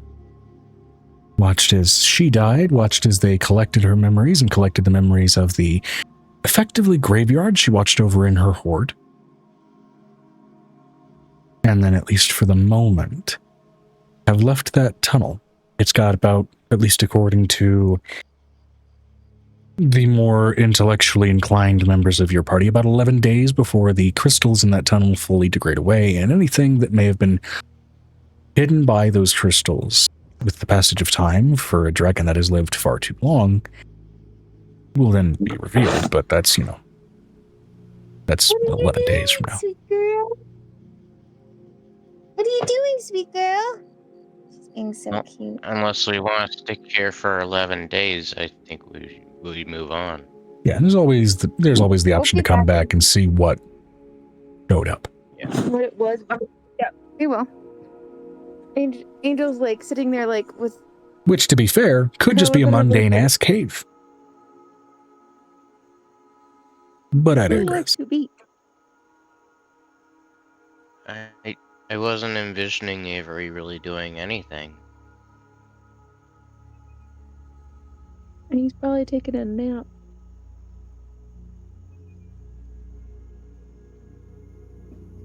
She looks over at Yeah, Aiko. probably like pseudo T-posing.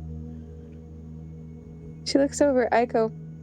Sometimes he comes out sleeps with like all that. these It's really weird. Oh my god. You ever seen Bat So, Sleep, how they hang upside down? It's kind of like, I'm wondering if part of him is actually a vampire. Maybe he's like a...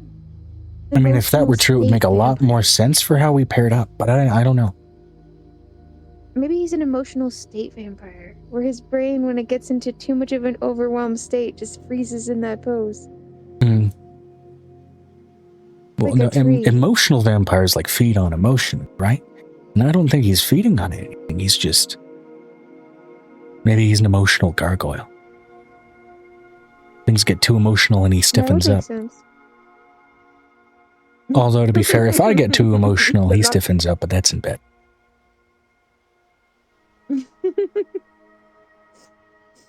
I have to go, but I have lots of little ones. She's basically got the 7 on her shoulders right now.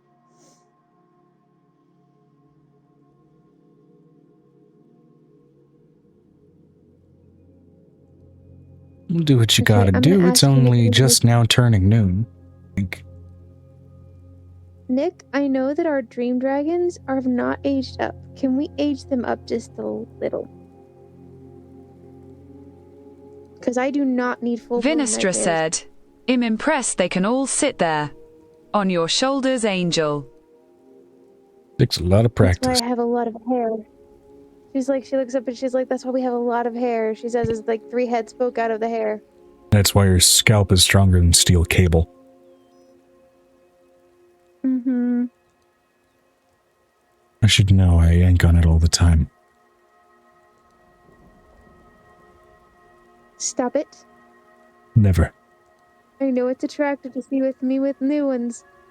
Right now, we have to get them settled. And then we can think about that later. Women get baby fever. I see you with babies. I want to give you more of them. My version of baby fever. Looks over and next she's just like, we're going to finish putting these kids to bed. If they'll let me get them away from me for 2 seconds without Lovey, them it's waking up. noon, so it's like, what, a midday nap? Babies sleep every 2 hours. They wake up, they eat, they poop, they go back to bed. They wake up, they eat, they poop, they scream bloody murder about the fact that they have to poop, and then they go back to bed. That's essentially what it is. And since they're dragons, they're just going to complain about the fact that they have to poop until they poop. I need to get a copy of Everybody Poops printed in Draconic.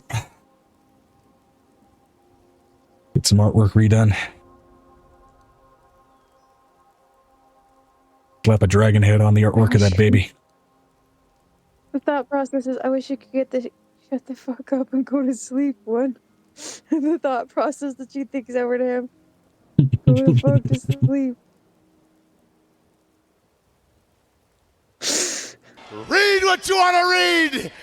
Believe what you want to believe. But go to bed. Go to bed. It's not a bad And idea. she takes the food and she puts the food in the baby's mouth. Okay, we're gonna eat it, as we're not gonna spit it out. It's gonna be okay. It's gonna. Oh my god, we don't poop while we eat.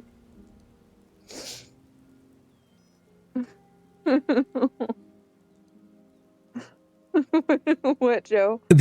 So unfortunately, especially with the 7 new ones, there are consequences, unfortunately, to just how old the yolk was in the shells that they exited. As yes, unfortunately, some digestive problems are being discovered. Nick, I'm wet. And it's gross. Griffin walks by. Yes, Yeah, prestidigitation. prestidigitation. Smells like something crawled up your ass and died. And something crawled up its ass and died. And something crawled out of its ass and proceeded to die when it was on its way out of your ass. It's bad. Griffin, What? I know it's bad. Horrendous. Prestidigitation. She prestidigitates her whole space. She's like, this is so gross. This is so gross. This is so gross. This is so gross. And Griffin, being a shit, casts prestidigitation right under your nose so that for exactly 6 seconds you get the smell once again before it goes away. You're an asshole! And you love me for it. I'm telling Tansy. I'm telling Tansy.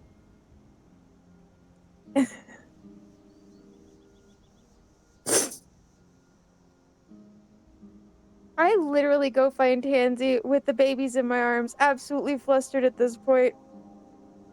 You see Tansy with a couple of extra tattoos. Hi. What's with the new tattoos? What did you do? Well, I'm being taught the magic stuff, right? And if I inscribe spells, a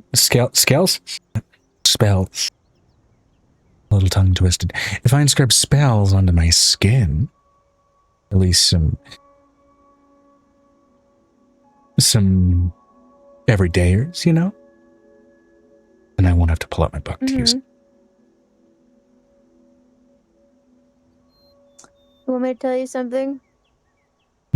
This is what your husband-to-be did to me. She goes and she pops that smell into her nose and then walks off for like the size of seconds. Go. You wretches. Not cool. Griffin. And she basically puts this sweet smell on her. Careful now, you know what I'm gonna do. Yeah, that's right. I inscribed dominate person on my left ass cheek. You gotta listen to me for the next minute. Yes. It's not even real tattoos. That wouldn't be an actual tattoo. That would be an actual, like, one of those inscribed ones that goes away. Yeah, that is a rune. Put that on. She would purposefully make a stamp. Yeah, she trapped her ass. Well, I should say she trapped her ass cheek.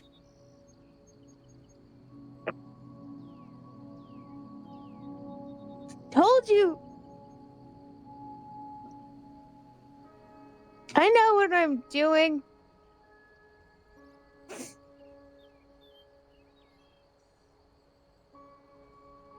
She's feeding the babies, and this is the point.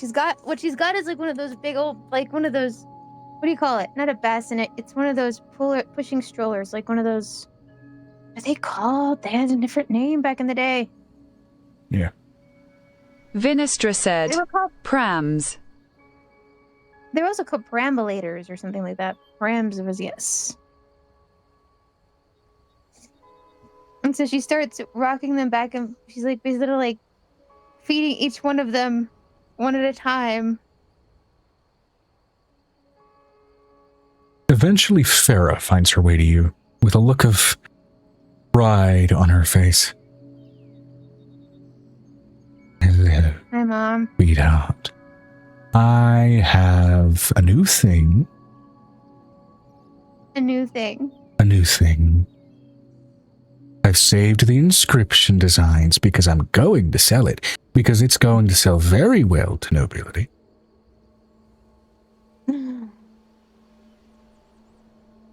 She hands you what appears to be a standard nappy, standard diaper, but it is covered in runes. It's a self-cleaning diaper. Yes, and also because it's enchanted.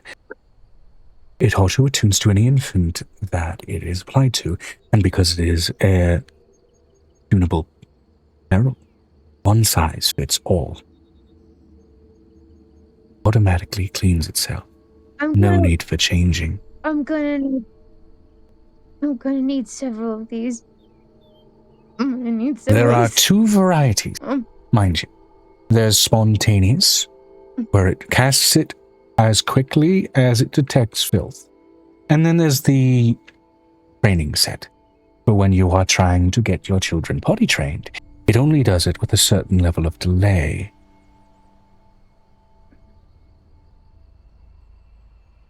And the delay gets longer if it is not removed in the interim. Oh, that makes so much sense. Oh my god, that will help the bats because they've been trying to potty train for almost. The more indignant you are about taking off the nappy, the longer it stays a mess. Like it is with normal diapers, except it will still clean itself once it gets taken off. Yeah, but the bats can't tell the difference when they're hanging upside down. That's what the issue we're having is with them. Well, there is some runework there. You can see it's slightly inscribed for temperature variation, which means for those with less sensitive physiologies, temperature will be applied to whatever inhabits the nappy to allow it noticeability. Never a harmful temperature variation, just enough of a change to be detected. Annoying. Yep. She's like, I'm gonna need at least 7 of these, Mom, before the end of the day, because their stomachs are so messed up. It is by and large one of my more disgusting inventions, but has its uses. It's definitely gonna have its uses, because you might want to also make an adult version. For incontinent elderly, yes. Mm-hmm. Don't worry, I already planned ahead for that. Now, notably, I believe your tall friend Vinestra also did recently have a new hatchling. Yes. Well, not of hers, notably, an adoption. Am I correct? Technically hers, because it's technically her own DNA springed into it. Regardless, she has someone new, so I'm going to bring her a pack of these as well. And I'm going to flash my patent in front of her face because I won't have my business impeded upon, because I know she has her business in enchanted thingamabobs. And I know her particular clientele might still have a subset of clientele that are probably into what I sell. So. Yeah, that would be good. At this point, Angel's just looking over Nicodemus like, I sell a lot of babies. She looks over all the baby dragons. Oh, your drawings are so pretty. Who's ready for supper? Or for lunch? I'm gonna have some peanut butter and jellies. It's interesting with some of the baby dragons doing drawings. For those that don't quite have a humanoid form yet, there's finger paintings, right, from some of your humanoid children, and then there's nose paintings from your dragon kids. Because that's the most articulate limb they currently have access to. While the dragons themselves, even dragonlings, still have opposable thumbs, don't quite have a, and I do mean this as literally as I can, grasp of how to properly use them. I have a question. How many of them decided to take the paintbrush and put it in their mouth and paint with the paintbrush? A good few. Yeah, it allows you more control. Some better lines on this one. She's just pointing out how good they did. I wish I had a fridge big enough to put them, but we're gonna have to put them in the art wall gallery of awesome. Woo. And they're particularly excited with that rather resplendent title. It's literally just a room where she puts all the kids' pictures, and then after 3 or 4 months, basically takes down and keeps the best ones from each month. Yep. To briefly diverge from that, Farah will be making her way over to Vinestra with a box of enchanted, non-disposable attire.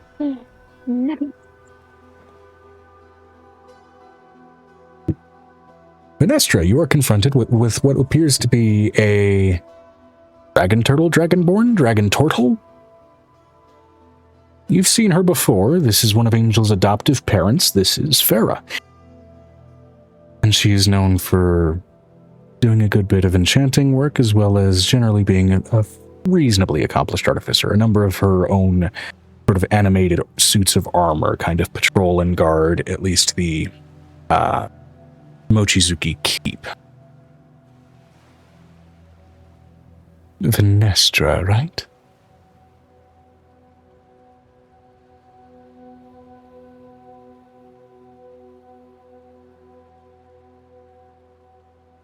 Vinestra said, correct. Great. Well, I heard that you came upon a new little one, as well as aside from a few of your pet little ones. And I've developed a new bit of enchanted attire that might help them in the process of appropriately potty training. Or at least helping with cleaning up things without needing to expend a cantrip on a semi-regular basis to avoid unnecessary sins. These are the box of nappies. It's a smaller box in your case, since you don't have a great variety of young ones to deal with. These will automatically clean themselves. These ones will do so more slowly if you're more interested in directly training them to no longer have feel the necessity to use them. So here's a box of everydays, here's a box of trainables, if you catch my drift. And it is one size fits all in case, oh, I don't know, you eat some bad stew.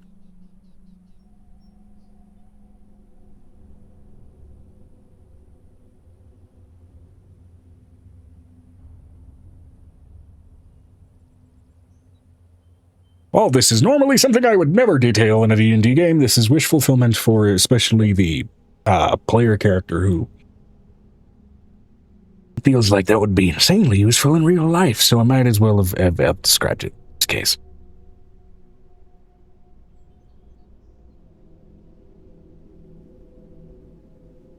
As much as I'm keeping the terminology vague as fuck. Vinestra said, V is going to squint at her. Right. Thank you for that. Oh, and also, this is a patent. I know you sell, or at least your smaller companion, Mira, sells enchanted goods. You infringe on my design, I will come for you. I have so many designs. She narrows her own eyes in kind, and just slinks away in her massive form.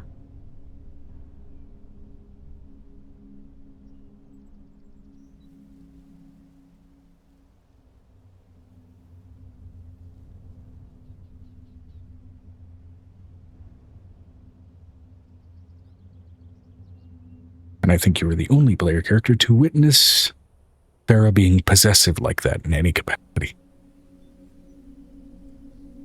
Angel's wish innocent. She just is kind of over that.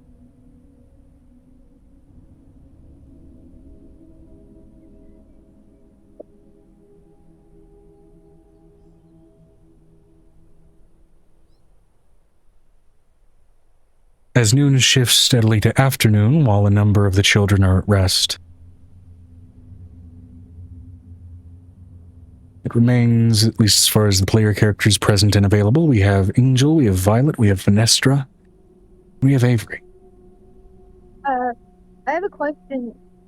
With Cassie being president, are any of the kids getting attached to Cassie at this point? Some of them are quietly cautious of her because they know you look like Aunt Violet, but then know that she's not, right? So it's still a state of caution and curiosity. Because it's only been, realistically, a few days.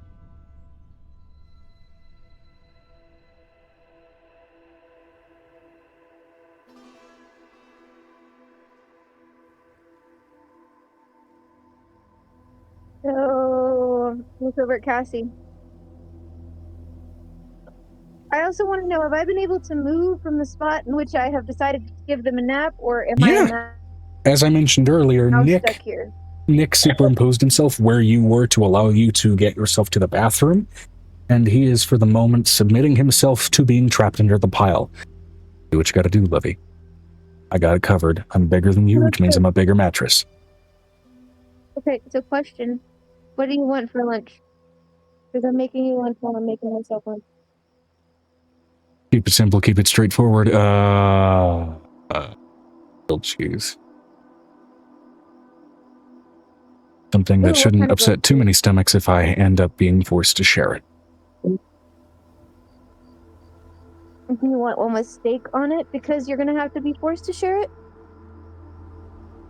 Milder, let's go chicken. Chicken? Easier on the stomachs. Chicken. Oh, yeah. Okay, we'll try that, considering they did vomit up the top of their lunch. Or tuna. Tuna melt. So tuna melt. That's a good one. There you I go. am already sharing half of it with the children anyway, so I'm going to make myself a full grilled cheese with grilled onions and steak because I need it.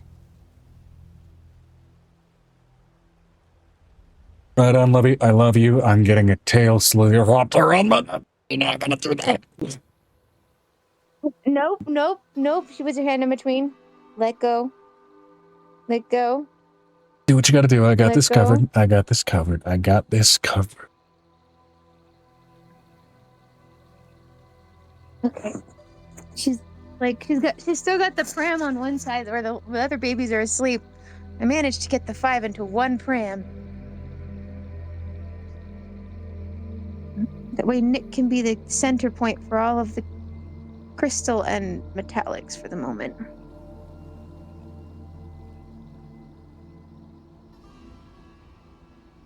And she's going to walk over by, this is the thing, she's going to walk over by Griffin, considering that they stayed behind. They're not in the castle right now, so they're currently about to get home to the castle soon, this afternoon.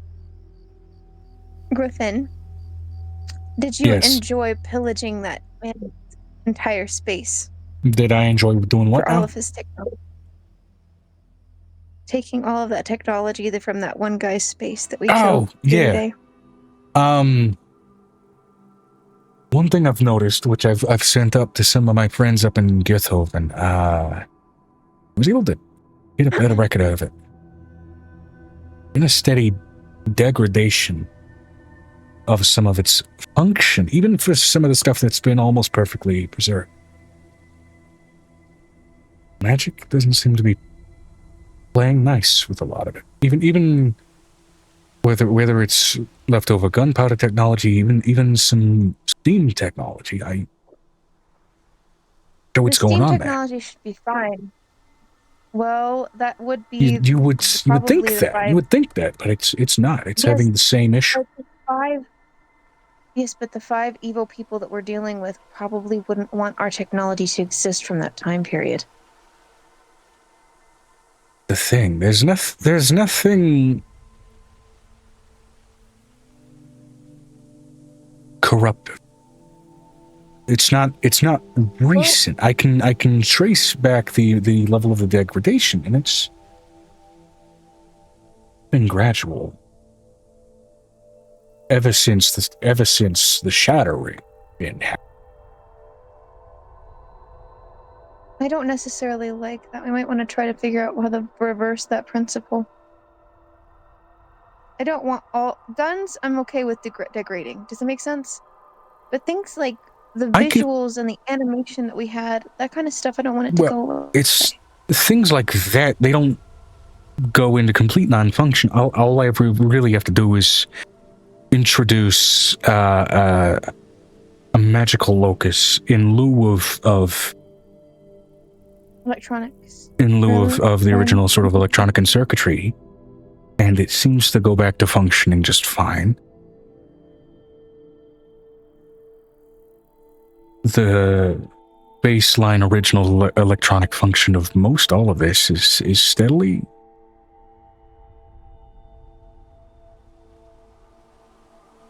collapsing, and that's.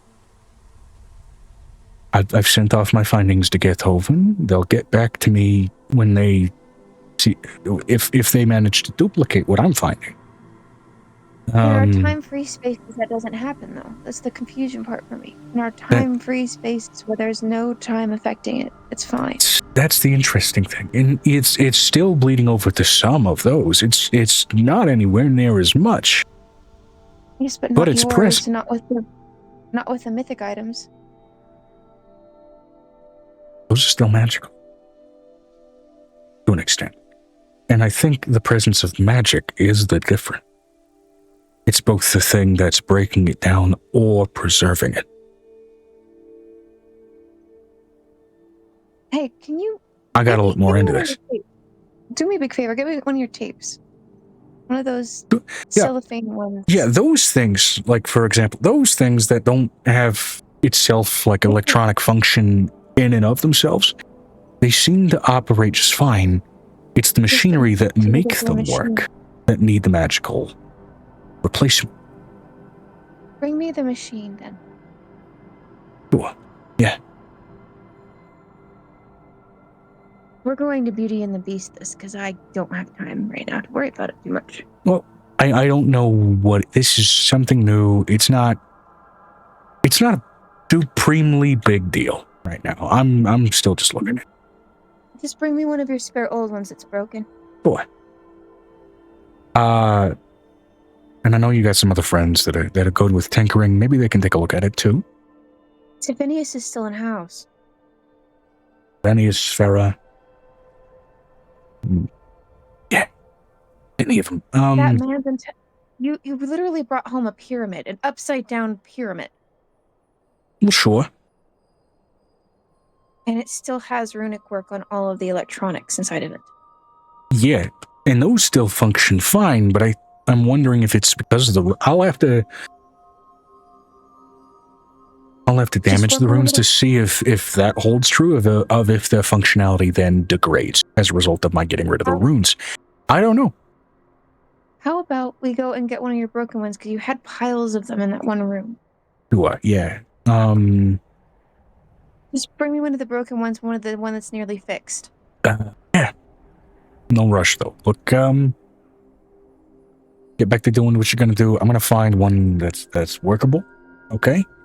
I'll bring it over. Bring me a broken one and a workable one. Sure. And then I'll bring another one that I had to make workable with some enchantment. Okay. Let's try that. And we'll compare and contrast and see what the fuck's happening. Well, because I know that you had about 20 of those VCR machines, whatever they are. Right, and as old as I am, I've been wondering why it's been such a bitch repairing all of it. And I don't know whether I'm excited or concerned that I'm starting to maybe figure out the answer. I don't know. Well, and she's like, she pulls up the Game Boy. If we could get this thing working with some magic, that might be a good idea. He snatches it out of your hand. I'll give it a shot. What happened? We just need an electric battery, like one of those fake ones, and maybe changing the circuitry into runework would be great. In lieu of a battery, I could probably carve out and throw some runes onto a good focus crystal and see if maybe something that simple works. I would take Rocky off of the metro work, but we can't take him off of the metro work. We had to warn him about those beings, and now he's adding an electric field around it to basically create that sound that will basically kill them. I'll let him know about runic reinforcements then, in case there's any sort of failure component there. There shouldn't be, considering that it's not based on electricity. He's redoing all of it. Visiting work and room work. I'm gonna get to work. You get to talking to people. I'll bring you back VCR in a minute, and maybe the Game Boy. And we need one of those televisual devices that works. Sure. And if the cords aren't going to work, we're going to need to get something else that works. Well, that's the interesting benefit. I don't know that cords will be necessary, but what about a gem piece? I don't know. I'm in the middle of theory craft right now. I'm going to bring Tavenius in on this, and we'll see what the hell. It should be fun. I mean, we could get Avery in on it too. Yeah, Avery and Venestra's crafty in a similar way. I can also get Farah, make it a quintet of fucking tinkerers, and we'll see what happens. Yeah, we could. Somebody, Angel makes the tuna. Well, I'm also really good. Angel's also good at doing stuff like this, where she's like, I can kind of figure things out that other people can't because I'm on the outside. Artist thing. She goes and she's helped Griffin before. That's why she does this stuff. And she's like, Avery would be a good another person to pull. Angel goes in rushes to. Oh my goodness. She finishes the tuna melt and brings him the tuna melt and makes 3 of them just in case Nicodemus won't get any. Vinestra said, V is going to spend some time with her whelpling, but would perk up and help with said runes if asked. Amira is going to pore over the Memoria crystal's knowledge to study it and CWH at information she can get and what she can learn. WH chat. The word is what, TTS spot? It's right fucking there. What the I'm letting you know that Angel is going to then go find Vinestra and be like, we're kind of doing an experiment. If you would like to join us while the kids are asleep, because we've got 2 full hours of silence. Since Nicodemus put a fake Nicodemus under the pile. Actually, Navarre, how about you go be their big pillow?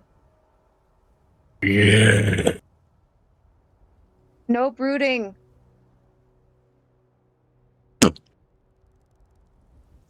It's the only rule we give. The Drake blows a fucking raspberry at you.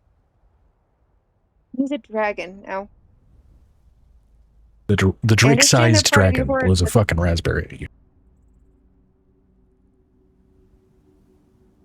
I understand they're part of your horde, but let's not have any brooding moments this time. I do not need to get bit trying to get back into bed.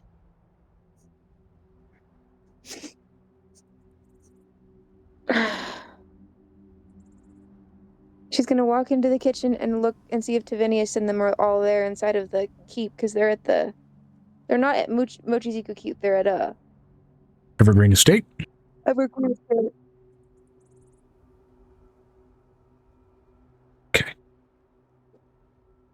which case then, yeah, Griffin is there collecting and offering to Vinestra and Amira, Tavenius, Farah, and he brought in more than just the VCR at this point. He brought in what looks to be an old camera. He brought in a fucking gun. He brought in what looks to be a rudimentary steam engine. He brought in a number of different things. So these are all things, right, that are in the process of working, not working, and just complete non-function.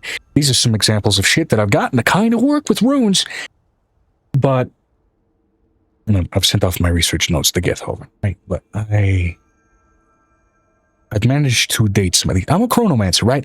The magic of the passage of time is my whole fucking shtick. Ever since the shattering, when the earth broke, 5 rings happened. At least on some of these, I'm recognizing and seeing here that their ability to function normally electronically. Nestor, I'm guessing I'm gathering at least, based on how some of your magic manifests with those fucking weird gun cannon things, you have an idea of what I'm talking about, at least to an extent. I've already read your textbook, so yes, I understand what you're talking about. Right. Ever since the shattering, electronic functionality has been degrading. Some of these examples are things that look like and seem like they function perfectly. They've been augmented with rune work, with enchantment, and with enchanted materials, as well as magical foci and magically imbued materials, to allow them to continue to function. And that seems to be almost entirely the rule of thumb. Here's the thing, even with firearms here, for example. Here's the one, They don't work. even just a couple of years back, that angel shot herself in the face with to make an example to one of our former compatriots. Now, firing pin, gunpowder, ammunition, all of that's in there. And look, he points it right at you, Angel, and pulls the trigger. There's no jam sound, no nothing. You hear the trigger mechanism and everything go off. You even hear the hammer think against the inner mechanism.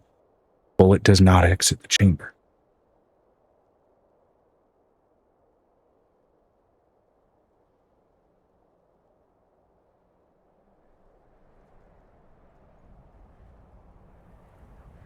How fucking weird is that? right? That's just 2 years. And again, the gun itself, shitload older than 2 years, right? Maybe it was just at the very end of its functionality. I have no fucking idea. But we do this, and he rips out the hammer and puts in a heavily rune-enchanted bit of what looks to be almost ruby. That, as he kind of shows to the rest of you, feels physically hot to the touch. He then points it at a wall and pulls the trigger. It slams against the back of the weapon, and it fires, and then proceeds to immediately jam. That kind of worked. Kind of. I would need to reinforce this fucking thing with a lot more fucking rune work, because look, as he opens and takes apart the gun, the barrel has immediately fucking shattered.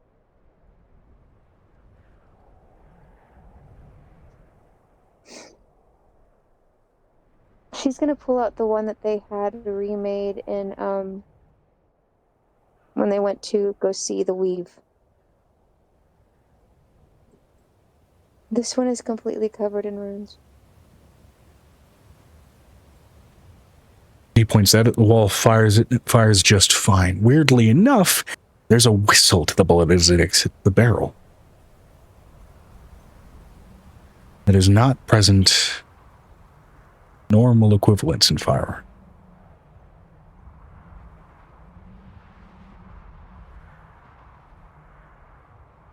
I have a weird feeling. Other worlds may not necessarily have what happens, but this is Zaria.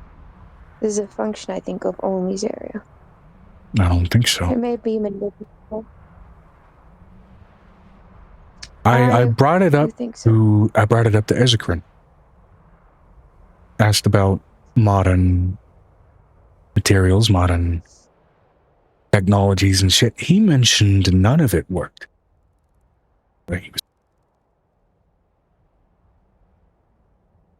Now, maybe it's just us and maybe it's just Enova. I don't know.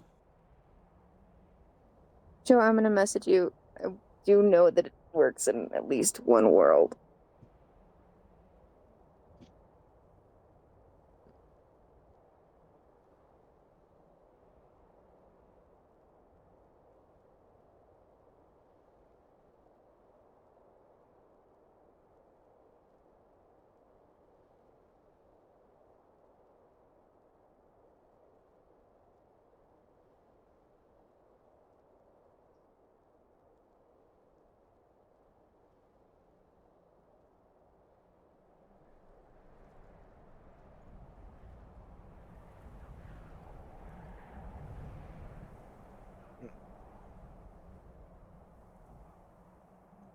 There you go.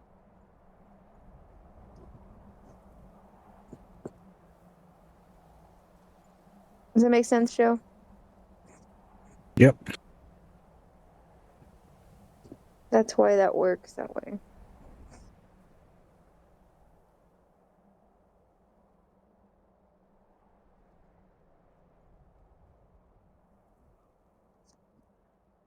I think that because this world is made of magic, I think that's one of the other things is that it's a hard rule here.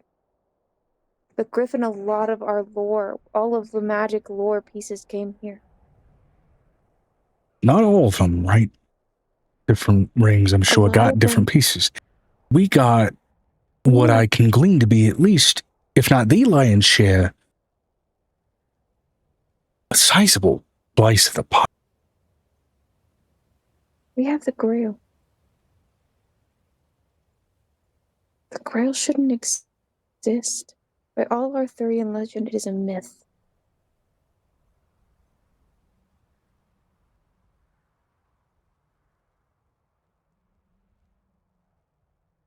It is an unachievable goal. So the fact that it existed at all, and it was never found, and it was found by a gnome looking in a hole in another world, is a near impossibility.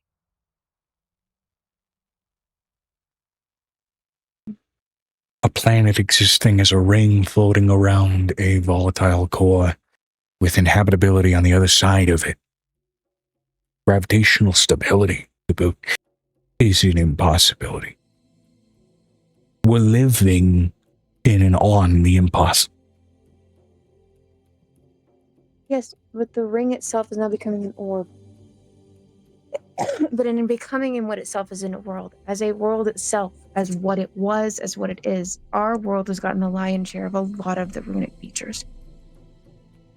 A lot of the magic works here that didn't work on the original ring, on the original world.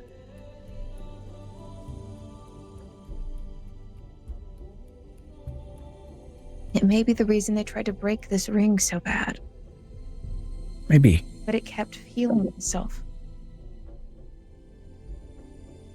This ring is different than the others. It keeps healing itself. No matter how I want to point this out, and this is the point, this is a theory that she's had for a while. This is the first time Griffin is hearing it. This ring specifically, out of all of the ones that I've walked through, repairs itself. Heals its holes. And magic seems to have almost dominion over technology here, which is...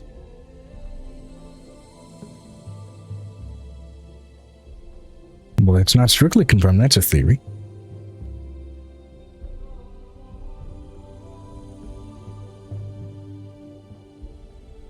It's been confirmed. Have you not seen Lila? The only guns that we know that actually still work are all runic based. They're draconic magic, made with old draconic runes. They sit all around the island. They were made by people like you. It's the same concept. I've seen them. But they're made with only runes on the inside. We'll see what my cohorts in Githoven get back to me with. Because this will be crushing for some people, right? But it's going to be very interesting in terms of what we can do with it. Especially with shit starting to go sideways. Now here's the thing. Gunpowder still in that ammunition that I just shot in the wall, right? But it only functions in that way with magic being present. Even in fucking firework. She pulls out the nitro that she's had in her back for forever. The fuses have to be dipped in an alchemical solution. An alchemical solution for the fireworks to go off. But what about for dynamite? You threw a couple and they still work. It's nitroglycerin, though. That's...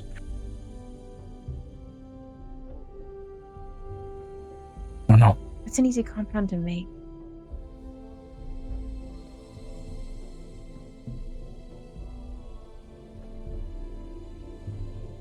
Yeah, you know what? What's your passive perception real quick?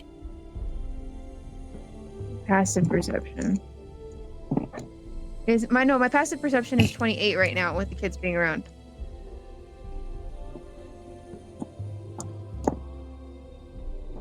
Okay. Vinestra said 28 as well. Well, technically not the right... go ahead and give me... We'll call this the contended sleight of hand checks, actually, is the better bet.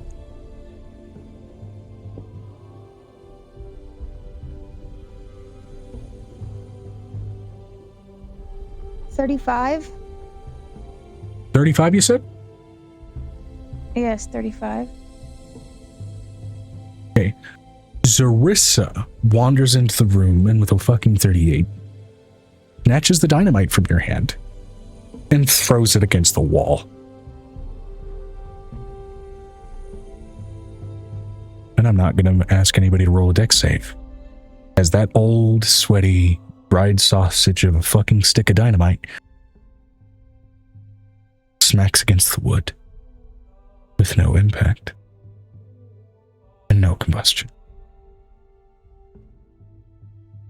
She's going to pick it up and she's going to write the word boom on it, the one that ink uses. She's going to walk outside and toss it Roll me an Arcana check with disadvantage, as that is not a complex enough rune set to potentially actually set this up, but there's a chance it may still kind of work. That is a natural 18 plus 10, which is a 28. 28. Rudimentary runes. The moment you finish the last one to kind of finish out the word, you watch the fuse light and have to put a fucking pep in your step as you have to huck it. Before...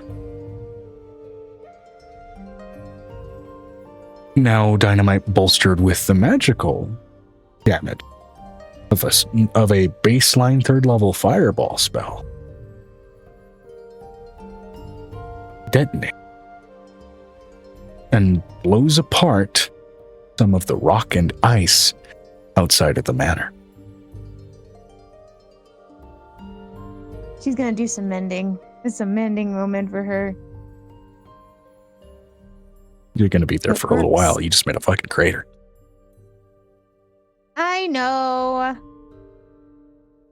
She takes it 20 minutes doing that, and she comes back in. I have a question. When I come back in like the 30 to 40 minutes it takes me, is there a kid already waiting for me to feed them? Yeah.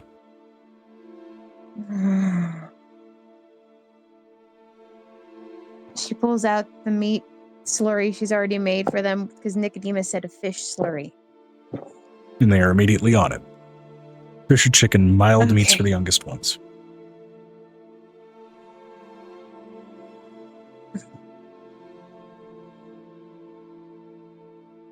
She looks at all her children who can change into humans who have balanced stomachs, and she's like, what do you want to eat? They've already got food in their hand. They already raided the kitchen. They're already made food. As Lillian walks by, what? I can take care of my nieces and nephews, the countless legion that they are.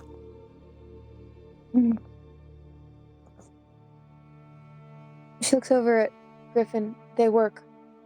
They just have to have the rune. That was the most simple way to test that. Okay. Well, that's got interesting implications.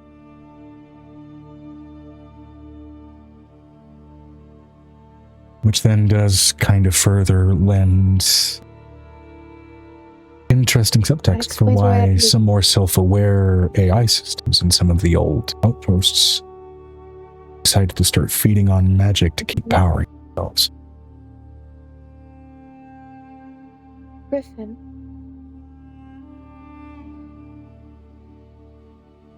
I is now imbued with my own magic, so therefore they can feed off of her if they're not careful. We need to watch I and make sure she's not going to get drained by all of the systems.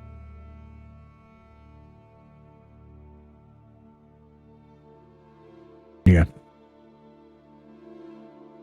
You gotta be mindful of this. Let's see if we can fix the TV first. Yeah.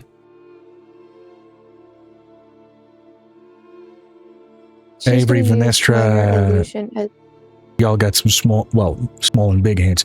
I'm gonna need your help laying in some of these runes if you...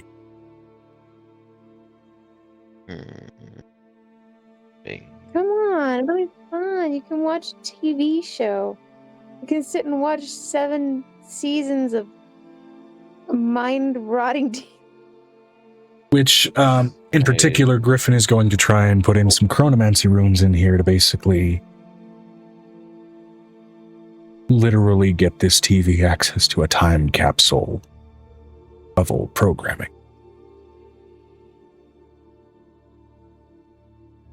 I want Adult Swim. You want Adult Swim? With some robot chicken in there? Rick and Morty and Smiling Friend.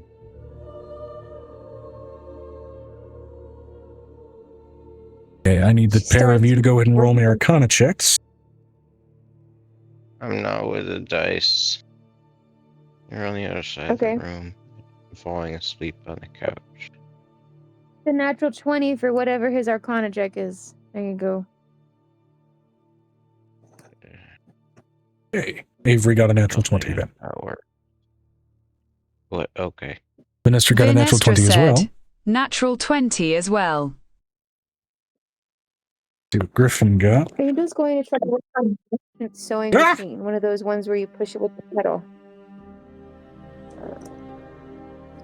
Angel's gonna Joe. Yep. Sir. Yeah. Angel's gonna try to work on one of those ancient sewing machines. Absolutely. The ones that are entirely physically driven mechanisms that don't operate off of steam or any kind of technically, driven machinery, that are driven by an outside force, by steam or anything like that. The pedal sewing machines, they still work fine.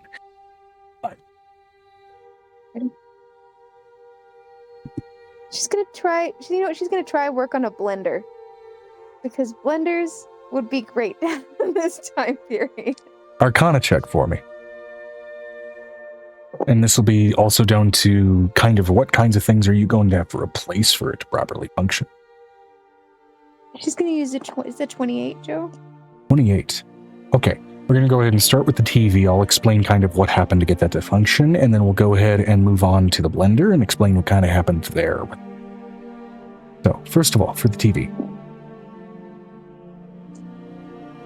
This is not like, semi-modern flat screen. This is even what we would be considering, relatively old-ish in our day and age. Now, it's a CCTV. It's a tube TV, right? TV.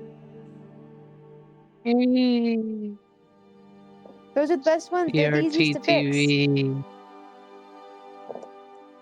Yeah, as long as you don't zap yourself to death by accident. Yeah. Notably, You're fine. the glass screen needs to be replaced entirely by refined crystal glass. The gas tube needs to be replaced entirely by runework, particularly for, weirdly enough, gaseous form, despite the fact that there is no humanoid target for the spell. And a number of other components that have to be replaced, including anything copper in the machinery at all, given its sort of magic shielding properties have to be entirely removed and replaced with another conductor. Gold. Is the capacitor safe at this stage? Notably, the capacitor has to be entirely replaced by an illusion runed as well as electric feedback runed crystal in replacement of the capacitor. Basically, what I'm saying is it safe to touch and replace? Like After tens of thousands of years, yeah. That risk of it still retaining a charge is after a couple of decades. In our world, it's been thousands of years with this thing.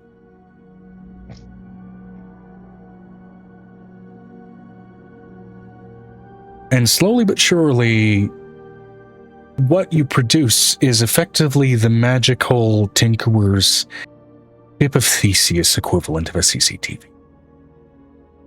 All the way down to the wooden facade on the outside of the fucking thing being replaced by Fey Ironwood. And then you turn it on, and the chronomancy runes in particular that Griffin implanted, present on the inside of the casing and out of view, light up. Every rune lights up. And what you're immediately met with is an Adult Swim show, Moral Oral. Oh my god. Yeah. Turn it off! There are children awake! Yeah, nobody needs to see this.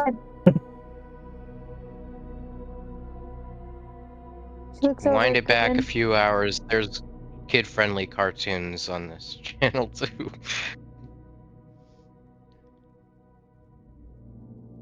She looks over at Griffin. Griffin, He presses a button that he carved into the case that says guide, and it shows a user interface that says Weave Network. No way. That's fucking hilarious. You don't even need to change the channel, you just need to rewind time a little bit. Where the volume dial still is, there's also now what appears to be repurposed volume buttons that can be used to navigate the guide menu to go ahead and adjust to whatever channel you need to get to. You can also just verbally command the thing which channel you want to use or access. Because who needs a voice remote when you have magic that will simply respond to what you tell it? She looks over at Griffin. Can you make one of these for the vampire that lives downstairs with my daughter so they'll be quiet and stop yelling at each other at 5 o'clock in the morning about who won the poker game?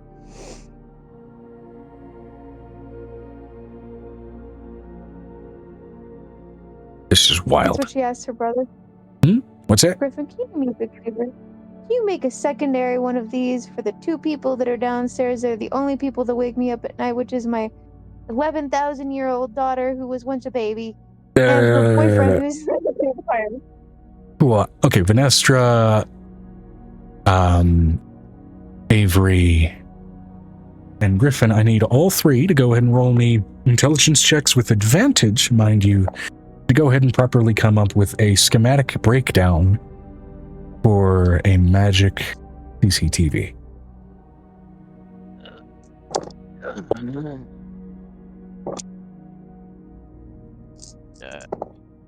So I don't have my character sheet up.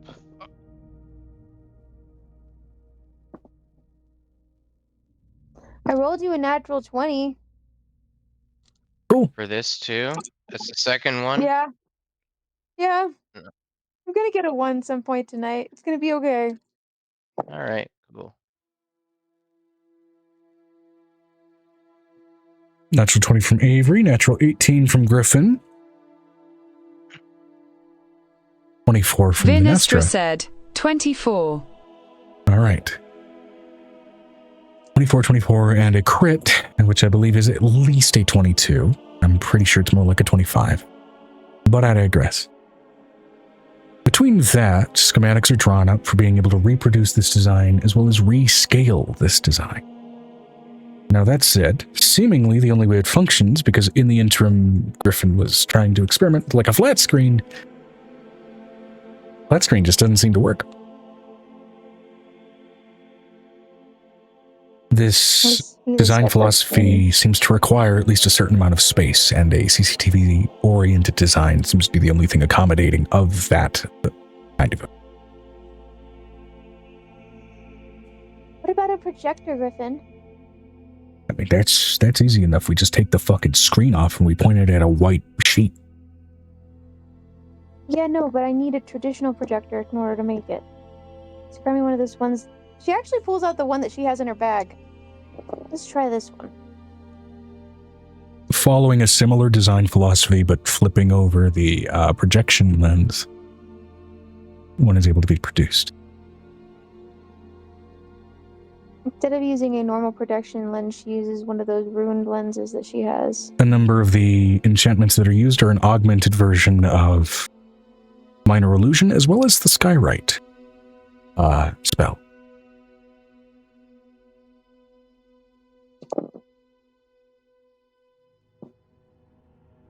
She's going to use Dragon Sight as one of the other spells that she uses inside this thing. What are you attempting with that? To be able to use it to do darkroom transfers. Darkroom transfers? Mm-hmm. You can shoot. There are some type of mediums where you can shoot the visual at a wall and it will make an outline along the paper to trace it. Oh, yeah.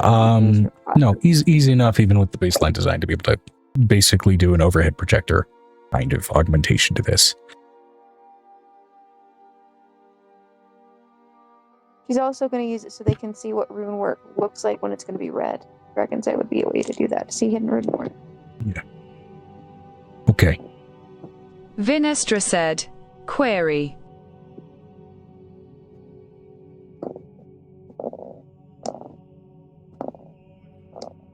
Would an illusionary wall rune not be suitable for a flat screen?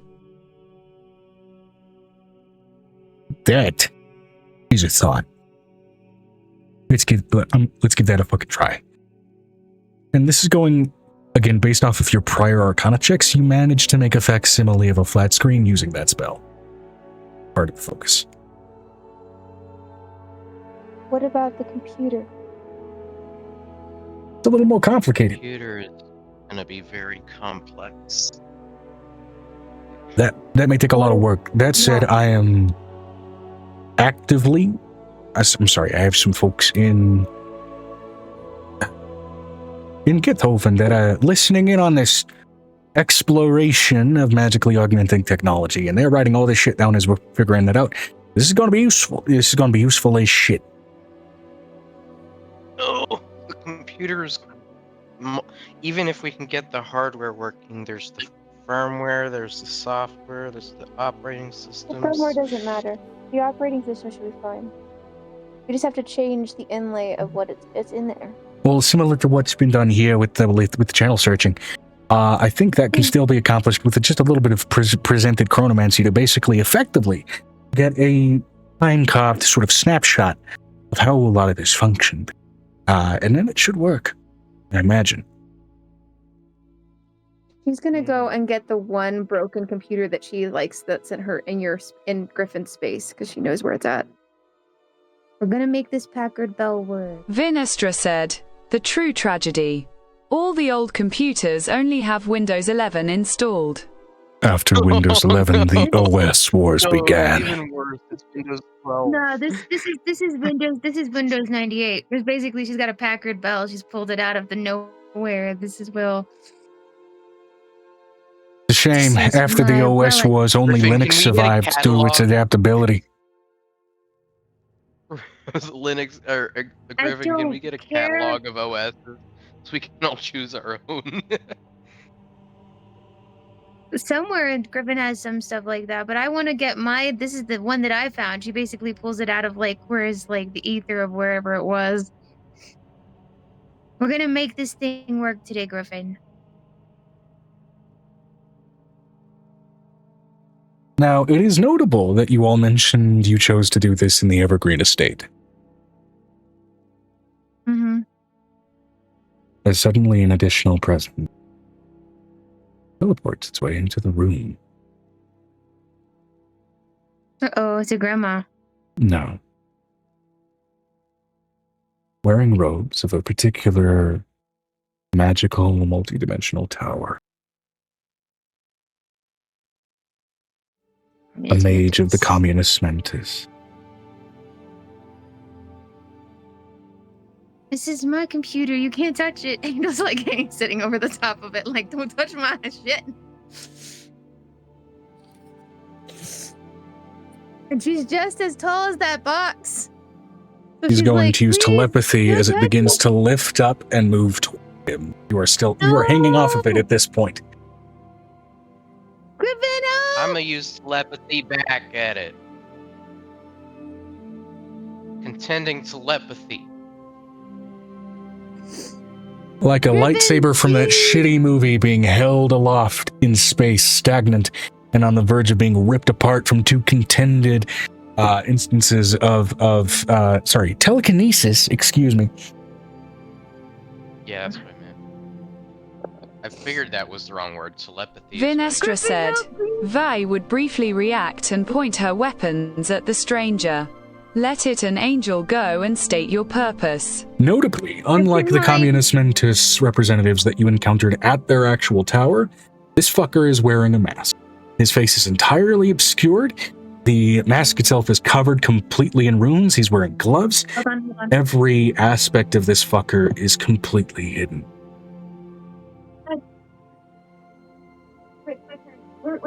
We discovered something. I have to get back to it. Ah! There is an old adage from human history about a figure named Icarus flying too close to the sun. You have all discovered something that was meant to remain hidden for a number of centuries yet still.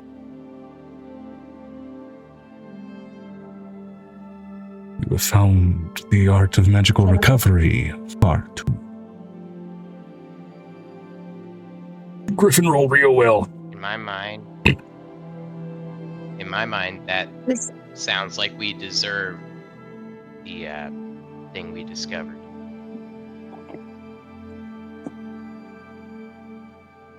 The death of the ancient world is done for a purpose.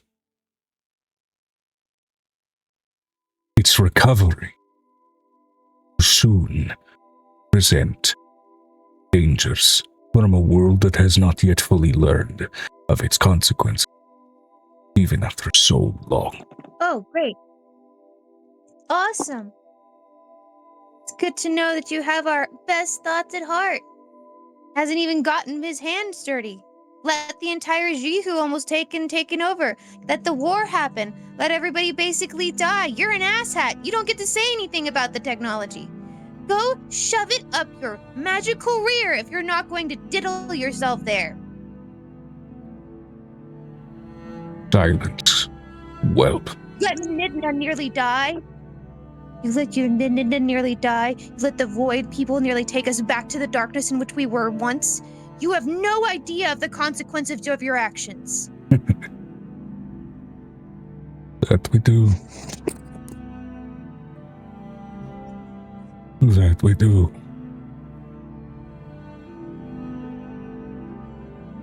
No, you don't. Roll an insight check for me.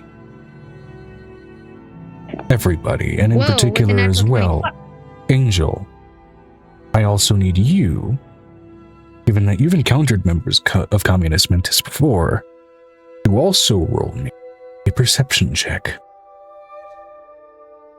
Well, it's still a natural 20. Those are both natural 20s, Joe. I'm gonna roll a 1 today. I gotta take a picture of this. I can't believe this. I need everybody to be able to see this. Please tell me you're gonna capture this on the screen. 1 Your tone and 2. alone. Your tone alone made me believe you. I'm so terrified. Just look at Vinestra that. said, 36 for Amira. 36. I was so terrified. I'm Okay, terrified now. natural What 20, happened? 36, and what on the insight? Rick?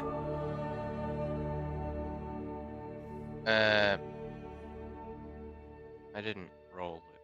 Oh, An You insight. want me to I did roll it ask again? everybody. No. No, wait. Okay. God damn it. Everybody. Angel's going to Everybody. explode. 5 plus Everybody wants to be a 5 cat. Insight, 11, 16. 16 total. I got you an 18 for that if you want to use it. I don't think that's up to the DM. I think only one of us can roll. Okay. I think since you rolled honestly on your side, Brick, we'll stick with that 16. Wait. Is that a 16 total? Yeah, it's a 16 total. Okay. You So- made me roll insight as well, so. Now, unfortunately, Avery, dude's wearing a mask, a little hard to read. You're not really paying attention to how he's saying what he's saying so much. You're just a little confused by, at the moment, your own instance of contended telekinesis between this fucker. You're confused as to what the fuck is going on. You've heard about these Communist Mentis guys. They're supposed to be chill. That's as far as your insight's going. Vinestra and I Angel. also know he's taking away our toy. That too. Vinestra and Angel. It's mine. It's mine to take it. It's I've kept it for 10 mine. years. It's mine. It's mine.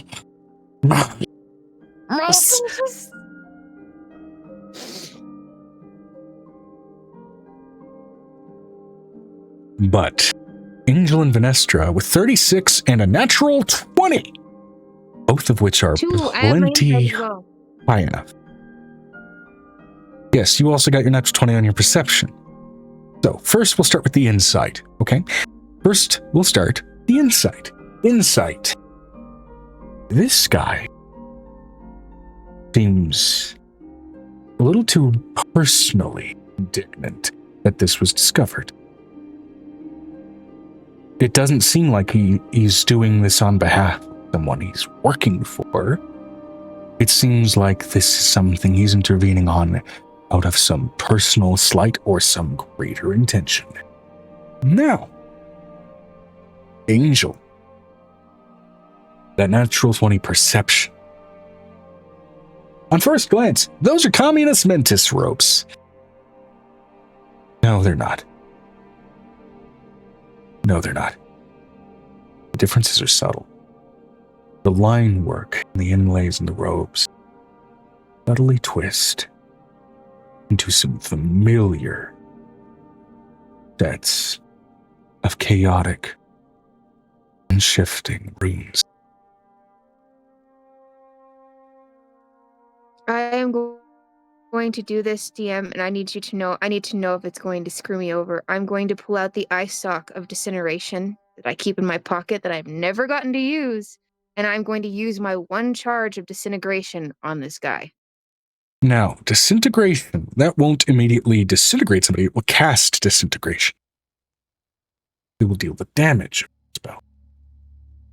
And if he is reduced to 0 by the spell, he will be reduced to dust.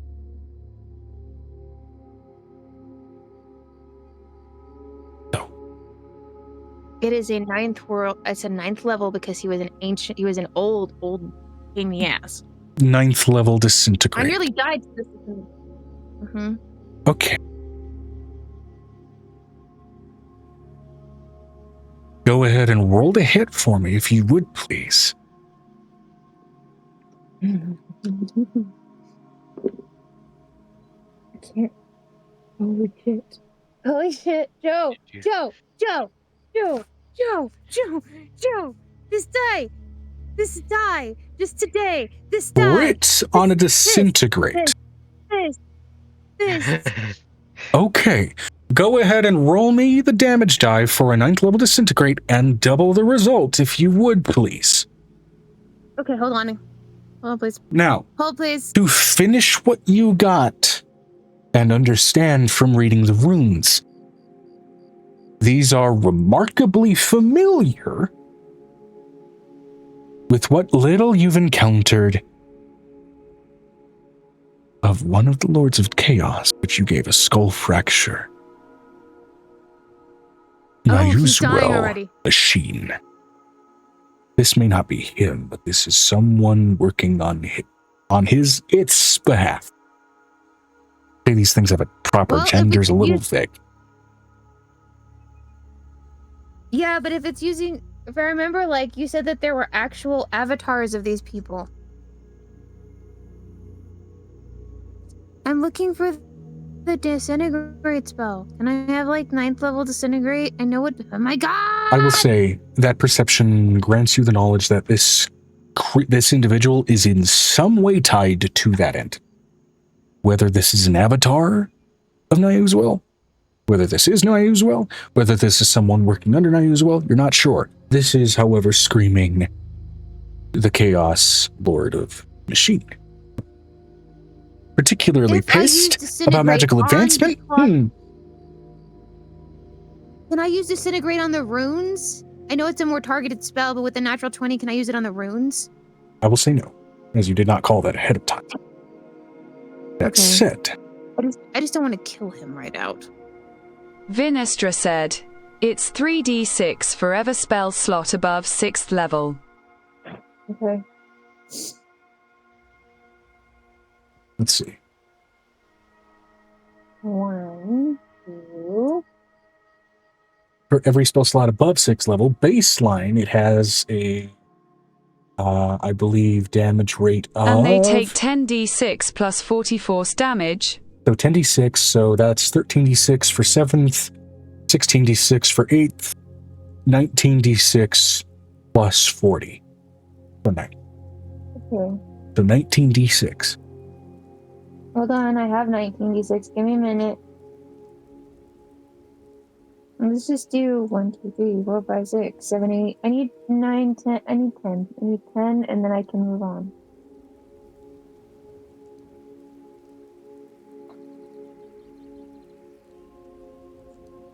Okay.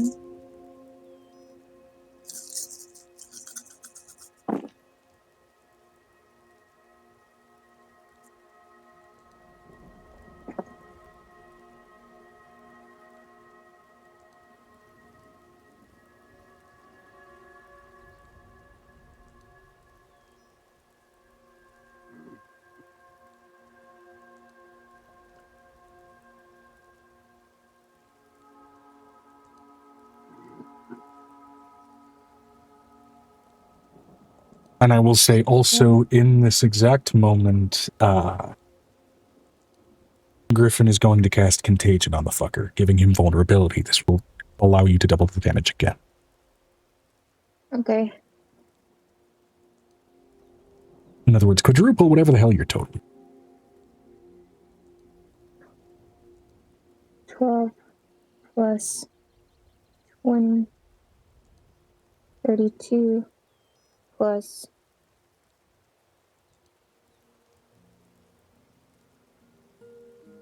16, 48. That's just the base without the 9. That's 10 without 9. Hold on. 1, 2, 3.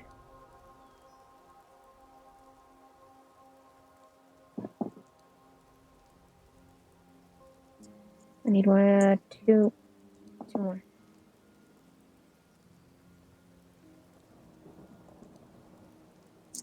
Can someone write down 48 for the first number for the first 10? Sure. Vinestra said, "Sure thing." Okay. 12 plus 10 is 22, 23. Plus 3 is 24. Plus 5, 29. Plus 4, 33. Plus 6, 39. 39 plus 48 is 87, and 87 times 4, 348 damage. Now, dude is a humanoid mage. He does not have anywhere near that amount of HP. So how do you want to do this? Did you add the plus 4 force damage? Oh, hold on. Plus 40, so that's 388. Excuse me. Actually, vulnerability doubles the 40. So that's 428. Leave.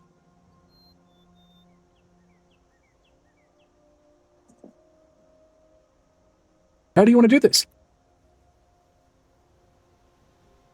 I am tired of you meddling in my world.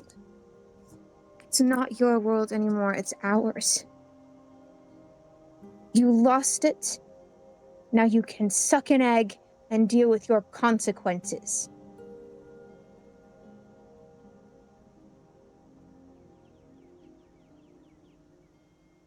And just like Nyx. And this is for Nyx. She says, "This is for Nyx." She pulls the stock out of her pocket and then she tries to shoot it at him. "I want you to take this message back to whoever you came from. Your death will be a marker for the war they started."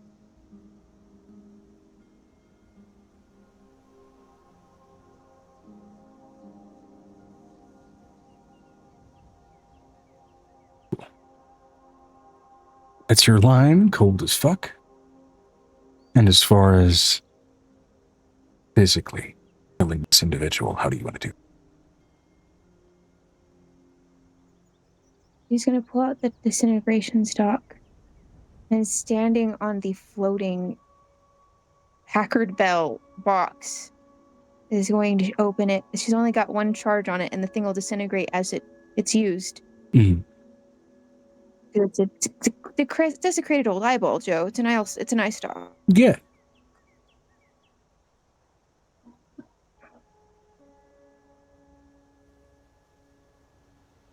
She's going to imagine what that man's face looked like, the one that she basically culled, or she basically gave a skull fracture, and she's going to put all of that thought process towards him, considering they're watching them so closely. Okay.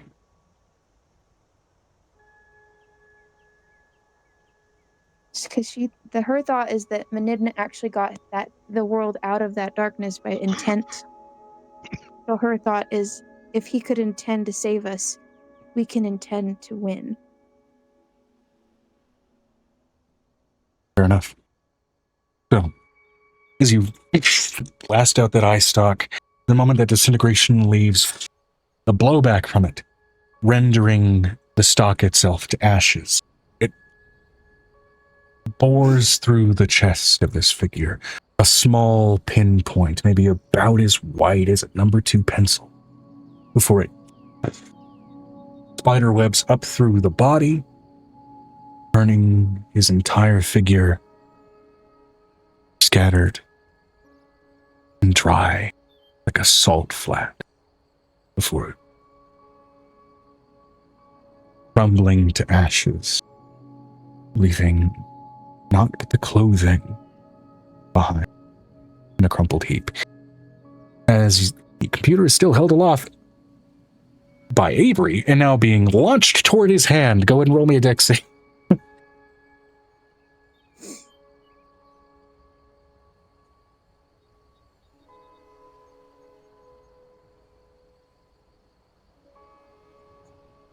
He wanted the computer.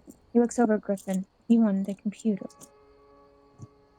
Or are you more squealing that as you're trying not to fall ass over tea kettle?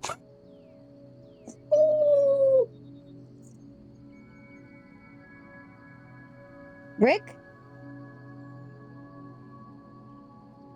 I think something happened to Rick. He's coughing. Ah, shit. I meant to, I was apparently muted. I laughed hysterically and said, "Can you guess? Can you guess?" Yeah. A 1? A nat 20. Oh my god! He did it! Woo! He looks over at Griffin. He wants the computers. They tried to take the computer specifically. They didn't reach for the other devices. They reached for this specifically. Great. And now all of Githoven knows it. Don't you? You cheeky fucks. Another figure teleports into the room. There, a Githyanki, smooth-faced, looking almost elven in their yellowed skin alien physique, and a Githzerai at his side, nub-nosed, resting bitch face, and a series of heavily ruined blades. The belt. Yes, we know.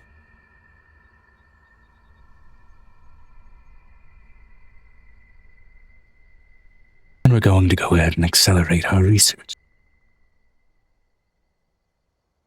She puts the computer down. Help me fix it. Naturally. After you all conclude your business in the rust, we extend an invitation to our academy.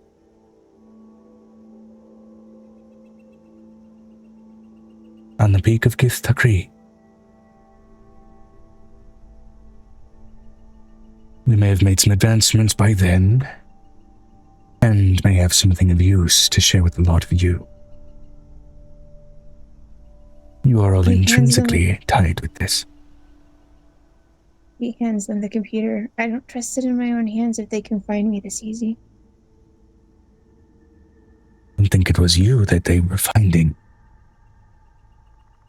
Who's this? I have more.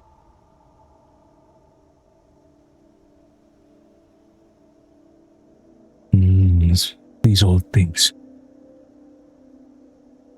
And their dying echoes. They're interested in keeping them as they are. I wonder why that is. I know why. Because the original ones that broke the world are still in force here.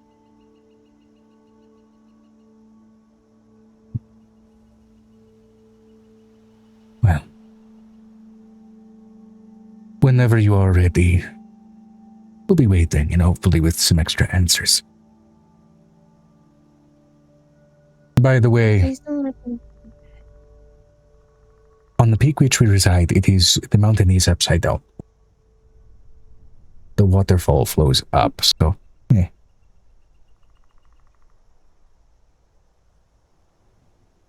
Just beware of that. Gravity gets weird. He pulls out a bucket of dragonberry wine, like a big old barrel. I have to get rid of some of it or it goes bad eventually. We appreciate that researchers are forbidden from getting inebriated. God's women are not. And she snatches the bottle. The big old barrel. Thank you, Ishtik. Full of bottles. You're welcome. It's dragonberry wine. It's careful. It's very strong. I think it's like 10 proof. I think it's like 15 proof, isn't it? Griffin, what was the proof on that wine that we made last time? Fucking high. It was basically vodka. No, that one's not strong enough to be vodka, but it's sweet enough, and it's kind of one of those ones where if you drink it enough, you don't really notice that it made you drunk. The pair of Gith are already gone. Now, real quick. That was a lieutenant of Naingswell. That said, I'm going to roll to see if anything important on him was also destroyed. Now, normally the spell doesn't do that. That said,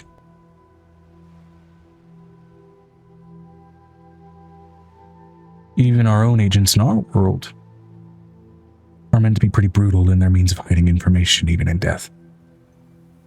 So high or low? Okay, Emily, check. Let's try a D100 to figure out this. And I'm going to ask that from Vinestra everybody. said, "Hey Joe, It's low. sent you something to ask." It's low. Low? Great. And Rick? What am I Well, rolling? many things. High or low? Low. You're low. I'll go a high. Okay, low, low, and high.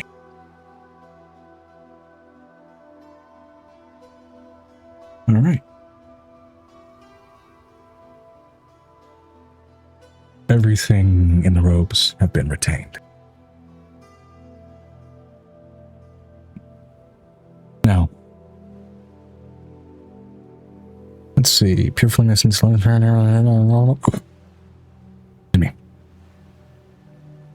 Finally got to use that stupid eye stalk I kept in my pocket for fucking ever.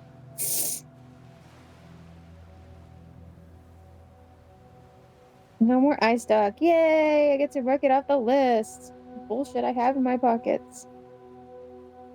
It reminds me of that Matt Curtin episode where he's like, you need to remove all of your weapons. Are you sure? How many weapons do you have? The caveat here is disintegrate is not a fire spell. It is a force damage spell. Interesting. This is more of like a like Shigaraki a la My Hero Academia, break someone down at the molecular level, kind of reduced to ashes type deal. Yeah. We do love to see it.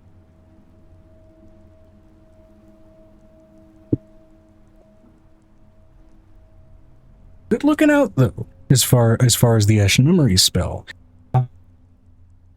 Yeah, this is not quite a situation that befits that. I had 2 charges on that thing, and I got to use both of them in a good way, and I'm happy with it. I never think I was gonna get to use it, Joe. Yeah. That much damage, dude, Saving got fucking wiped. Now, all of the material on his gear has been retained. He visualized, sending forth some of that damage to the entity. It did not, unfortunately, send forth on visualization alone, but Yeah. an agent who failed to escape, let alone leave with what he intended to grab, or destroy anything of his that would have been sensitive, has its own benefit.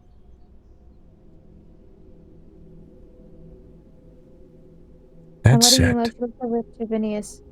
I need you to analyze everything. well, of course. I'm not going to deprive the lot of you from taking your first pick at pilfering his goods, though.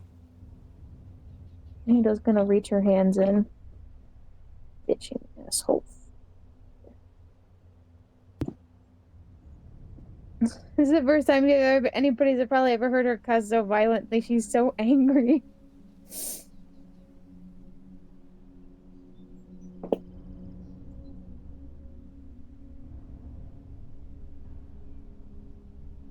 Okay, so This is my house.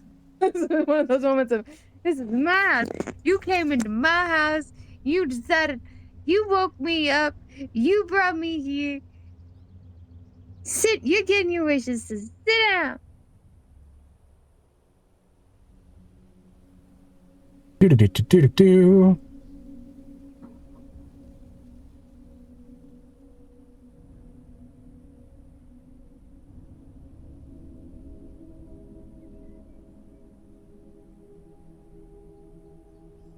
Let me see here. Here we go. First things first. His gloves are fucking ridiculous. I'm going to go ahead and just post this publicly, as a lot of you are spellcasters. A lot of you could benefit from wearing these fucking things. And a lot of you have enough presence and time to identify this shit quickly enough. Now, mind you, one of these things says Mistra on it. Just replace that with Vander. But They're Vander gloves? yeah.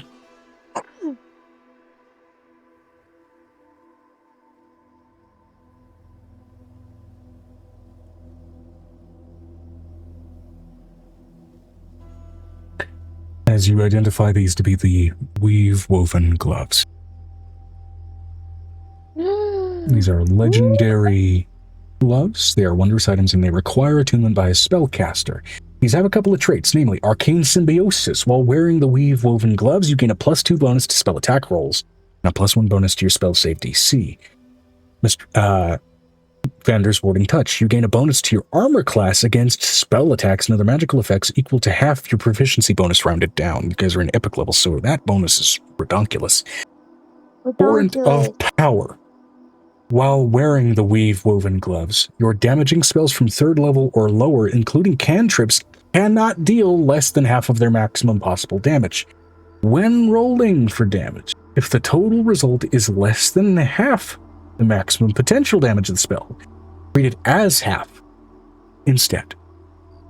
The effect doesn't apply if you cast a 3rd level or lower spells at higher levels. So it's bolstering your lower range by conceivably a fuckload. Additionally, when casting a spell of 3rd level or lower, if you roll an 8 or lower on a d20 for the spell attack roll, you may treat the roll as a 7 instead.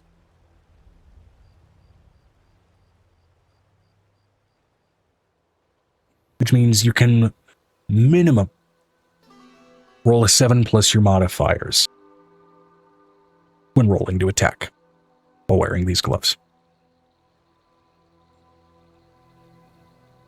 Now, for Venestra's Eldritch Blasts, that would be broken. It would also be quite usable for literally all of you, as it is a party of cats.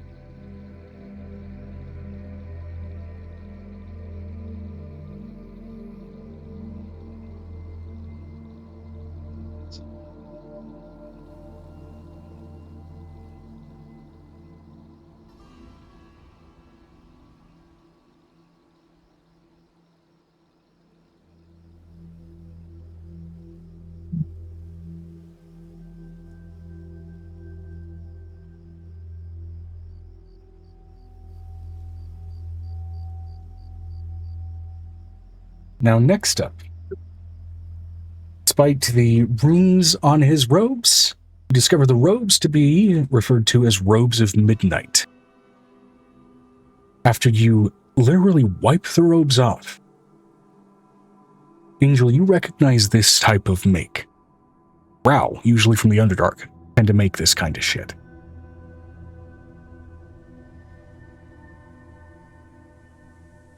This is less for reinforcing casters as much as it is for reinforcing weapon user. But nonetheless, I will post it in here.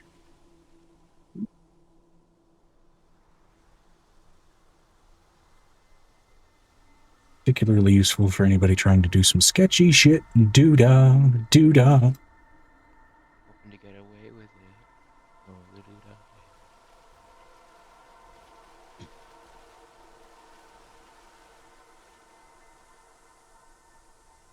See, this would be an item for Kazuma.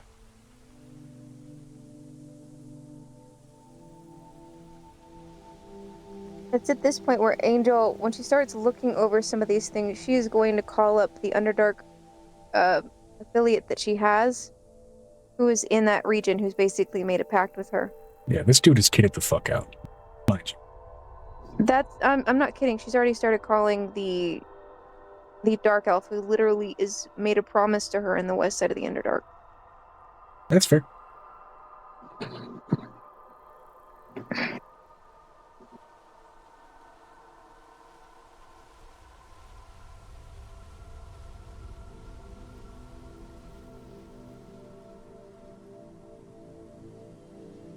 Okay, next up, disconcertingly, the boots he was wearing are cursed. But they do have their use.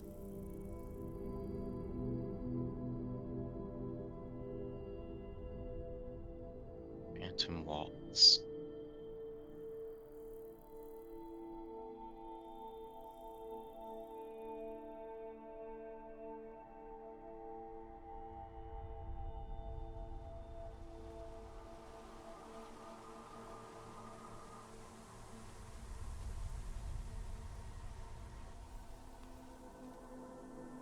Between them versus you until you are targeted by the remove curse spell or similar magic. Removing boots fails to end the curse on you. Whenever you return to the ethereal plane, while tuned, you must. He wasn't able to use roll any a of this shit because you d6. guys hit him fucking fast.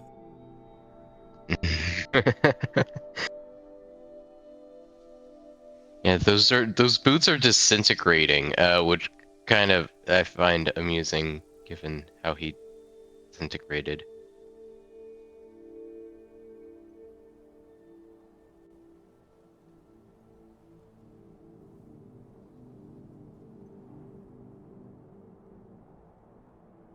Next up is his fucking mask.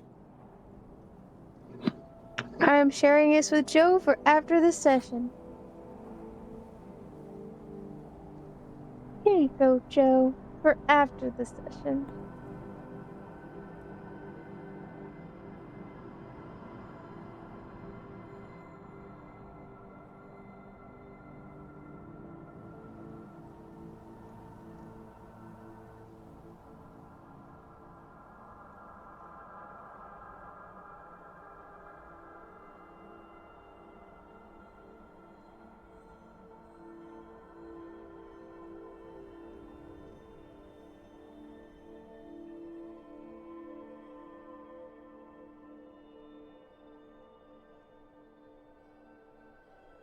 Daggers with which he had benefit for his cloak.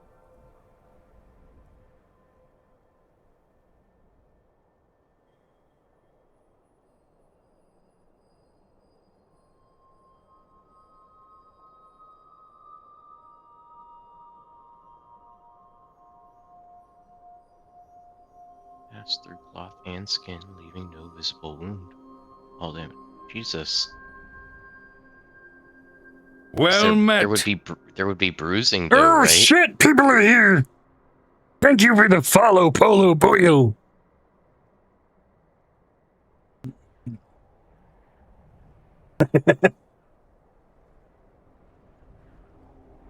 And additionally, this is probably the most disconcerting thing, I'd say, for Angel, as it is an example of course, magically modified old technology. that it seems to be sequestered somewhat extra-dimensionally within what's left of the cloak. Wait, the daggers are old technology? No. But this rifle by the name of Widow's Whisper is. Oh. Ooh.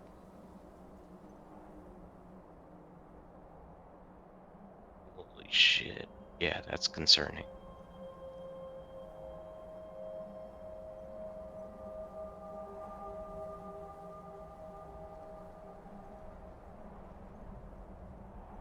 So those daggers, like, wouldn't you be able to see a horrible bruise wherever it was cut?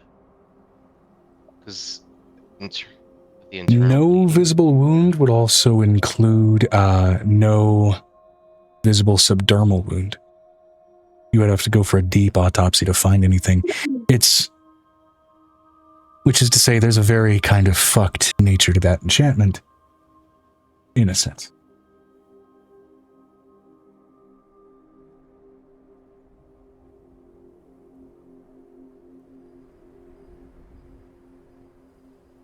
As such, also the rifle did come with what looks to be a pouch of about 20 spider bullets.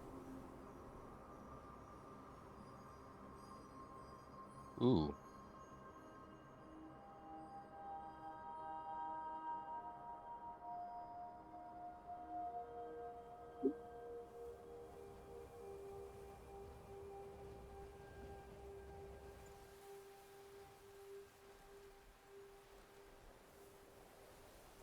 Interesting. Fully magically kitted out assassin. Who was? Oh, right. This was a communist mentis guy. Of course, he's got lots of magical shit on him. Well, a guy posing as a communist mentis guy. Oh, he wasn't?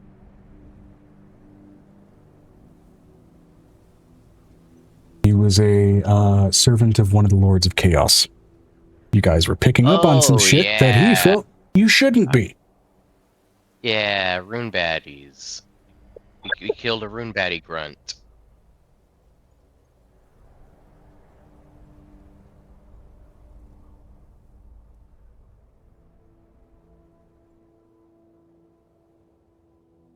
Would explain why all this stuff is so dark and ghastly.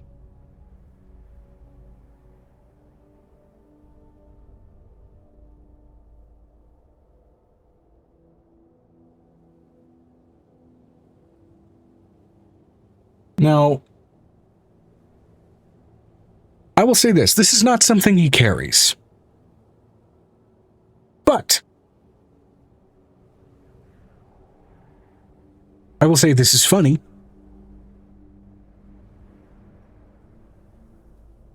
And just for shits and giggles, because I'm super fucking amused by it. Angel, you find that your kid fucking, what's it? One of the PIF kids, it starts with an A name. You mean Alice? Not Alistair. Oh my god, my brain did the. Atem. Why are we? Atem. His name is Atem. Atem happened to find this, make this. You're not sure. Book of Misspell.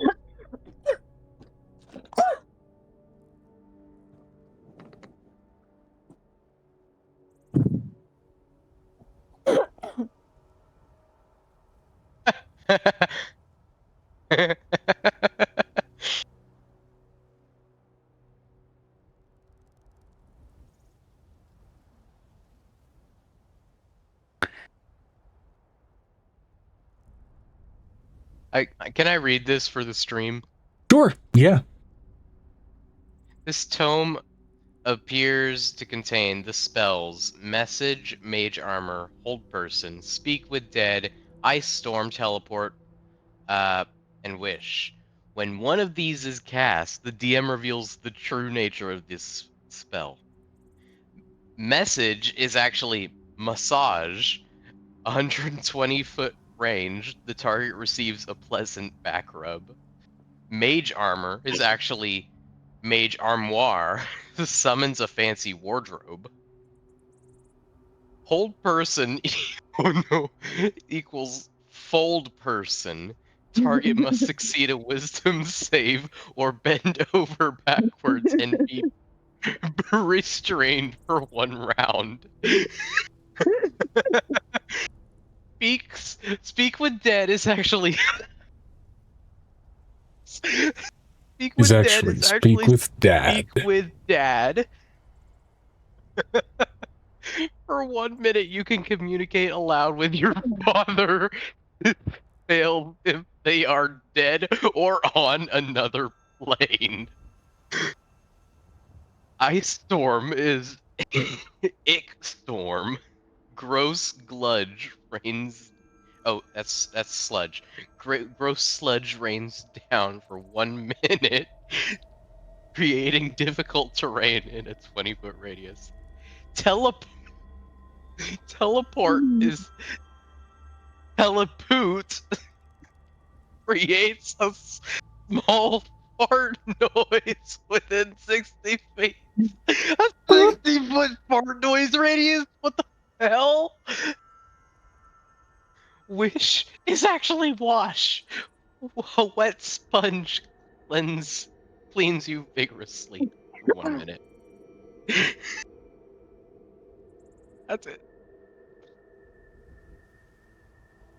There's a volume 2, but I will only reveal that if and when a Tem bothers to use it, or hands it to someone who intends to use it. I'm letting you know at this point she's calling her contact right now, Joe, on her phone. Which contact? The one I have in the West Underdark, who's part of the Dark Elves that lived there. Okay, yeah, that guy. Female. And That her gal. and his and I think they got married over the break. Yes, hello. Do you want to tell me why I have Underdark clothing from the Dark Elf side of the West of the Underdark? That is basically covering. She basically points. She shows the pile of ashes behind her on the ground. This can only be found on your side of the Underdark. Yes, and we have buyers of all kinds for all sorts of things. I suggest you stop selling it, in case they have reputation.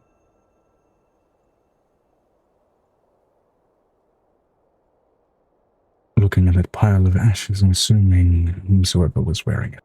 Problem. Let me put it to you this way. We haven't talked in quite a while. We're going to have this little chit-chat. There's an otherworldly force which basically made Menidna look like a puddle. Ah. That doesn't sound like you're shocked. Right now, I've been dealing with some stresses of my own. I'm not shocked because I've been dealing with some problems. Yeah. You found a bit of attire made from our side of the pot. We've encountered some problems on our side of the pot. Does it have tentacles? A great deal of them. Forgive me if I don't sound shocked. The timing seems auspicious. Considering we just found out that human technology can be remade and worked through magic, yes, it can. As such, if you're wondering why I haven't contacted you about this, it's because it has happened in the bloody last hour. This happened 10 seconds ago.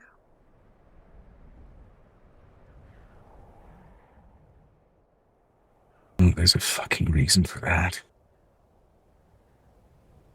Your Fae phone which links to Paul.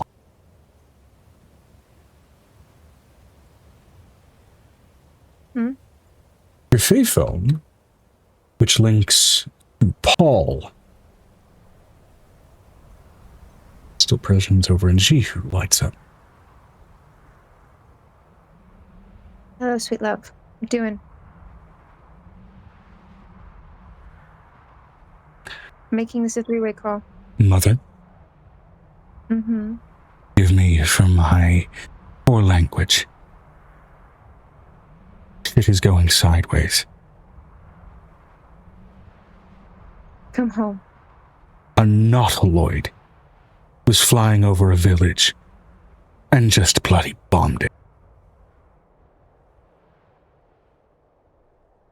There's a crater where we had a bunch of children hiding, and that's where we're going to end the session. Bro. Who can't get over that fucking book? You're gonna drop that bomb on me and end the session there? Are you just gonna be an asshole? Now I get to be No. angry That's for a his whole job. week? Now you were You know what? Actually, hold ready on. to come back next Last week we ended at 1 a.m. We have an hour and 15. Let's go. Yes! Yes! Me and Vinestra, yes! That said, Vinestra said, let's go. Let's go. another fifth phone lights up. Box.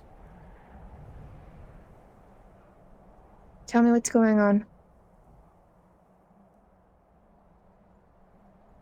How many necromancers have you dealt with recently? 5. Someone brought Morel back to life. That I expected.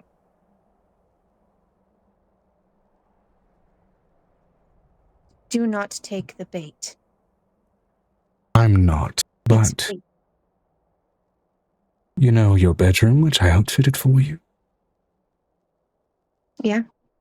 There is a false door in the back of your water closet.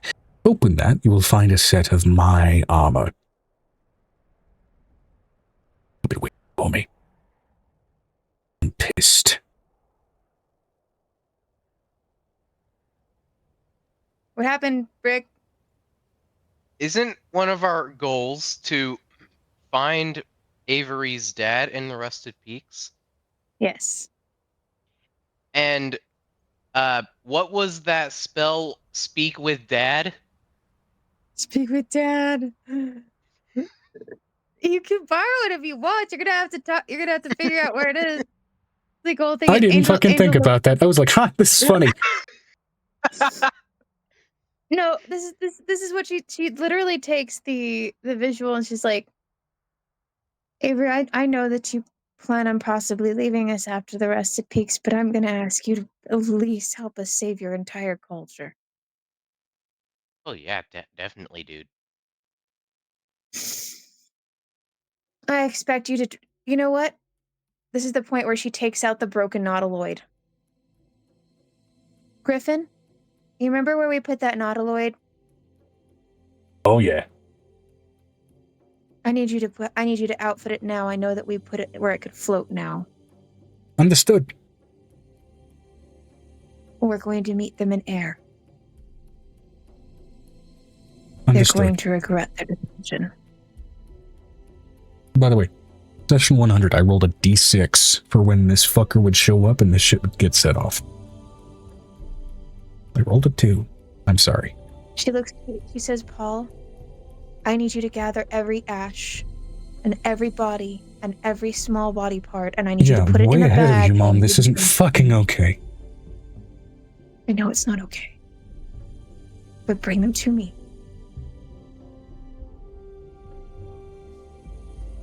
I'm going to call in every favor I've got today. And I hope that you sent this to Pendra. I need her angry. Oh, already did. And I need Nemoria pissed off. Memoria is plenty pissed.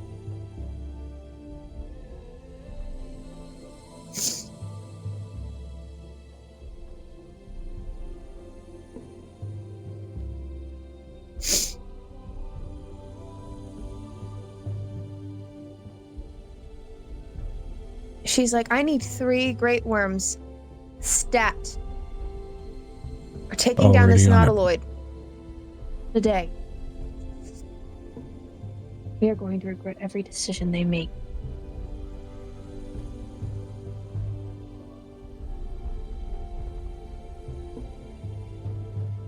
Paul, how easy is it for you to use the necklace as a transport?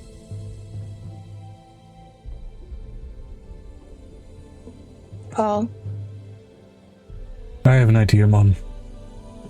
You're not going to like it. I'm gonna need to use the tree. Yeah, well, no. Grab the hands of every friend you want to bring with you.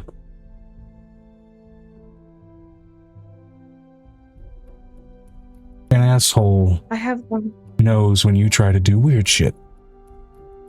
I'm your son. I'm gonna try to do some weird shit. Grab the hands of everybody you want to bring with you. I want that thing here. It wants me. Grab It the will hands of fight for everybody me. you want. Come on, Avery. Let's go. Griffin? Okay. Lillian, are you coming? Yep. Hey, Angel, Violet's which like- one of your kids got that book again? Found that book?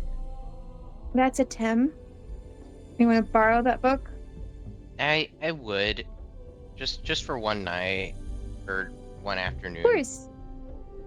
She literally looks over at Tem. Hand me the book. Which book? What are you talking about? What I'm talking about. I'm gonna count to 3. 1, 2. 2. Do you really want to lose your allowance for the next month? This took so long to write. He just wants to use one spell. I'm guessing. I just want to use one spell. I'll give the book right back. Make a persuasion check, Avery. Oh, he's so. This is over already. With advantage because of Angel's threat. This is so Yeah. over already. Yeah, it's over. Persuasion.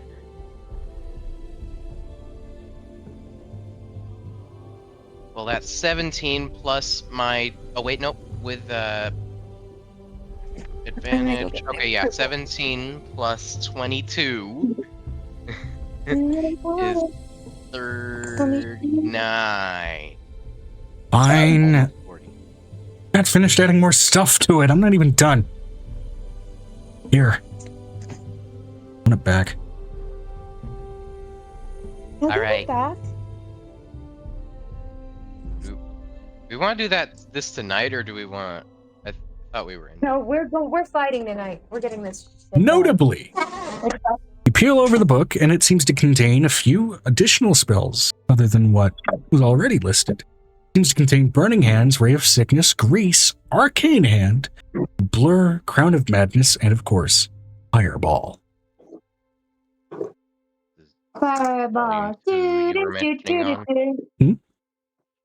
Is this the volume 2 you were mentioning? Yes, and per the mention of the DM revealing the actual version of the spell, those will remain hidden. So you can write down at least the accurate spells they seem to contain, and they may be useful against a target either way. So again, that will be Burning Hands, Ray of Sickness, Grease, Arcane Hand, Blur, Crown of Madness, and Fireball. Fireball. I thought. Did you do the Mage Hand in there? It was a Mage Hand, right? So, Arcane Hand. Arcane. Okay. Got it. So not a Fireball. All right, cool. I got them all. Okay, just to repeat in case there were any misses: Burning Hands, Ray of Sickness, Grease, Arcane Hand. Grease, Arcane Hand, Lure, Crown of Madness, Fireball. Yep. Ooh. And Speak with Dad. All right. But this this isn't my book, so I'm really only going to be using the one that I know that what it does. Well, there's no conditions on the book that say it gets destroyed if you use all the spells. So Yeah, but I promised the kid that I was just gonna do one spell. So yeah, I'm just gonna do it's a one. 24-hour charge. They'll come back to him. It's okay. It's okay. It's okay. She's like, come on, Avery, we gotta go. Like now. No, fighting now. Okay. I don't want to fight tonight, guys. You It's don't already have 1 to be a.m. part of the fight. You can be there. Now, to be fair, this is about taking down a nautiloid. This may not necessarily involve rolling initiative, per se. No, this is gonna involve. Depends a on couple what of you spells and guys us or taking how you it down. guys want to do this. Oh no! As you we're all gonna gather take together, this thing in. Angel, weird sensation. Necklace ain't supposed to do this shit. You feel a hand reach through the back of the fucking locket, grab your chest, and pull you through. Like some weird quantum inversion Ren and Stimpy shit. Like getting pulled into your And then own belly button. Is the necklace still there though? Or does it go with us? It is still there, but you notice it feels like the locket and chain kind of twist for a minute. For a split second, you feel like you're getting strangled. Before you pop out on the other end, you feel that imprint against your flesh of the chain. Stings. But it worked. Yeah, but it can't be taken away from me, so it just paws back where it is. Right. It stayed where it was. It didn't Nicodemus get is with the removed kid. from you. Nicodemus is with Who's the staying with kids. the kids? But he knew what you were doing the second you were gonna do it. And the moment you left, you felt him running toward you before getting pulled. Is he here with me? Because I don't think he'd come with me. He'd somebody has to stay with those kids. He didn't get there in time to go with you. So now he has to stay with the kids. Mom, watch out for the kids, please. I know that my fave phone is on the ground. Don't know. Mom, I need you to shut this down. I need you to get the Keating to basically shut this down. Nothing within a 3-mile radius can get in with evil intent. She understands, as you are also all now present in the country of Jihu. The swamp country. Where right now you smell, of course, the sulfurous miasma that is the swamp, and the additional sulfurous, caustic aroma of the crater you now stand before, and the rubble smoking out of it. There's a scattering, screaming mess of people retreating from the destruction, as you can see a nautiloid floating in the sky. Paul, I need you to throw me at it. Paul, battle damaged as ever, however, now more heavily armored than you've seen him prior. Looking more appropriately out of the pages of some cosmic soldier than he did previously. He puts her hand on the side of his face. You gather me those bodies. You fling me at that thing as fast as you can. Who else am I throwing? Just me. She looks at the dragons. They'll follow me in. I just need to make a hole big enough to thread them. You want dragons to follow you in? I'm throwing the big one too. As Paul, the planetar, also picks you up, Venestra. He's not a planetar. He's a chain titan. Chain Titan, excuse me, you big boy. Big as Venestra shit. said, "Throw me too." That's the plan.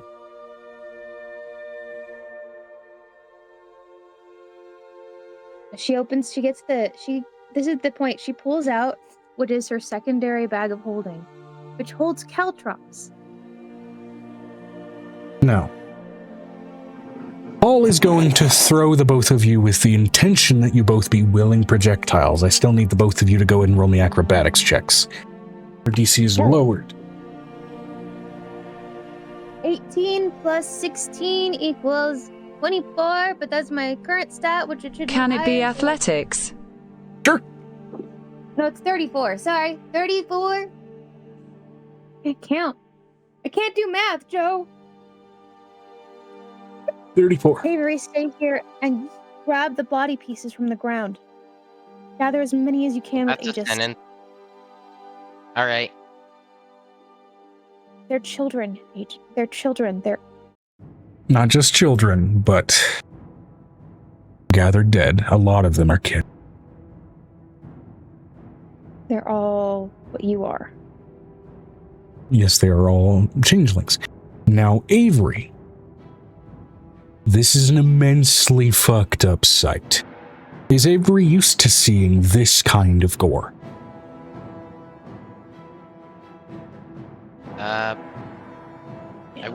I wouldn't say he's very squeamish, but I don't think he's used to seeing this kind of crime. Yeah. The main objective of the question here is, what is Avery's capacity for empathy in regards to seeing this kind of shit? He recognizes it's fucked, but he can do what needs to be done. Okay, cool. Go ahead and give me a wisdom save with advantage then. These are still changeling, dismembered dead. Yeah. Going to burn them. Well, that's a 5, and my wisdom save is +7, so that's 12. With advantage? Oh wait, no.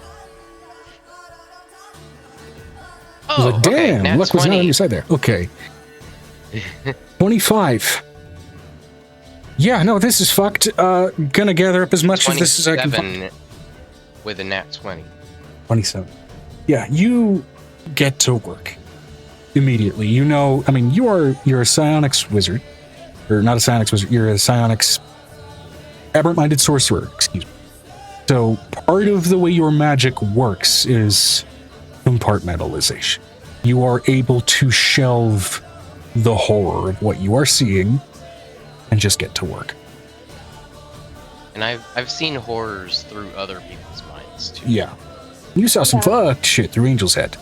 Mm-hmm. That, from a first-person view, doesn't hold much of a candle to this. The empathy side of this still, to a degree, infuriates you, but you're able to compartmentalize and just get moving. Let's go.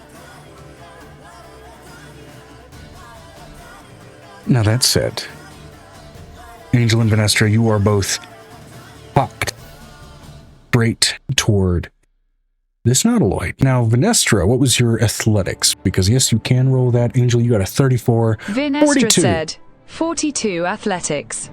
42. I'm going to let you know, Joe, I brought 2 great worms with me as well. I need them to, they're going to light this thing up on the sides. Absolutely.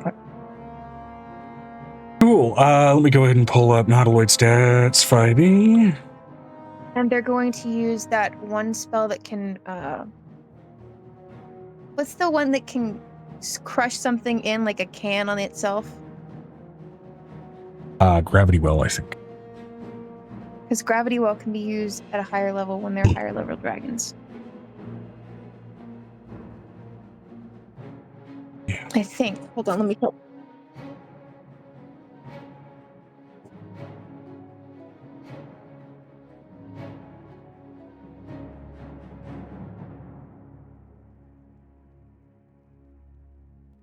Or is Griffin with us? Did Griffin come with us?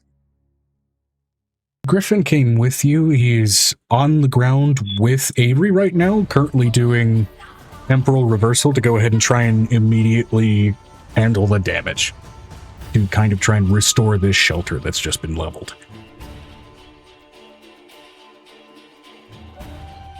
He's not a graviturgist, he's a chronomancer.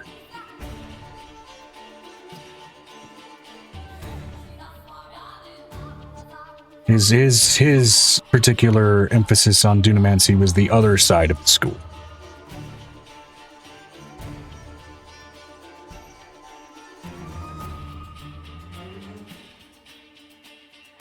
Hey Joe, I would know if nautiloids worked within those unable to use magic circles, right?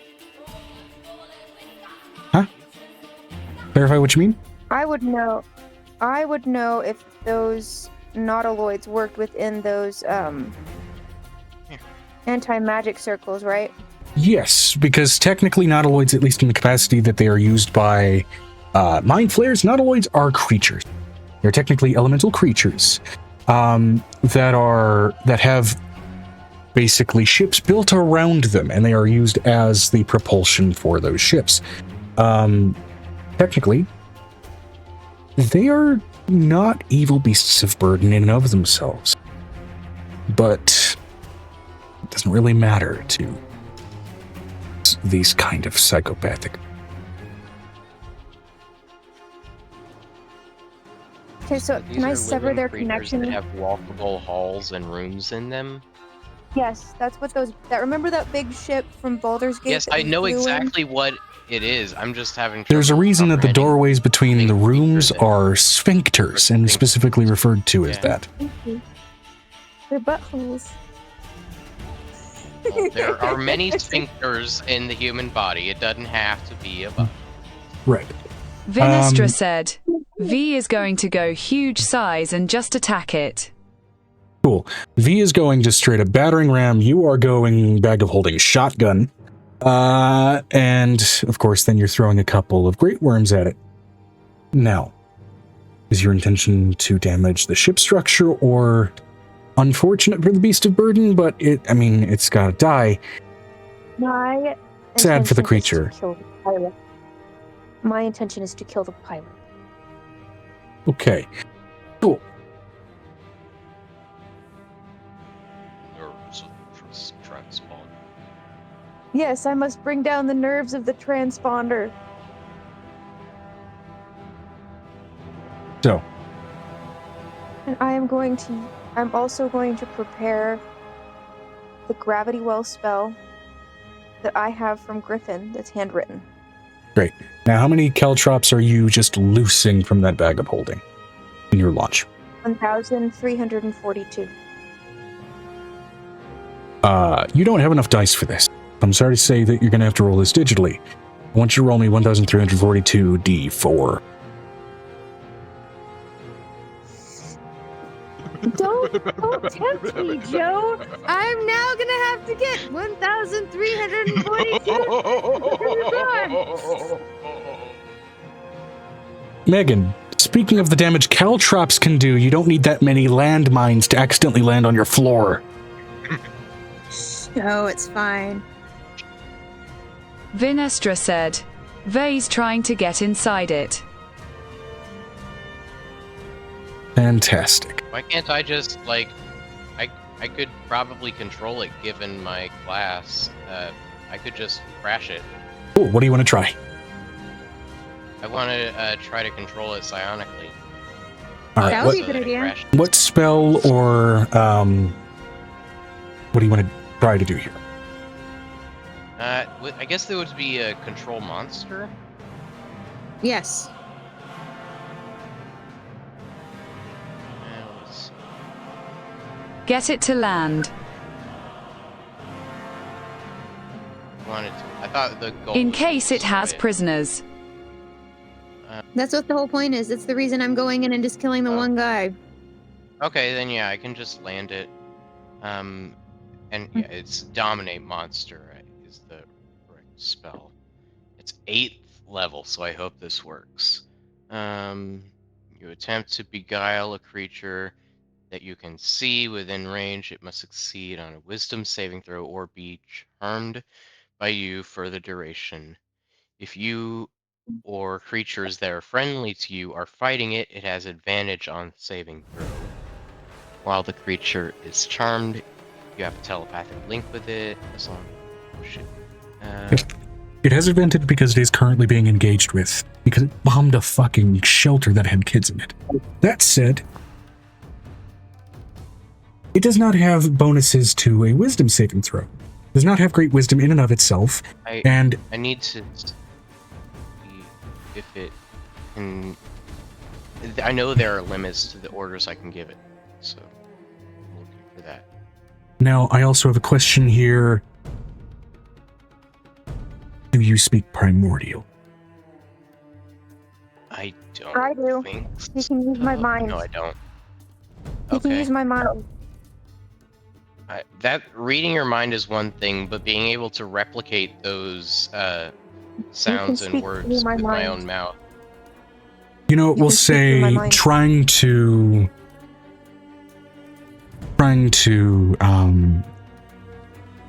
symbiotically access Angel's knowledge of languages.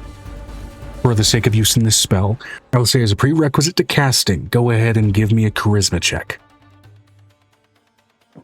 Check. For me or for him? For him, because he's drawing on your experience to cast this spell. So this will be Vinestra for him. said, important question. Is Avery with the rest of us? Well, he's not getting thrown at this thing. He's down on the ground, picking up body parts. Well, I rolled a 4 and I have As plus spell 6 range. charisma. So that's 10. 10. Do you want to use any inspiration die for this? Also, I sorry, think I range do. undominant monster. Was that 60 feet? It said that you can seize. Oh, okay, great. Cool. Yeah. 11. I'll take 11. That's not terrible. 11 plus 6, 17. 17. Great. I'd say that's enough to draw on some basic words for command for, just say, some shoddy Aquan for the water variety of primordial, but it'll be enough for use in this spell. So, what command are you going to give it? Land. Land. Okay. Notably, there's some tonal similarities to speaking deep speech and speaking Aquan. There's that sort of rumbly, wet sound. And so it's very much as you kind of call that through your throat. It feels loose, it feels weird, but you call it out. Now, it has advantage on the wisdom save because it is being attacked, not by you guys specifically, but because it bombed a fucking shelter. It's a And natural the 4 and a save natural DC is 5 plus 1. The So- second DC is 22. So It got a 6 total. As it begins to descend, this will aid in both of your attacks. Now that said, there are Now, if 4 y'all are things. attacking it, it will not be under my charm anymore. Just Well, you guys are throwing not that out. specifically attacking the nautiloid itself, as you mentioned. That said, there are still 4 things in and of that you can attack. You can attack, of course, the nautiloid, the creature. You can attack the hull. You can attack the propulsion unit, which is the assistance toward this thing's natural fly speed. You can attack also any of the other 3 weapons. So, sorry, 5 things. That is the ballistas, the mangongal, and the naval ram. I am going to take out the propulsion system. Okay, great. That will aid in its descent because the descent because the propulsion system is fighting its urge to descend. Cool. So, what did you get for your total on those D4s? 3,472.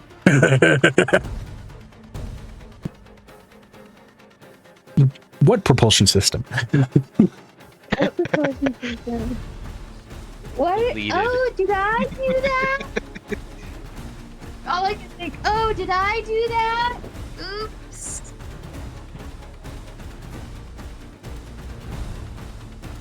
Now, notably, you shred the propulsion system, and unfortunately, a also flying gaggle of pigeons that happened to be flying by, because some of that excess damage had to carry somewhere. The propulsion system had 100 HP.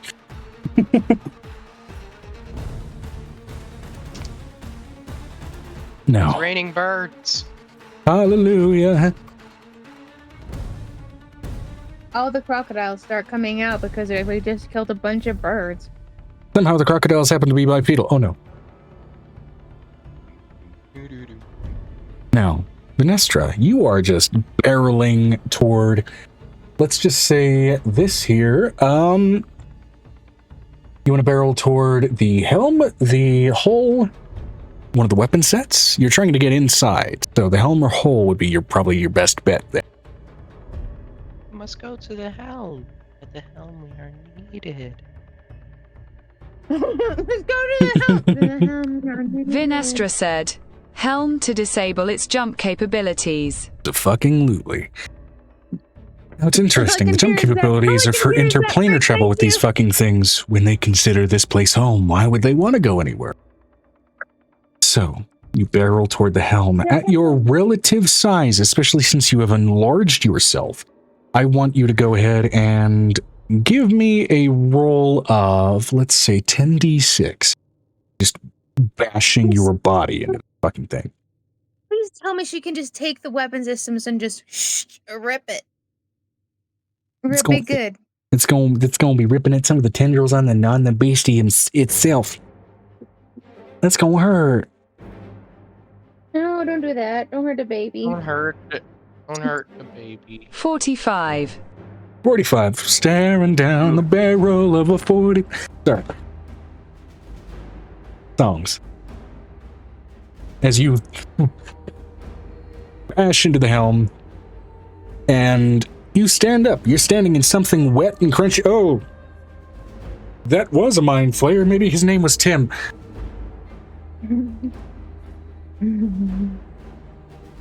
My turn. Mind flayer. Tim the Mind Flayer is now Tim the Mind Paster. Him sushi.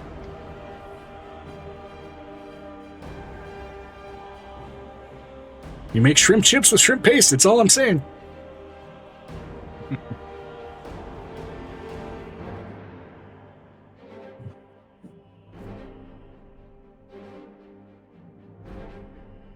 Are we ready? What are we Well, doing?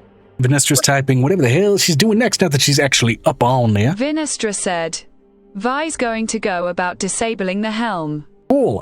Yeah, so this will be just about basically disconnecting any control mechanisms actually attached to, I'm going to be blunt, the exposed nervous system on the fucking nautiloid for controlling its brain to get it to jump places. So, just roll to hit.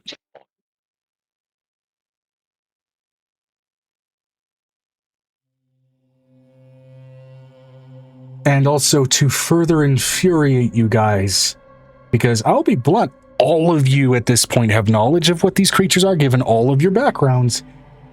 Nautiloids are neutral good. They are an animal creature, an elemental animal creature, mind you, that are explicitly stated to be good-natured as a baseline. Those fuckers They're are only- dying again. Notably in their lore, they're also referenced plenty to be lonely, incredibly trusting, and very, very trusting to creatures that show them kindness. That's it, I need a pet nautiloid. Also, as such, We're gonna need they're them, Bob. naive. Hey. Vinestra said, what's the base ACV needs to hit as I didn't roll a singular nat one? Let me double check here for Rick. just the helm in general. Yeah, we're gonna make this nautiloid our friend, and we're gonna name him Bob. if you Bob got the anything Nautiloid. 16 or higher, you're good. What? You wanna name him what? I want to name it Bertha or Gertrude. I want to name it Bob. Bob, the nautiloid Bob, because he bobs. We could name it Bertha and Bob. Oh my god. Okay, so she very much can hit that, so she's going to go about gently disconnecting the controls. With Eldritch Blasts. Gotta be careful. I'm assuming Eldritch Blast. Eldritch Blast is one of the candidates for Spell Sniper. I'll have you know. That's fair. Also, it is one of the ranged spell attacks that you can still hit point blank without any penalties.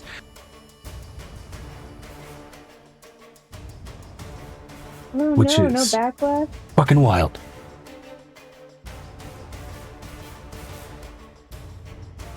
Notably, also, travel pace on these fuckers, they can go 120 miles a day.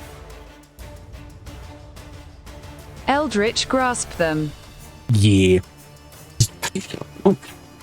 Eldritch Grasp it. No, And I will say, no. No. No, friendly grasping it. No. Eldritch grasp it in your hand. No. No. No. No. No. No. No. No. No. No. No. No. No. No. No. No. No.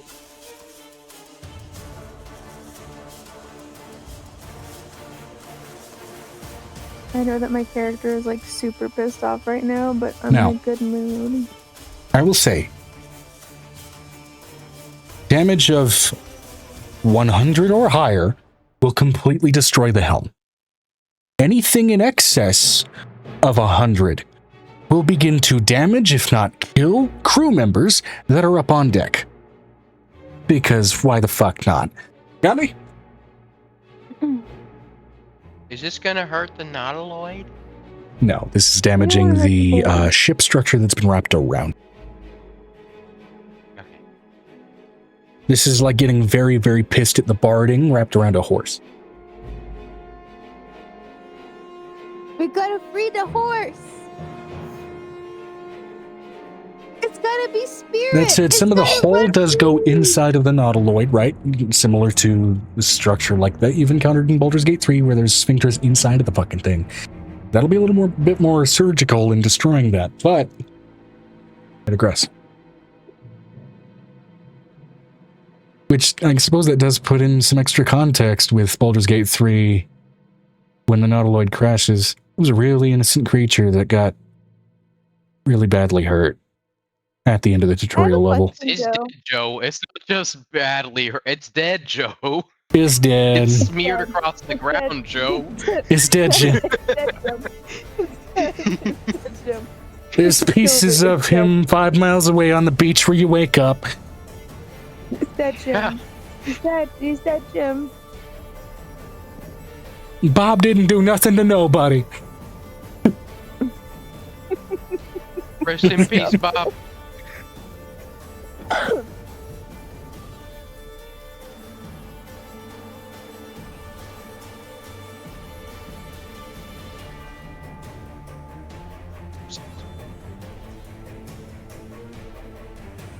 Vinestra said, 506 and Vi's gonna make her way to the hold of the ship.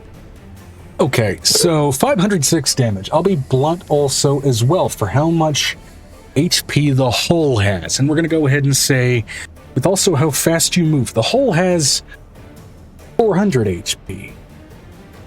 So, you shred every living fucking fucked up Mind Flayer soul on deck. You shred the deck.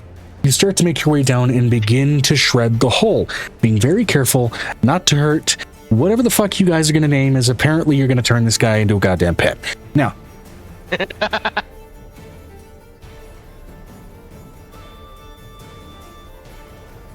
I will say for the sake of that, there were 8 crew members, each with respectively roughly 40 HP, okay? So, brain turned the fuck off for a second.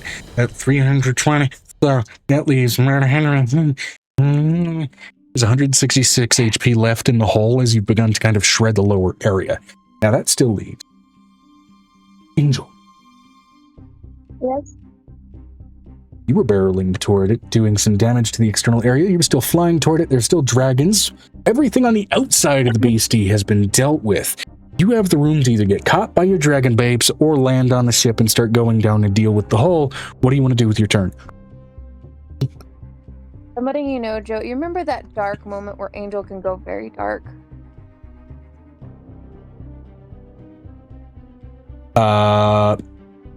Yeah. She'll do it for these children. Sure. These things aren't going to make it out of here. He's gonna slide into this nautiloid's mouth. She's not afraid of it anymore. Okay, sliding in, you manage to get your way into the rest of what's constructed of the hull. What are you going to do with the fucking psychos that are left in here? Most of the hull has been shredded. As you can see, Vinestra making her way down, going, say hello to my little friend, with Eldritch Grasp, just ripping apart the inner structure in here, as some of that damage is shredding apart some of the Mind Flayers as she moves down. There's still some stragglers left to free up this gigantic, or I'm going massive to take elemental that. beast of burden. I'm going Is there to a take damsel out. in distress in one of the pods? We'll see when we get down there, dude. I promise. Let me roll to see if Give this me is a minute. actually a ship that is equipped at all for conversion. Because with a bombing run, usually no. But then again, these are mind flayers. Too low. You don't see any conversion pods. There's a Vinestra 5 and a said, 7. "Is God's favorite princess trapped?" No, Yeah, you that's what I don't. You was don't getting see at, George yeah. Takei, unfortunately. She walks in and this is what she does. She pulls out And by the way, Avery, your effort to now lower this fucker to the ground is going smooth as butter. You all can She's gonna feel the pull air out pressure amp- rising as the descent is happening easily. Y'all She's are going to very well. she's gonna pull out that liquid with the silver coin in it. That's what he said.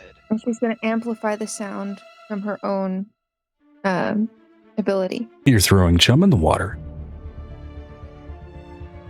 I'm going to make those things climb out of their heads. Oh. Cool. Yeah, all right. You're going to amplify the sound. I'm assuming that's going to be with probably thaumaturgy, right? Yeah, thaumaturgy. Cool.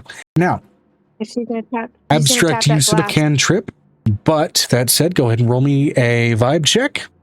You roll well enough. They're going to be rolling against your spell save DC to basically immediately kind of be cannibalizing themselves trying to get to that coin.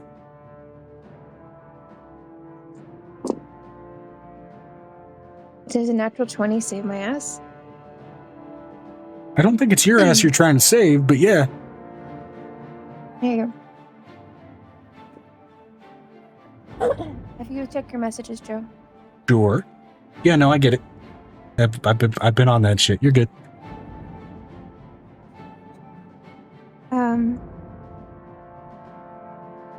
But that's what she's gonna do. Okay, great. And they're rolling against your spell save DC. That's 2 failures. That's definitely 2 failures. That's 2 failures. That's 2 failures. That's 2 failures. Okay. 1 success that immediately gets disintegrated by Venestra's rolling wall of destruction.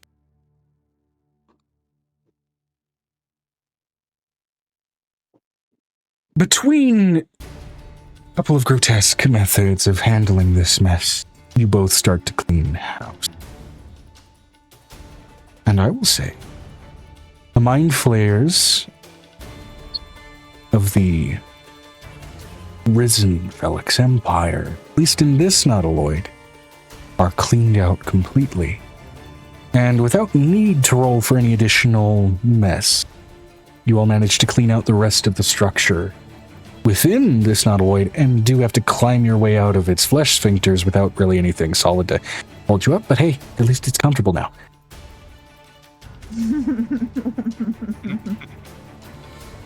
Just, kind of excuse me while I squeeze out of your butthole. Let me trap your butthole. And we go ahead and we switch the music from Chase, because that was the only thing really appropriate for this type of engagement, to the Swamp soundtrack. We don't get this backdrop very often. Y'all don't hang around swamps very often. I'm not allowed to right now. Scary people live in swamps. There's no ogres in swamps. There's And I will just scary say, relic people. with that, with a nautiloid immediately getting fucked, I'm going to go ahead and roll for any observers to see if they're smart enough to just fucking retreat. Whoop.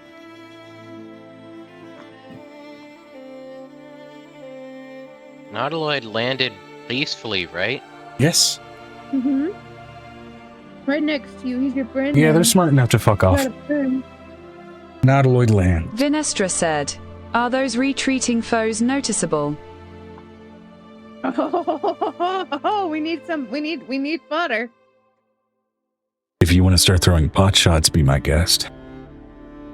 No, we need captured people. Yeah, they are noticeable, as you can see, some, let's say, Jihu locals that are not necessarily village folk, and we're actively pillaging, that are now in the midst of retreat. They are within, let's say, collectible range. Oh, please, Venestra, pick them up. Pick them up.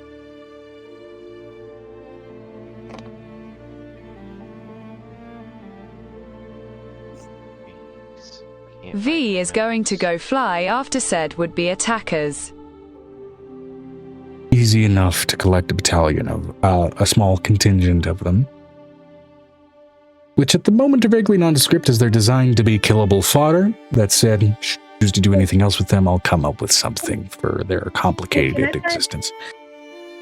Can I find the captain? The one that called the shot? Venestra kind of landed on him. Was there anybody else who would have had a second command? Aren't these guys a hive mind? Wouldn't they all have the same mental information? I'm not talking about the illithid. I'm talking about the people on the ground. Who Oh, else called the shot? Okay.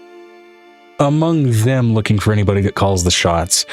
Yeah, you happen to see this. You're not sure whether it's more a triton or more lizard folk.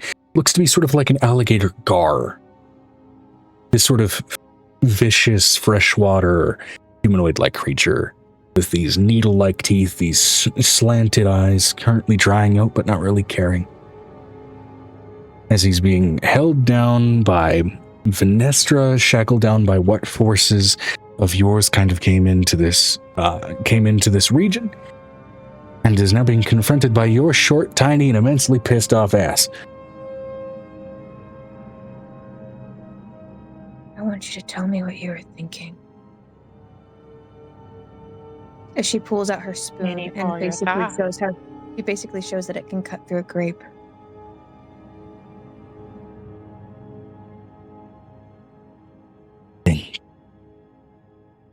Masters are on the right. She takes his skin from the top part of his maw right here. She takes her butter knife and begins to carve it gently. Keep going. Tell me that this feels good because it's what you do to them every day. Fucker starts to laugh through the pain. All right, His that's blood how we're gonna begins to deal fill with his it? mouth. Absolutely not. You don't get to die on me. And she basically heals him immediately. You don't get to fucking die on me.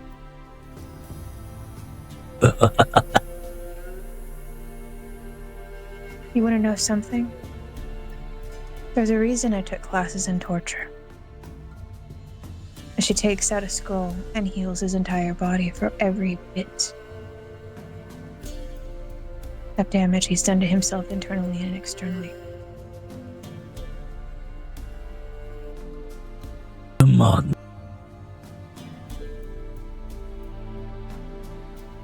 Do your worst.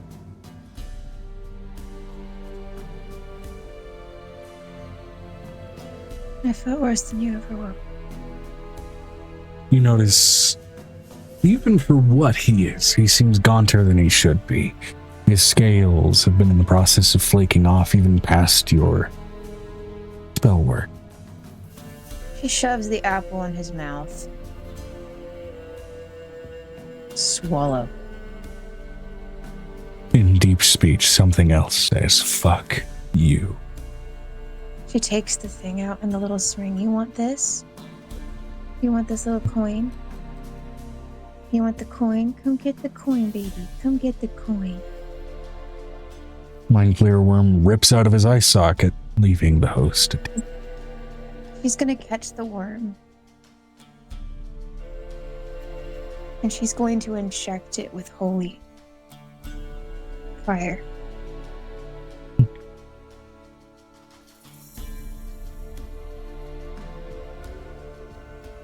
Is that sound coming through at all? Like the Nope. Vinestra Looks said, over. Vi's going to heal the former host. Thank you, Vinestra. All right, heal or resurrect, as that ejection from his cranium did instantly kill him. It's a resurrection. Are there anybody who don't have worms? I can hear the ones that have worms, Joe. He was the main one that did. The others do not. Revivify.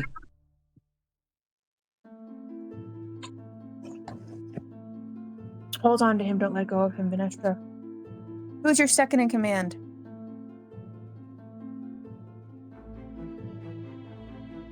What need do we have of seconds? That way they can warn you when you die under my knife. There is no second.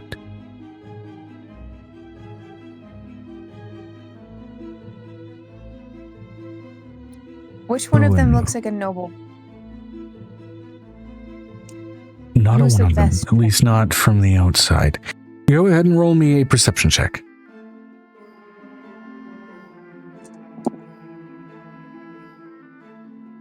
Natural 20 for the perception. I'm gonna get a 1, Joe, when I don't need a 1. I'm scared now. I'm scared. Ain't that how of that my goes, dice though? right now. I know, but I don't want a 1.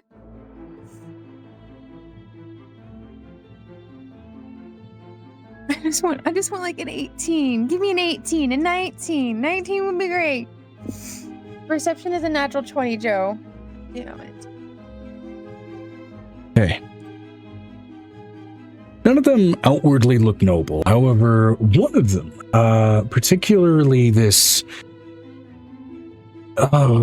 sort of,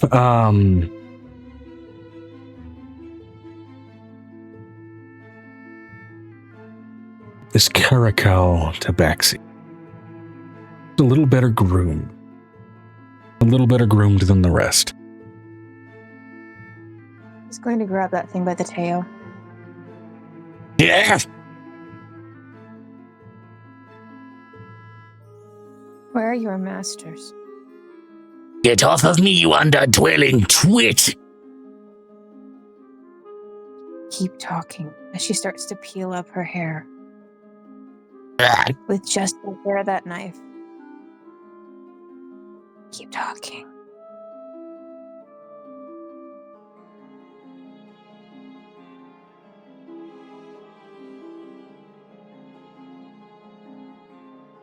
If you can put some of this powder on you, it'll make you feel like your skin's on fire and you'll scratch yourself until you die. do your worst, hey, wretch. They always get so cocky before the knife comes down. And the voice that she says sounds sad, and she looks at her with those haunted one's eyes. You can make this so much easier on yourself.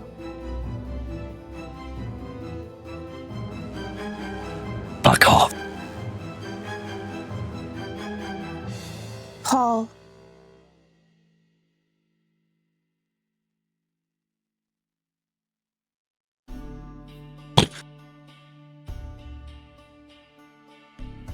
I'm getting pissed about Discord cutting off my fucking vocalization sound effects here. God damn it. From my ears. Hold on. I want you to show him what the mother who birthed you looked like.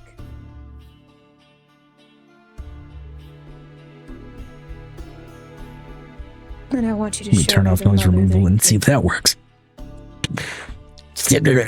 Weird sounds. Are they hearing?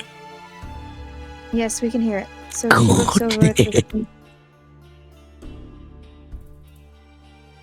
Do you know what's really funny? She pushes the nerve where the tabaxi starts, their entire body starts to burn. I know how to make you hurt. Piss off. I know how to make you beg. Where she pushes the back nerve on the back of their body, which makes them feel like their entire nervous system is screaming. Natural 2 and a natural 5. Despite Despite the indignance of this creature, naturally, of course you would have an indignance like this. You are on the quote-unquote winning side of a war, being confronted by one of your enemies. But that's a natural 2 and a natural 5 on that con save. Screams are being elicited from this feline fucking psychopath. I want you to take this, she basically says this to everyone in this room, as something I am able to do. It's not a room, it is an open space, but yes. Which he says out loud. Anyone with information who doesn't want the same treatment will give me the information I desire. Doesn't matter what anatomy you have. I know how to make you burn.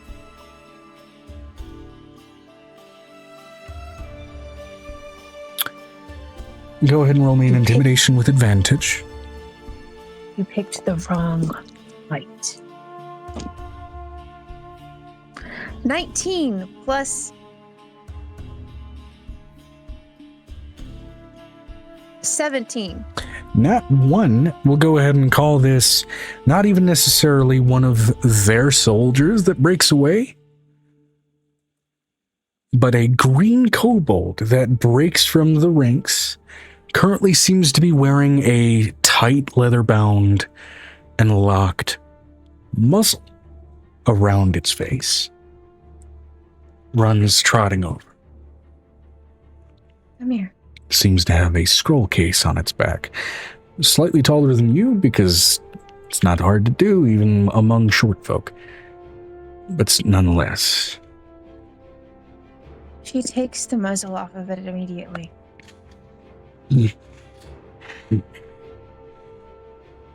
Breathe. And you can see a number of sort of pockmarked holes that would immediately trigger somebody's tryptophobia all over the snout. Looking at the muzzle, you can see that there are razor-sharp spikes lining the inside of it. I will kill. And She's stumbling, the green kobold sees tears just run straight down her face. with that, the kobold then reaches into the muzzle. Vinestra said, Vi's gonna pick up the kobold and heal its injuries. Thank you. The holes seal up. The kobold reaches into the muzzle, pulls out some keys, immediately unshackles their wrists, and then unshackles a lock for what appears to be a scroll case around their back, and pulls out a series of scrolls and presents them forth, still panting. The teeth are gritted shut. She's gonna reach and find the wire about in the back part.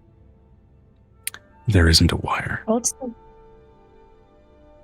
Can I help you? Can I make this stop?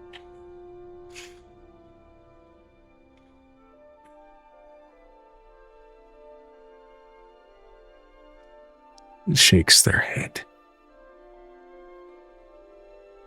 She pulls out the other coin in the jar.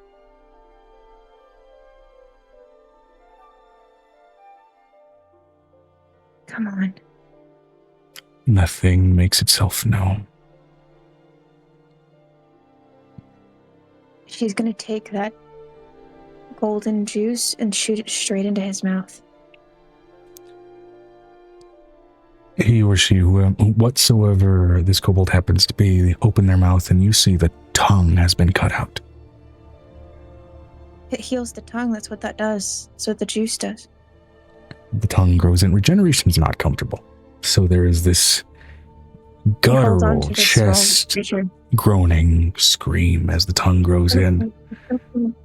Okay. It's okay. It's okay.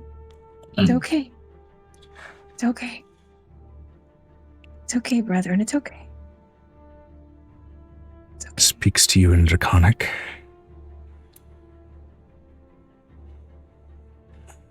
My name's Spinach. Spinach? What do you mean? I am Scroll Runner. They have me run plans. Thank you for the They need to make sure that Scroll Runners don't Don't talk. Muzzle didn't do enough. Because spinach like to talk. I like your voice, Spinach.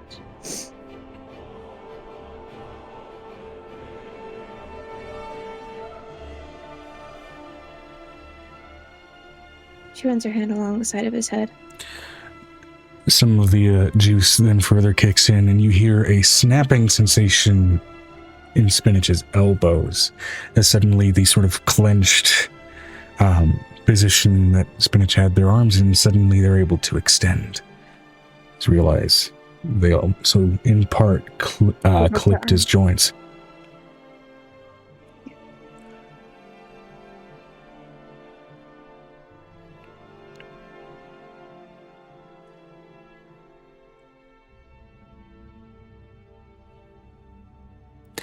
Tentacle people say spinach and people like spinach not worthy of worm change. Because we shape ugly and we breed simple. No, do you know why they won't do it to you? Because your mind is stronger than theirs. Dragon's mind is stronger than theirs. It's hard to defeat a dragon's mind. Spinach, not dragon. Spinach, small. Drake thing. Spinach, not dragon. Spinach, do you want to come with me? Spinach, sick of swamp. Air sticky. Do you want to live with me? Spinach, not want to live in swamp. You live in swamp? No. I live under the ground. Then Spinach live with you.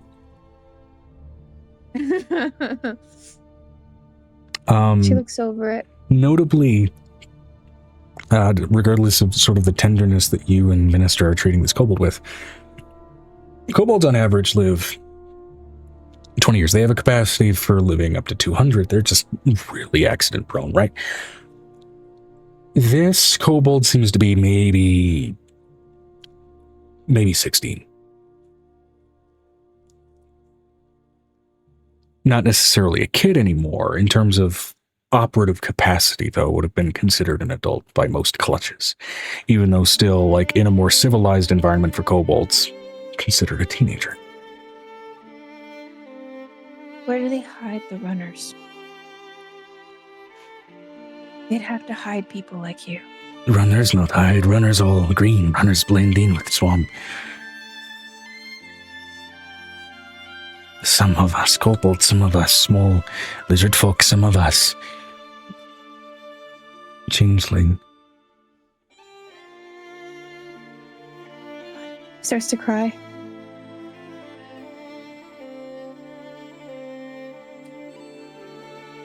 Always small, though. Vinestra said, Vay's going to put the kobold up on her back. Oh, You stay with Vinestra. this one Stay big. with Vinestra, okay? You very big. Yeah, she's very strong. Stay with her, okay? You'll be okay. Okay. She takes the plans and hands them to one of her great worms. Spinach can see treetops from here. Yes. Protect him, Vinestra. I'm gonna go and handle this. She goes over to the Catwoman. Spinach good with poisons. Spinach, I'm going to trust you to help me. I'm gonna come get you in a little while, okay? I have to handle Part of this reason cat for first. Muzzle Spinach wanted to try to Spinach not talk about it. But Spinach good with poisons. You tell me what they're allergic to and what they're sick to, and I'll use your poison. Spinach know poisons that hurt a lot. Spinach don't know specifics. Then we'll work on it together. But she goes forward to the Catwoman that she's basically got on the ground. What is it that they did to the poor kobold? Spinach know that bitch. Who is this bitch? That bitch cut out Spinach's tongue. Oh, she did she? He takes the fingers and one of those finger pullers Bitch owned spinach try before spinach joined bitch in war.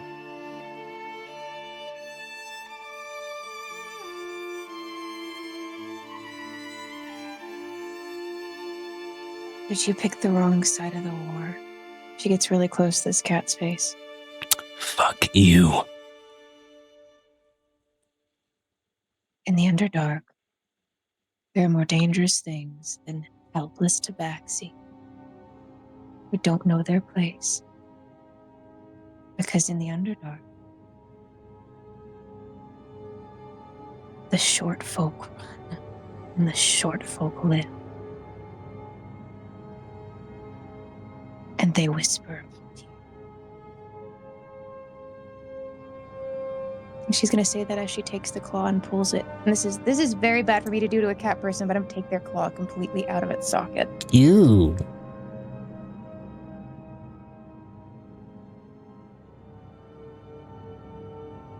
Let's I move to the pitched a next one, shall we? screech. Let's go to the next one, shall we?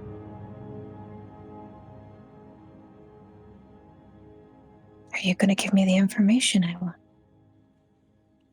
How many nails will it take? How many pretty teeth can I pull? How I many will of your say, glasses can I conceal?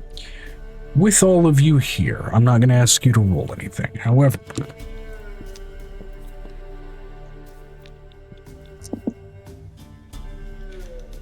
I will say that she reveals, and some of the documents that you peel Vinestra over from said, Spinach reveals. Angel, if you're just going to kill them, get it over with. We have other means of getting information from them. I need. She looks over at her. I just lost all of my people right now. Give me a moment. Please don't undermine me while we're here. And so it's just a whisper in your head. Now, again, with everybody present here, I'm not going to make you roll. So to get into what Angel is naturally very good at doing, what eventually she spills between that and the documents that Spinach has a possession of. This bombing run was first and foremost psychological warfare. It was a demoralization effort, right? Secondarily, it was to force a change in location of base of operations. Third, any stragglers and survivors would have likely been enslaved and turned into runners, as well as other sort of lesser support roles similar to what Spinach was dealing with. As such, that kind of attested to Spinach's mention of smaller changelings being used for this, which in other words directly suggests changeling kids, and likely ones that were kidnapped from events like this. And this is the point when she looks over at her necklace. And because she learned how to do this on a war front, she's going to crack her knuckles. Vinestra, I'm going to pass out after this. For what Griffin couldn't bring back, I have to resurrect. And I have to do that with my other half across the globe.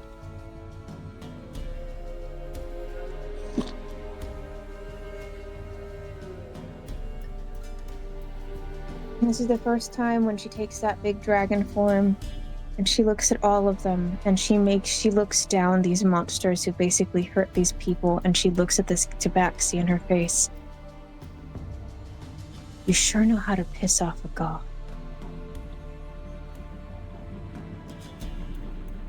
And not just me, they're all coming for you. She says it to the entire forest. Okay. Rather than have you roll intimidation, I'll just go ahead and roll a broad scale wisdom save against draconic presence. Or a frightful presence, I should say.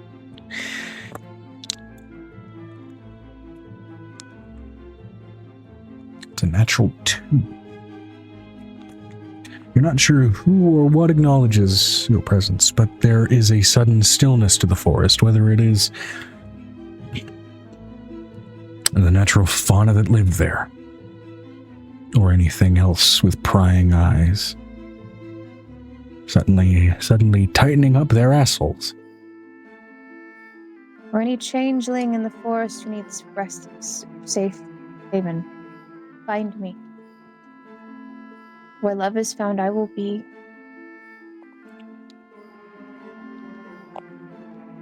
And she says that out loud. Secondarily, I will say this. They can also roll against Venestra, your draconic presence, as well as Violet's, should you choose to exude that here, given the purpose of what this event Violet is. will also be exuding that. Violet will also be exuding it. Okay.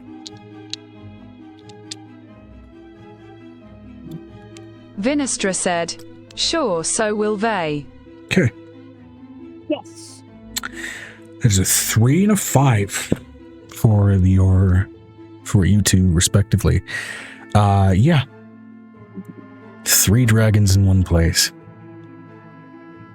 In humanoid form, sure, but I'm just turning into the nonetheless, god form. presenting this. Now, also, I will say this because 3 people are doing this. Avery, you may also choose to piggyback off of this and cascade out a dissonant presence, if you'd like. I'll be honest, I've not been here really. I've been absent-minded for the last hour.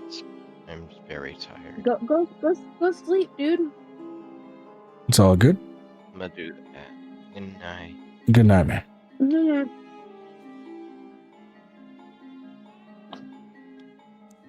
She's gonna pull out. He's gonna shift into that big dragon form, Joe. Okay. In front of him.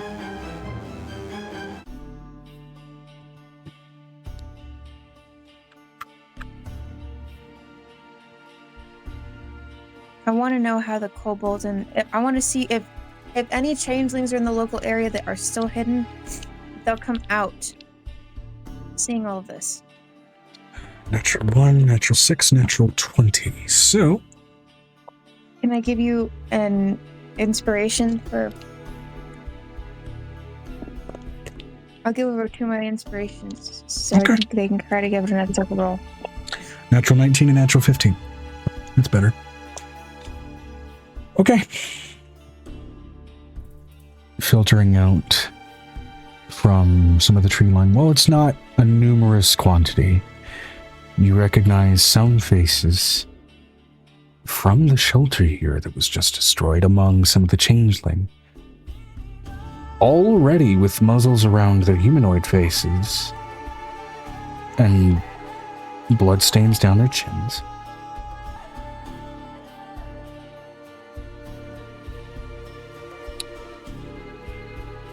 Some humans, some lizard folk that don't seem aligned with this particular situation. Just about everybody who makes their way out of the tree line appears to be in one way, shape, or form muzzled, similar to how Spinach was, though the muzzles themselves suited more so for the shape that their faces are in. And it's in that in kind of now getting a better look at the muzzle that you're holding from Spinach, there is some subtle rune work on it. It's enchanted to shape itself to the face of whomsoever wears it, and pierce it accordingly. Which means a changeling may not be able to reshape themselves out of the discomfort of wearing a mask like this. I just see tears running down this dragon's face.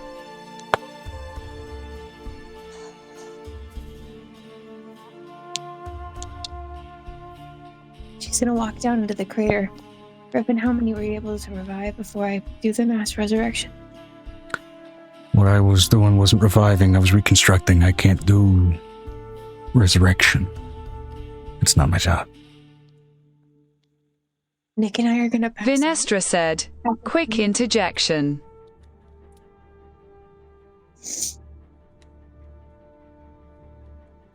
Go ahead.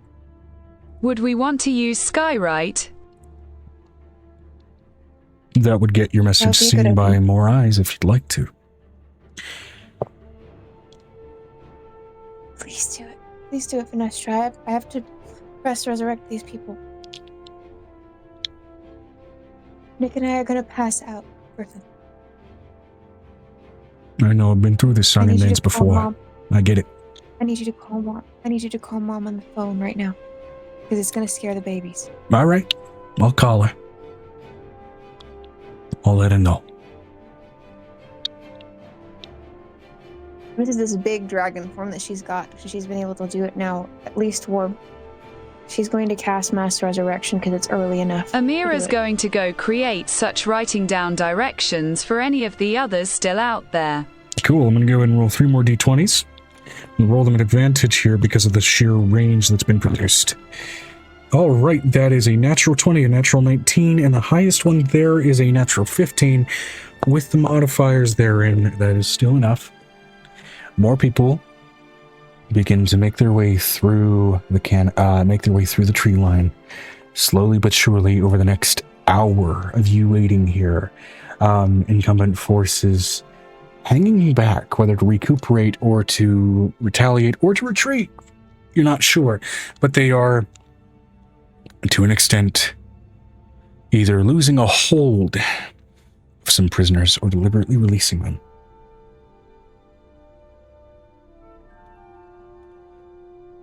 And they are moving in such mass that now that becomes a bigger question. Until you see a familiar tower floating above the tree line that wasn't there not a few moments before.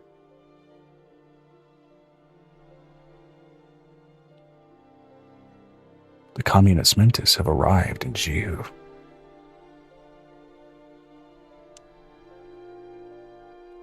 And all of your sending stones, or all of your redubbed Fey phones, light up.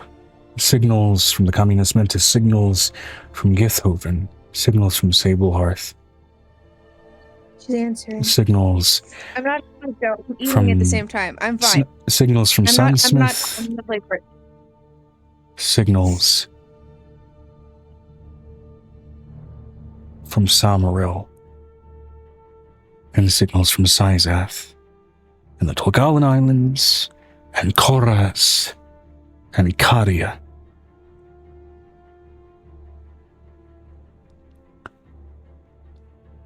The war with Shiu is public. Recruitment efforts have begun. The swamp will burn. And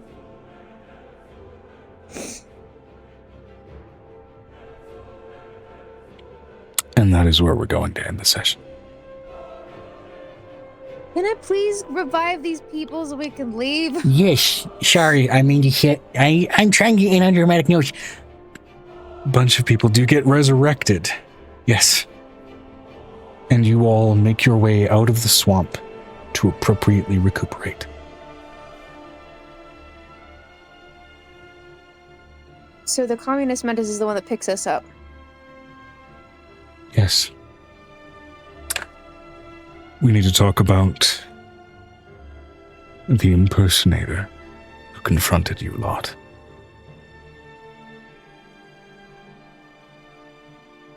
And what do we want to name the session? A declaration of war.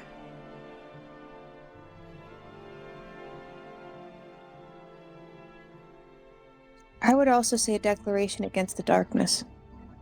Because the void would take them back to the dark.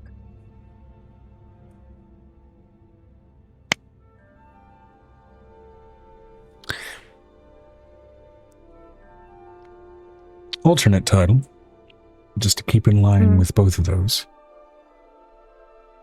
The Shadow of War.